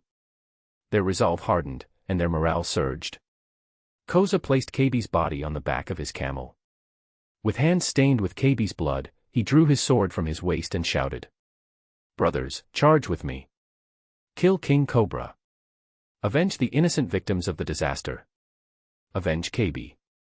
The 500,000-strong rebel army roared in unison, "Kill! Kill! Kill!" The massive rebel force began assaulting Alubarna from all directions. Cobra, seeing the situation spiraling beyond control, could only instruct the royal guards to defend the walls and prevent the rebels from breaching the city. At that moment, Shaka hurriedly approached, his face filled with fury as he witnessed the rebels' attack on the city. He slammed his fist against the wall in frustration. Cobra quickly asked, "Did you find the soldier who fired that shot?" Shaka shook his head dejectedly. "That guy slipped back into the city right after firing and disappeared into the crowd." Cobra let out a deep sigh. That soldier was likely another of Crocodile's pawns. "I never imagined he'd have such an impact at this crucial moment. Yes, if not for that shot, we might have held out until Princess Vivi returned with the evidence against Crocodile to prove the truth to the rebels. But now, sigh." Shaka scratched his head in frustration, utterly helpless. As the rebels drew closer, Shaka urged, "Your Majesty, you should return to the palace. We can hold the walls." Cobra drew the ornamental sword from his waist and said, "If the walls fall, what difference does it make whether I'm here or back at the palace? I'll stay on the walls and wait for Vivi and Byakuya to return." Seeing Cobra's determination, Shaka didn't press the matter further. He silently resolved that he would protect King Cobra at all costs. Even if the defense failed, he would ensure that he died before the king. The brutal siege was about to begin. The rebels, lacking proper weapons, could only wield iron hoes, shovels, and other farming tools, with tattered cloths draped over them as makeshift armor. Despite their crude equipment, the sheer number of rebels overwhelmed the royal army on all sides of the walls. The royal soldiers could not hold their ground against the tide of attackers. Groups of 10 rebels wielded iron hoes, striking at soldiers together. Even soldiers clad in armor couldn't withstand the onslaught. With a scream, a soldier was hacked into pieces, leaving nothing but a bloody mess. The battle grew increasingly fierce, with the royal army being pushed back step by step. 3 of the 4 walls had already fallen. At that moment, a figure appeared on the horizon, and that person was Pell. End chapter. Chapter 115, Chapter 115, Love Triangle. Pell shouted anxiously, "This is bad. The battle has already started over there." Vivi's heart sank as she took in the scene. They were too late. The start of the battle meant there would be casualties, and once blood had been spilt, it would be much harder to end the conflict. Crocodile's plan had succeeded. At this point, Vivi knew her only option was to find the rebel leader, Koza, and show him the evidence they had gathered. She hoped that by revealing the truth to Koza, he could stop the rebels from continuing the fight. "Pell, find Koza. He's the only one who can end this battle." Byakuya held Vivi close but remained silent, respecting her decision in this critical moment. He planned to intervene only if the situation became truly irreparable. Pell's vision was greatly enhanced in his falcon form, allowing him to spot Koza among the crowd, even from 1,000 meters up in the sky. But as Pell swooped down towards Koza, the surrounding rebels recognized him. Mistaking Pell's approach as an attempt to assassinate their leader, they began firing stolen crossbows at him and quickly formed a human shield around Koza. Although the crossbow bolts posed little threat to Pell, Byakuya, wanting to protect Vivi from stray arrows, enveloped Pell in armament hockey. The bolts stopped short, about half a foot in front of Pell, before falling harmlessly to the ground, inadvertently injuring several rebels in the process. As they drew closer, Vivi shouted at Koza, "Koza, order them to stop. This entire war is Crocodile's plot. We've already defeated Crocodile and have proof of his crimes. This evidence shows that my father is innocent. If this fight continues, the only ones who will suffer are the people of Alabasta." Koza turned and saw Vivi standing beside Pell, and a wave of joy washed over him. Just as he was about to speak, he noticed Byakuya holding Vivi, and a shadow of sadness passed through his eyes. He and Vivi had been childhood friends, practically growing up together. It wasn't a lie to say that Koza had feelings for Vivi. Yet, faced with their people's suffering, Koza had chosen to lead the rebels against Vivi's father, King Cobra. But this hadn't changed his deep affection for her. However, seeing her with Byakuya now. When Koza remained silent, Vivi feared he didn't believe her. She quickly took the visual den mushi from Byakuya's arms. She displayed the footage of Crocodile confessing to his plot, projecting the image into the air for all to see, both the rebels and the royal army. The video clearly showed Crocodile admitting to using dance powder to sow discord between the people and the king. It also revealed how he sent an agent with the power of the imitation fruit to pose as a royal soldier and attack Koza, solidifying the rebels' belief that the king was responsible. Crocodile's ultimate goal, as Cobra had said, was to seize control of the kingdom of Alabasta. As the footage ended, the entire battlefield fell silent. Rebels and royal soldiers stared at each other in shock. They realized that the entire conflict had been avoidable and that Crocodile had manipulated them all. Reflecting on their journey, from forming the rebel army to now laying siege to Alubarna, many rebels recalled how they had fought and killed loyal soldiers of the king along the way. Recognizing their grave error, some rebels dropped their weapons and began to cry. Others looked around, confused and uncertain about what to do next. The war, involving 500,000 people, ground to a sudden halt. Seeing this, King Cobra and Shaka exchanged relieved smiles. Just as they had hoped, Vivi succeeded. She returned in time with the evidence of Crocodile's crimes and stopped the war. Vivi spoke earnestly to Koza, "Koza, please stop this. If the war continues, more innocent people will be harmed." Koza's mind was in turmoil. He remembered when he first formed the rebel army, refusing to believe what his father had said, that King Cobra would never do such a thing. He also hadn't believed what Vivi had told him back then. Resolutely, just as Crocodile had wanted, he rallied the suffering refugees and formed the rebel army, attacking cities one after another. By the time they reached the capital, Alubarna, Koza believed he was on the verge of becoming the new king of Alabasta, with Vivi as his queen. He envisioned leading the kingdom into a new era of prosperity. But with the truth revealed, all his dreams were shattered. The ideals he had held onto while forming the rebel army were nothing more than foolishness, as Crocodile had deceived him. Koza looked at his hands, stained with the blood of countless innocent royal soldiers. Then he looked at Vivi, nestled in Byakuya's arms, and felt his world darken. Koza muttered, "Stop. How can I stop now? KB is dead, killed by the royal army. And many royal soldiers have died at the hands of the rebels. Now you're asking me to stop. But what about the rebels who have killed royal soldiers? Are we all to be sentenced to death?" The news of KB's death deeply saddened Vivi. He had also been her childhood friend, and they had been very close. Seeing Vivi's tears and sorrowful expression, Byakuya instinctively held her closer, gently stroking her back. Vivi didn't resist, resting her hands on Byakuya's shoulders as she sobbed. Seeing this, Koza forced a bitter smile. So, in the end, I'm the fool, he thought. After a while, Vivi regained her composure and said, "Koza, you have to believe me. Crocodile misled you.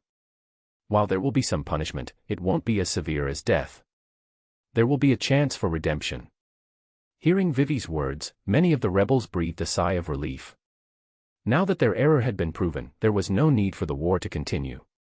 They understood that they needed to atone for the wrongs they had committed, and that seemed fair. However, some rebels were not so easily appeased. They had been the most fervent in fighting the royal army, killing the most soldiers.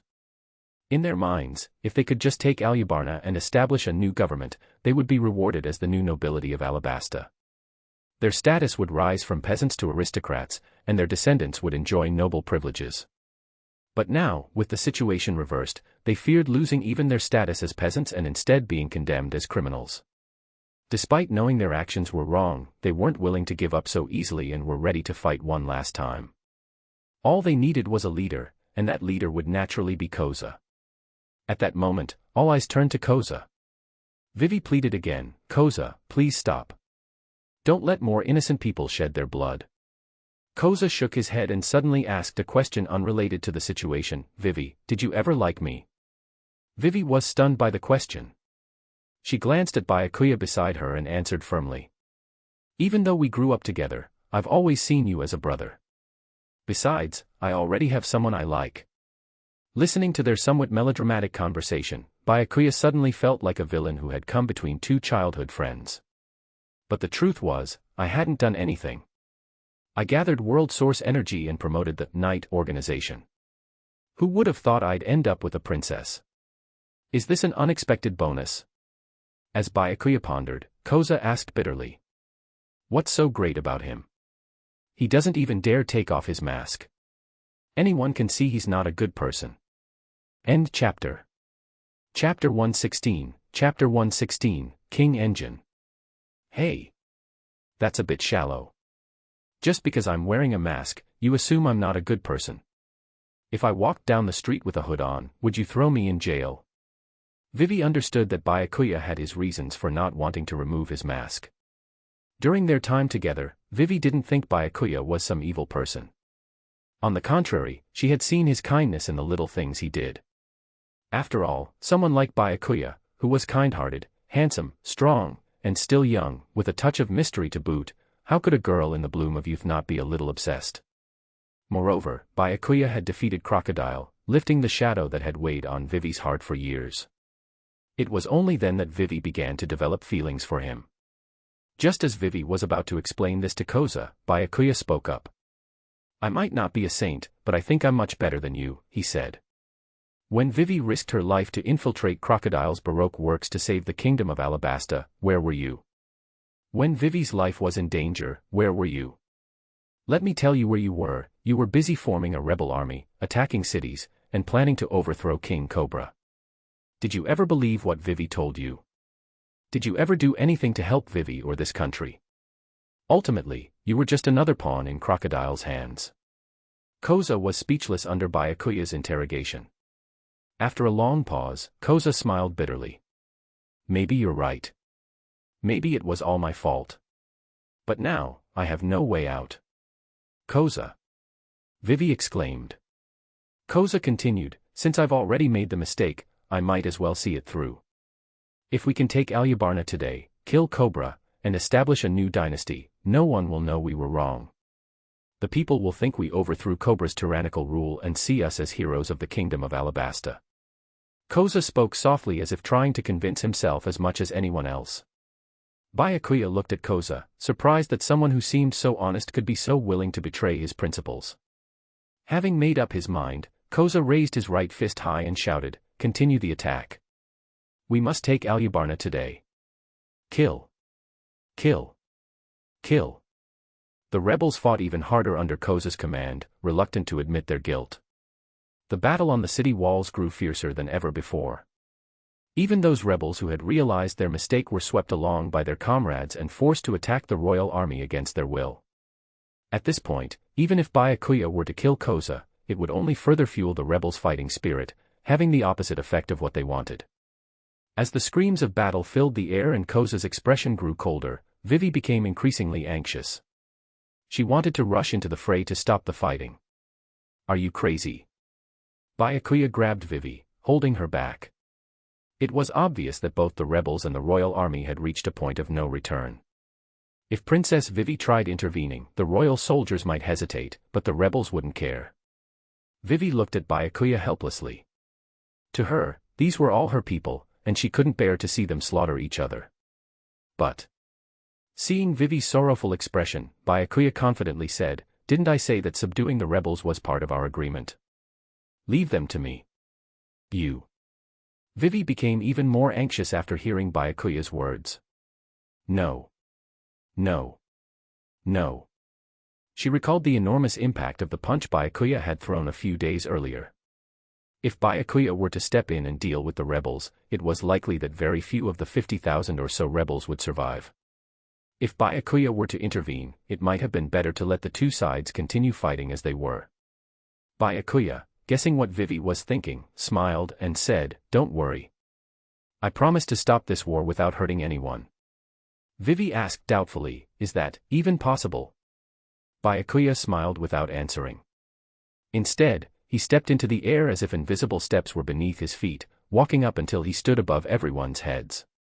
It had been nearly a year since Byakuya last used the King engine. He wasn't sure what consequences it would have now with his current strength. As the faint sound of a heartbeat echoed, the rebels fighting nearby suddenly felt an inexplicable sense of dread, as if a natural disaster was about to strike. Anxiety began to spread through their hearts. The heartbeat grew louder and faster as time passed until it enveloped the battlefield. Thump. Thump. Thump. With each heartbeat, the rebels felt like an invisible giant hand was gripping their hearts, squeezing tightly. The excruciating pain relentlessly assaulted their nerves. All the rebels stared at Byakuya, floating in the sky, their faces filled with terror. It was as if they were witnessing the most horrifying thing they had ever seen. This fear grew from deep within their hearts, a primal terror. In their eyes, Byakuya in the sky was like a god who could decide their fate with a single word. It was an instinctive fear that lower beings feel toward a higher being, something that couldn't be overcome by mere willpower.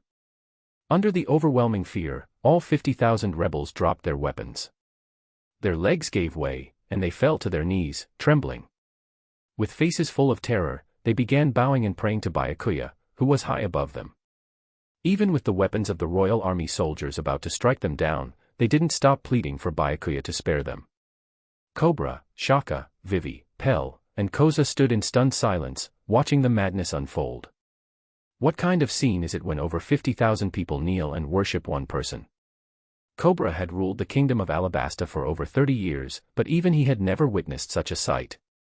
Even Byakuya was momentarily taken aback before he realized what had happened. He couldn't help but feel pleased. Well, these 500,000 rebels weren't that tough. It only took a few minutes to deal with them. This was easier than I thought. However, Byakuya noted that the King engine differed greatly from House Hokuhaki. One induced fear, while the other exerted dominance. This realization sparked a new idea in his mind. Even after Byakuya deactivated the King engine, the fear on the rebels' faces didn't fade. They were completely incapable of resisting. Byakuya returned to Vivi's side with a light laugh. "See? I told you I could stop the rebels without hurting anyone." Vivi finally snapped out of her daze when she heard Byakuya's voice. She hugged him excitedly, exclaiming, "You're amazing. You're incredible." Feeling the soft warmth of Vivi's body and hearing her words full of affection, Byakuya couldn't help but feel overwhelmed. Not far away, Koza collapsed to the ground, his eyes empty as he muttered to himself, 500,000 troops, gone, just like that. 5 minutes ago, he led 55,000 rebels, confident and determined. He was certain they would take Alubarna's capital and lead the kingdom of Alabasta into a new era. But in just 5 minutes, everything had changed.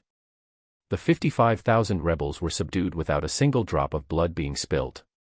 Even the woman he had loved for so long was lying happily in someone else's arms.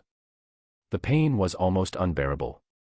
Pell, who couldn't stand the sight of Byakuya and Vivi's sweetness, decided to distance himself and the couple. He quickly restrained Koza. Meanwhile, under Cobra's orders, Shaka led the royal army to rounding up the rebels. The rebels, completely devoid of any fighting spirit, knelt on the ground in a daze, allowing themselves to be shackled by the royal soldiers. Thus, a war involving tens of thousands of people ended. Vivi looked at the scene before her, feeling like she was in a dream. From this day forward, the kingdom of Alabasta would enter a new era of prosperity, all thanks to the men standing before her. As Vivi gazed at Byakuya, she gradually became more and more captivated by him. Chapter 117, This Poneglyph is fake. 3 days later, Lucci, Blueno, and Robin finally arrived at the capital city of Alubarna. During these 3 days, Byakuya had been subjected to repeated temptations from Vivi, mentally worn out by the experience. On one hand, he thought about giving in, but Vivi wasn't even 16 yet, let alone an adult. If he did go through with it, his conscience would bother him. After all, he was a model citizen who had undergone 9 years of compulsory education. But on the other hand, Vivi was so forward that she almost seemed ready to slip something into his drink and sneak into his room at night. This internal conflict visibly told Byakuya, and he appeared noticeably thinner. Over these days, Vivi also learned Byakuya's true identity as a Marine Rear Admiral, which deepened her affection for him. However, to avoid exposing Byakuya's identity, Vivi continued to refer to him as Yoru, and Byakuya kept wearing his mask. Since Vivi had seen him before, she would inevitably figure out his true identity sooner or later. But Byakuya trusted that Vivi would never betray him, so he didn't see much harm in telling her. Still, this was something he shared with Vivi alone. Once Robin arrived, Byakuya didn't want to delay any longer. He asked Vivi to lead them to the Poneglyph that contained information about Pluton. Vivi's family had guarded this Poneglyph for generations. To protect it, they had even given up the opportunity to move to Mary Geos and become celestial dragons. However, precisely this Poneglyph had drawn Crocodile's attention and plunged the kingdom of Alabasta into years of turmoil. They entered the royal palace, eventually opening a hidden door behind an unassuming wall. They descended a dark, winding staircase into a spacious room. In the center of the room stood a massive rectangular stone block, about 2 people tall and 1 person wide, inscribed with countless illegible symbols. To Vivi and Byakuya, the Poneglyph was as indecipherable as an ancient script. They couldn't make sense of a single word. But to Robin, an expert in such matters, the writing on the stone was crystal clear. For Robin, finding all the Poneglyphs and uncovering the history they recorded was her greatest dream. She never imagined she would get the chance to see one in person. Gently running her hand over the rough surface of the Poneglyph, Robin could almost sense the emotions of the words yearning to be known. Byakuya, curious as well, examined the Poneglyph and pressed his finger against it. Surprisingly, nothing happened. Given his current strength, even a slight force could easily crush iron. Yet, the Poneglyph was far harder than steel. Noticing Byakuya's actions, Robin reminded him. The Poneglyphs are made from an indestructible material. It's said that only the Kazuki clan from Wano country possesses the special technique to carve words onto the stone. Hearing Robin's explanation, Byakuya recalled that this was indeed mentioned in the anime. Without thinking, he unconsciously applied more force, using his full strength. Crack! The sound of the stone breaking was startlingly loud in the quiet room, immediately drawing Robin and Vivi's attention. Byakuya awkwardly picked up a thumb-sized piece of the stone he had just broken off. I thought it was supposed to be indestructible. How did it just break like that? Robin's eyes were practically ablaze with fury. This was a Poneglyph. Only 30 of these ancient stones were scattered across the entire sea, and countless scholars had spent their entire lives searching for even one without success. But here, right in front of her, this guy had just damaged a Poneglyph. If it weren't for the faint voice of reason reminding Robin that the man before her was strong enough to defeat Crocodile with a single punch, she might have attacked Byakuya on the spot. Byakuya, however, didn't seem to mind Robin's anger. From the anime, he knew how much Robin valued the Poneglyphs, so her reaction was expected. Let me see if I can put this piece back, he said, holding the thumb-sized fragment as he tried to fit it back into place. But suddenly, he heard a system notification in his mind. Recyclable item detected, Poneglyph, historical data text, recycle value, 3,000 world source points. What? Could the system recycle this, too? Byakuya was shocked. This only made him more certain that the ancient Pluton weapon would have an incredibly high recycle value. Still in disbelief, Byakuya applied more force and broke off another chunk of the stone, this time about the size of a fist. Robin was now barely able to contain her rage. Seeing how easily Byakuya was breaking pieces off and thinking it looked fun, Vivi decided to try herself. She mustered all her strength and pressed down. Ow! Vivi gasped in pain, scrunching up her cute little nose. It hurts. This thing is so hard. Byakuya looked at the now nearly self-combusting Robin and the pained Vivi, who was shaking her hand in discomfort. His mind raced to figure out how to use the system to recycle the Poneglyph without them noticing. Using brute force would be the approach of a simpleton. Byakuya wanted to outsmart them. Ahem. Byakuya coughed lightly, trying to appear casual. What if this Poneglyph isn't real? Still simmering with anger, Robin was caught off guard by his words. She hadn't expected him to say that. Vivi also stopped shaking her hand and looked puzzled. But this Poneglyph has been guarded by my family for generations. How could it be fake? She asked. Byakuya explained, well, Robin said that real Poneglyphs are indestructible. Yet I could break a piece off this one so easily. What does that tell you? Vivi's eyes lit up, and she shouted, I know. I know. Go ahead, Byakuya said. Vivi beamed with admiration, it means you're really strong. Byakuya nearly passed out from her response, that wasn't what he had been aiming for. Meanwhile, Robin, still suspicious, asked, so you're saying this Poneglyph is fake? And that's why it broke so easily. Exactly. Byakuya seized the moment. That's the only explanation that makes sense. Robin, though skeptical, couldn't completely dismiss Byakuya's reasoning. If they could verify the information on this Poneglyph and find Pluton, it would prove the stone's authenticity. If not, then it was indeed a fake. End chapter. Chapter 118, Chapter 118, Desert Jewel.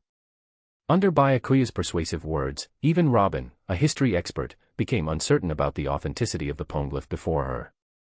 However, the stone contained detailed information about the ancient weapon, Pluton, its creation, terrifying power, and the location of the last remaining ship. Robin was initially reluctant to share this information with Byakuya. She knew all too well that if such a powerful ancient weapon resurfaced in the world, it would undoubtedly unleash chaos, destroying numerous countries and shattering countless happy families. Robin would rather die than be responsible for such devastation. But because the authenticity of this Poneglyph was in question, Robin couldn't be sure if the information was accurate. She wouldn't have to sacrifice herself if it turned out to be fake. Although Robin could have given Byakuya a false location, allowing her to claim that the Poneglyph was fake if he couldn't find Pluton, her dedication as a historian made her equally curious about the truth. Torn between these thoughts, Robin eventually revealed the real location to Byakuya. The Poneglyph indicates that Pluton's location should be beneath an oasis, not far east of Alubarna, she said. Vivi frowned as she pondered, an oasis near the capital. But the area around Alubarna is deserted. Where would there be an oasis? Vivi grew up in Alubarna and was very familiar with the surrounding environment. Byakuya suggested, perhaps it was an oasis many years ago, but over time, it gradually disappeared. Hearing this, Vivi's mind was flooded with a name from something she had once read in a book. Are you talking about the Desert Jewel? I remember reading that 200 years ago, it was a lush oasis called the Desert Jewel. But over the centuries, as people over-extracted water from the area, the lake dried up, turning into a desert, Vivi explained. Robin nodded, I think I've read about that too. That's likely the place. With Vivi and Robin's help, they quickly pinpointed the location of the Desert Jewel. But before they set out, Byakuya suddenly said, why don't we take this Poneglyph with us too? Whether real or fake, it's already harmed the kingdom of Alabasta significantly. If we leave it here, there's no guarantee that others won't come after it in the future. For the kingdom's safety, it's better not to leave it here, Byakuya said, looking at Vivi. After all, her family had guarded this for 800 years, and if he wanted to take it, he needed her consent. To Byakuya's surprise, Vivi spoke up willingly before he could even present the argument he had prepared in his mind. Byakuya, you're right. Keeping the Poneglyph here does pose a risk to the kingdom of Alabasta. Given the current situation, our kingdom can't handle any more turmoil. It's better if we take it away. Curious, Byakuya asked, don't you need to consult with your father first? It's fine, I'm sure my father will understand, Vivi replied, playfully winking at Byakuya, looking very cute. At that moment, Byakuya understood her intentions. Vivi had likely realized that he wanted the Poneglyph, which is why she agreed so quickly. Byakuya felt gratitude wash over him as he gently stroked Vivi's sky-blue hair, whispering, thank you. Vivi looked at Byakuya mischievously and said, if you really want to thank me, how about tonight? Ahem, we'll talk about it later. Byakuya interrupted awkwardly. Vivi stomped her foot in frustration. Humph. Are you even a man? Faced with Vivi's challenge to his masculinity, Byakuya knew he couldn't back down. Byakuya gritted his teeth and said, "All right, tell me, how long until you're of age? On that day, I'll ensure you know what being with a real man means." "Ah, that'll take so long." Vivi pouted, puffing out her cheeks adorably frustrated, which made Byakuya's heart skip a beat. Testing the waters, he suggested, "How about when you turn 17? "No way, 15. Vivi insisted. 15 is too early. Byakuya countered. Then 16. Vivi proposed. Byakuya thought it over. 16 could work. After all, in the world of pirates, people matured quickly. By 16, most women were already capable of having children. "How long until you turn 16, he asked. Blushing, Vivi giggled, 3 more months. "Make sure you come find me then." "Ah." Byakuya finally realized that Vivi had been planning this all along. Before he could respond, Robin's voice interrupted, filled with a hint of jealousy. Hey, if you two are going to flirt, maybe don't do it in front of a third will like me." Realizing Robin was still in the room, Vivi, who had been acting boldly, suddenly panicked like a startled animal and instinctively hid behind Byakuya. Her face turned as red as a tomato, almost dripping with embarrassment. She felt mortified that she had blurted out such things in her scheme to tease Byakuya in front of Robin. If word got out, how could she face anyone as a princess? Seeing Vivi's shy reaction, Byakuya quickly intervened to change the subject. "We should head to the desert jewel and see if we can find any traces of Pluton," he said, trying to defuse the situation. With that, Byakuya used his system space to take the Poneglyph away, securing himself 1,000 points of world source power. Now, it was just a matter of finding Pluton and seeing how much world source power could be exchanged for. Vivi found an old book she had read before that documented the desert jewel's history. Following its guidance, the three of them ventured deep into the desert. Byakuya looked around, seeing nothing but sand in every direction. Only the faint outline of Alubarna was visible in the distance. "Vivi, are you sure this is the desert jewel?" he asked. Vivi hesitated. "I'm not sure. The book records events from 200 years ago." "Well, if the book says it's here, let's try it," Byakuya decided. "You two should step back. I don't want you to get caught up in this." Once Vivi and Robin had retreated to a safe distance, Byakuya took a deep breath. His hand moved like a blade, surrounded by cherry blossom-like hockey that shimmered beautifully. Channeling all his strength, he struck the desert floor with a powerful slash. The impact created a thin crack in the ground that expanded, spreading incredibly fast. The earth shook violently, like an earthquake, as the crack grew wider and deeper. Byakuya peered down into the abyss, but all he saw was endless darkness, which evoked a sense of dread. Robin approached, her voice concerned. "Can you see Pluton?" "There's nothing down there," Byakuya shook his head. "Maybe I should go down and take a closer look." "Go down." Vivi glanced into the chasm, unable to see the bottom. Who knew how long it would take to reach the ground if someone jumped down? "Byakuya, going down there is too dangerous," Vivi warned. "Maybe we're in the wrong place, or the Poneglyph's information is incorrect. There's no need to take such a risk." "I have to find Pluton," Byakuya insisted. "Don't worry. With my strength, nothing will go wrong." If Robin hadn't intentionally given him the wrong location, Pluton was likely hidden below. If he could find it, the reward would be at least 10,000 points of world source power, a huge gain for him. Compared to that, any danger was insignificant. Besides, he didn't believe anything would go wrong. Robin stared at the crack, deep in thought, before finally speaking. "I'll go down with you." As a historian, she was equally eager to confirm whether Pluton was truly down there. The truth of the Poneglyph's authenticity was something she deeply cared about. Chapter 119, Ancient Weapon, Pluton. When Robin agreed to go down, Vivi said, "I'll go with you too." Byakuya chuckled, "Don't be silly. Neither of you should come down. I can go alone. I can ensure my safety, but it won't be as easy if I have to look after both of you." Byakuya's reasoning made sense. Bringing them along would only make things harder for him if there were any real danger below. Seeing that neither argued further, Byakuya added, "Wait for me up here." With that, he leaped into the abyss. Vivi watched as Byakuya's figure vanished from sight, her brow furrowed with worry, her eyes filled with anxiety. As Byakuya descended freely, he felt the wind whistling past his ears and heard sand grains rubbing together. A strange feeling of agitation crept over him. Coupled with the pitch-black surroundings, this irritation became even more pronounced. After about a minute of falling, he still hadn't reached the ground. This unusual situation caught Byakuya's attention.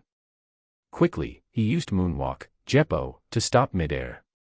When he looked up, the crack he had entered through was so far away that it was barely visible. Suddenly, the air was filled with a pungent stench, accompanied by occasional gusts of hot wind that made the smell even more intense. Byakuya instinctively wrinkled his nose at the odor, looking down into the endless darkness below. "What is that smell? Could something down there be rotting?" he muttered. Realizing he couldn't continue descending like this, Byakuya searched his system space for something that could provide light to assess his surroundings. Soon, he found a flashlight he forgot to put in the system space. The moment Byakuya turned on the flashlight, his heart nearly stopped. In the pitch-black abyss, the flashlight's beam revealed something startling not far in front of him. Two enormous, orange-yellow slit pupils, the size of bronze bells, reflected his image in the light. The sudden illumination irritated the creature as its eyes blinked in discomfort. Slowly, Byakuya moved the flashlight around, revealing a massive snake's head, as large as a house, hovering just a short distance from him. The enormous serpent flicked out a tongue over 10 meters long, red with a purple tint, stirring up hot winds that carried a foul stench with each flick. Byakuya finally understood the source of the smell and the hot winds, the massive snake right before him. For some reason, the snake didn't attack immediately upon discovering Byakuya. Instead, it swayed its head slightly, its tongue inching closer to Byakuya. Seeing that the serpent wasn't attacking, Byakuya didn't feel the need to flee. Instead, he continued to shine the flashlight down the snake's body, occasionally making observations. "Wow, its body is almost as thick as Jack in his beast form," he muttered in amazement, eyeing the enormous coils of the snake, each scale as large as a wash basin. It was hard to imagine how many years this snake had lived to grow to such a size. As Byakuya continued his inspection, he noticed a faint glimmer in the flashlight's beam. The snake's scales reflect light, he wondered, moving closer to examine it. Upon closer inspection, he realized that the object reflecting light wasn't a scale but a cylindrical steel object resembling a cannon barrel. The barrel was so long that only a tiny section protruded from the snake's coils, just enough for Byakuya to spot it. As Byakuya continued to scan the area, he found more and more steel objects resembling cannon barrels. He even spotted the railings used on ships to prevent items from falling overboard and the masts where sails would be hung. Byakuya's mind raced. Why does this thing wrapped up by the snake look more and more like a ship? Wait, a ship? Byakuya's eyes widened as he examined the structure before him. Could this be Pluton? Byakuya spent quite some time thoroughly investigating from top to bottom, and the more he saw, the more convinced he became that the object entangled in the snake's coils was indeed Pluton. Finally, Byakuya understood why his powerful strike had created such a deep crack in the ground. Pluton was standing upright underground, and his slash had struck directly above it, which is why the crack had formed so deeply and why it had been so easy to locate Pluton. This also meant that Robin hadn't deliberately misled him with false information. The Pluton before Byakuya spanned over 5,000 meters, nearly the size of a small island. With something like this, you could sail the seas and create your mini-kingdom, accommodating tens of thousands of people. Despite being buried underground for many years, Pluton's surface remained smooth and unblemished, without any signs of rust. Pluton lived up to its reputation as the pinnacle of shipbuilding, crafted by the combined efforts of the greatest shipwrights. However, Byakuya hadn't forgotten why he was searching for Pluton. He placed his hand on Pluton's surface, feeling the coldness beneath his palm. As expected, a system prompt sounded in his mind. Recoverable item detected, Pluton, unique, damaged, recovery value, 12,000 world source points. Byakuya nearly shouted in excitement. Coming to Alabasta had certainly been worthwhile. Even without factoring in the changes to the plot that hadn't yet been tallied, just Pluton and the Poneglyph stored in his system space alone were worth 15,000 world source points. And on top of that, he'd managed to win over a princess. Byakuya couldn't help but wish for more opportunities like this. Greedily, Byakuya thought, if it's worth 12,000 points while damaged, wouldn't a fully intact Pluton be worth at least 20,000 points? It was easy to guess that Pluton's damage was likely due to the giant serpent that had been coiled around it for so many years. But it was also because of this serpent that Pluton had remained hidden for so long. Byakuya wasn't insatiably greedy. The 12,000 points alone were more than enough to make this trip worthwhile. What a haul! Byakuya's face lit up with joy as he mentally confirmed the recovery. In an instant, the island-sized Pluton and the Poneglyph in his system space vanished before his eyes. A total of 15,000 world source points were credited to his account. Just as Byakuya was about to open the system panel to admire his growing balance of world source points, a thunderous noise like a landslide echoed from above. Looking up, he realized a massive void had been left, and Pluton was now gone. The sand and rocks above began to collapse, rapidly filling the gap until it was filled. Damn! If he didn't move quickly, he would be buried alive. On the surface, Vivi, pacing anxiously near the aperture out of concern for Byakuya, suddenly felt the ground beneath her shake violently. The sand and stones at her feet began to sink into the crack, forming a deep, circular pit. Caught off guard, Vivi fell into the sand and tried to stand, but there was nowhere to get a foothold. It felt like an invisible hand was pulling her relentlessly toward the pit. Despair began to creep into her heart as Byakuya's image filled her mind. But Byakuya was still down in the crevice, and he was likely in an even worse situation than she was. At this critical moment, two arms suddenly emerged from the ground before Vivi, grabbing her hands and preventing her from being dragged into the pit. Vivi looked up to see that Robin had saved her with her devil fruit powers. However, Robin's strained expression made it clear that the effort was also weighing on her. After all, she was using her strength to fight against the forces of nature itself.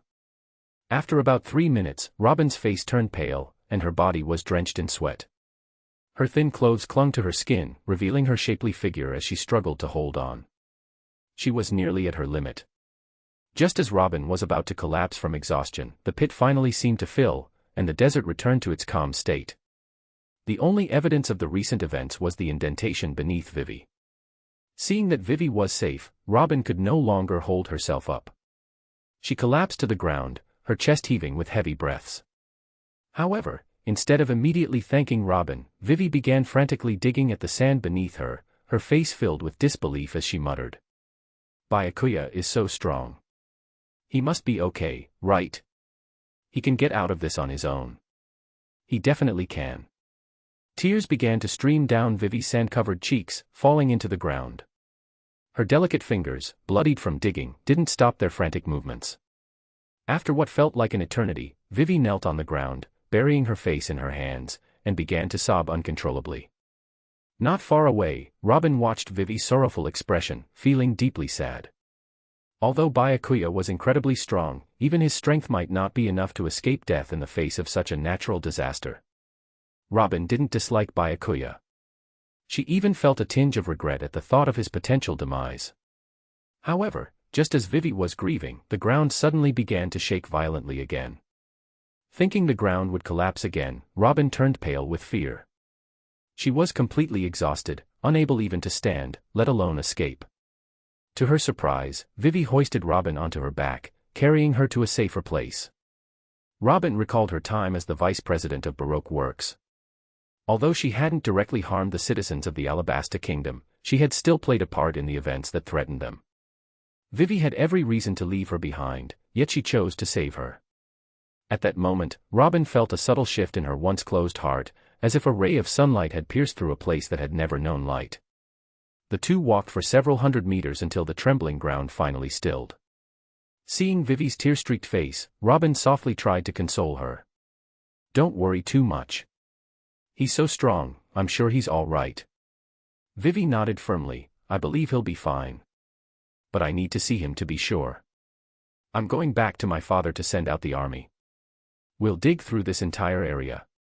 She added firmly, "Even if he is dead, I have to find his body." Hearing the determination in Vivi's voice, Robin sighed, choosing not to say anything further. Perhaps this was the nature of youthful feelings. Just as the two were about to turn and leave, a roar suddenly echoed behind them. Chapter 120, Chapter 120, Upgrade. An explosion echoed out of nowhere, followed by the violent trembling of the ground. A massive shadow burst through the earth, shooting skyward and sending sand flying everywhere. Vivi and Robin stared in shock at the enormous figure that had suddenly appeared behind them, their alertness immediately heightened. It was a colossal snake nearly a kilometer long. Its body, as tall as a city wall, was enough to instill deep fear in any ordinary person. As she watched the giant serpent emerge from the ground, Vivi wondered if a battle between the snake and Byakuya had caused the earlier collapse. But before she could think further, Robin urgently warned, "Run. That serpent is eyeing us." Vivi looked up and saw the serpent's enormous eyes, bigger than a person, fixed on her and Robin. She realized that her abilities were no match for the snake, and Robin, having exhausted herself saving Vivi, couldn't use her powers. They were like helpless lambs before the serpent, completely defenseless. The enormous snake began to slither across the desert, moving rapidly towards Vivi and Robin. The sound of its scales scraping against the sand grew louder and closer, filling them both with despair. They had no hope of escaping. As the snake drew near, Vivi felt her heart sink. "I guess this means I'll die with Byakuya," she resignedly thought. In truth, ever since Vivi realized Byakuya might have died underground, she had harbored a willingness to die herself. She didn't want to believe it until she saw his body, but now, faced with the serpent, she was coming to accept reality. Instead of fear, she felt a strange calmness as death approached. Robin, too, could only sigh in helplessness, though she found some solace in the fact that she had at least seen a piece of the Poneglyph before dying.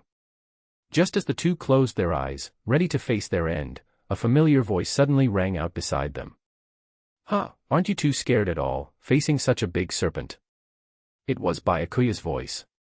Vivi and Robin opened their eyes and saw that the giant snake had stopped just a few meters away, its huge eyes blinking as if observing them like rare animals.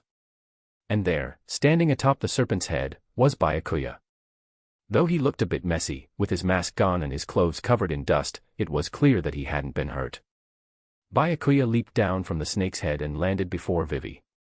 "Byakuya!" Vivi cried out in joy and threw herself into his arms. In her excitement, she forgot she still had Robin on her back, causing Byakuya to widen his eyes as he saw Robin, now pressed against him, in panic. Robin tried to pull away, but she was too weak to move, let alone escape the awkward situation. As Vivi clung tightly to Byakuya, resting her face against his chest, Robin and Byakuya's faces were pressed together, frozen in shock. They might have accidentally kissed if Byakuya hadn't instinctively turned his head. Byakuya could feel the warmth from Robin's soft cheek, and even someone as experienced as Robin blushed at the awkwardness of it all. At that moment, the three of them created a strangely beautiful scene. Holding onto Byakuya, Vivi cried out, "I was so scared. I thought you." Byakuya, touched by Vivi's concern, tried to console her, but the situation became increasingly awkward. It felt surreal, with Vivi pressing against his chest and Robin's face so close to his. "Ah, Vivi, could you let go now?" Byakuya asked awkwardly. "No, I won't. I just want to hold you like this." Vivi responded firmly, tightening her grip on Byakuya as if she wanted to merge with him and never let go. "But, this is not good," Byakuya muttered. Vivi lifted her head, annoyed. "What's so bad about this?"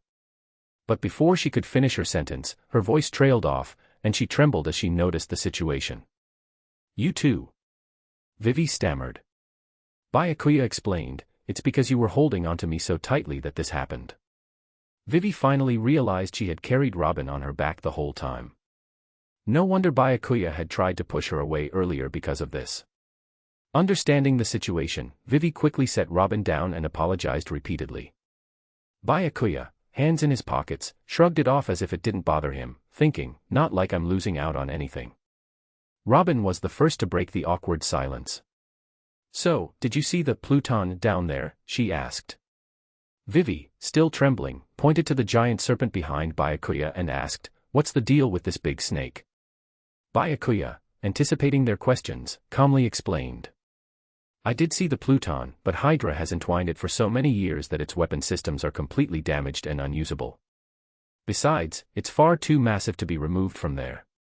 Robin told herself, so, the Pluton really does exist, which means the Poneglyph is genuine. However, she didn't mention the Poneglyph since her interest lay in the information it contained rather than the stone itself. Conversely, Vivi was focused on something else Byakuya had mentioned. Hydra. She looked at the enormous serpent nearly a kilometer long and stared at Byakuya in shock. You call this Hydra? How big does something have to be to qualify as Hydra? Byakuya patted the serpent's head and continued, when I found that Pluton, Hydra was wrapped around it. Surprisingly, it didn't attack me. I sensed this creature had some intelligence, so I didn't harm it. Later, the ground began to shake violently for some reason, and the sand started collapsing inward. Hydra went crazy and drilled its way to the surface, and I just happened to ride its head out of the ground. Neither Vivi nor Robin doubted his explanation. After all, the Pluton was so severely damaged that it was beyond use. Even if they were to spend enormous resources excavating it, it would be a useless scrap metal piece. Byakuya felt sympathy for Vivi when he learned about her desperate actions after thinking he was buried underground. He quickly redeemed some medicine from the system store to heal the injuries on her hands. As the three returned to Alabasta, Kuro didn't follow them and burrowed back into the sand. Walking along the road, Byakuya noticed Robin's uncharacteristic silence and suddenly asked, "You must know who I am by now, right?" When Byakuya emerged from the ground riding Kuro, his mask accidentally fell off, revealing his true face. Given how close they had been, with their faces almost touching, Byakuya noticed a flicker of recognition in Robin's eyes. He guessed she had figured out his identity. Vivi's heart skipped a beat when she heard this. Byakuya's identity was a secret that no one else should know. Even after she found out, she continued to call him Yoru. Now that Robin knew Byakuya's true identity, would he silence her on the spot? Before, if Byakuya had wanted to deal with Robin, Vivi wouldn't have stopped him. As the deputy leader of Baroque Works, Robin had been an enemy. Vivi had harbored a deep resentment towards her, though she never showed it because Robin had been useful to Byakuya. However, after Robin risks her life to save Vivi, Vivi's feelings toward her change. Now, Vivi doesn't want Robin to die at Byakuya's hands. Robin didn't pretend to be ignorant. Instead, she let out a bitter smile and said, "Yes, I recognized you, Rear Admiral Byakuya."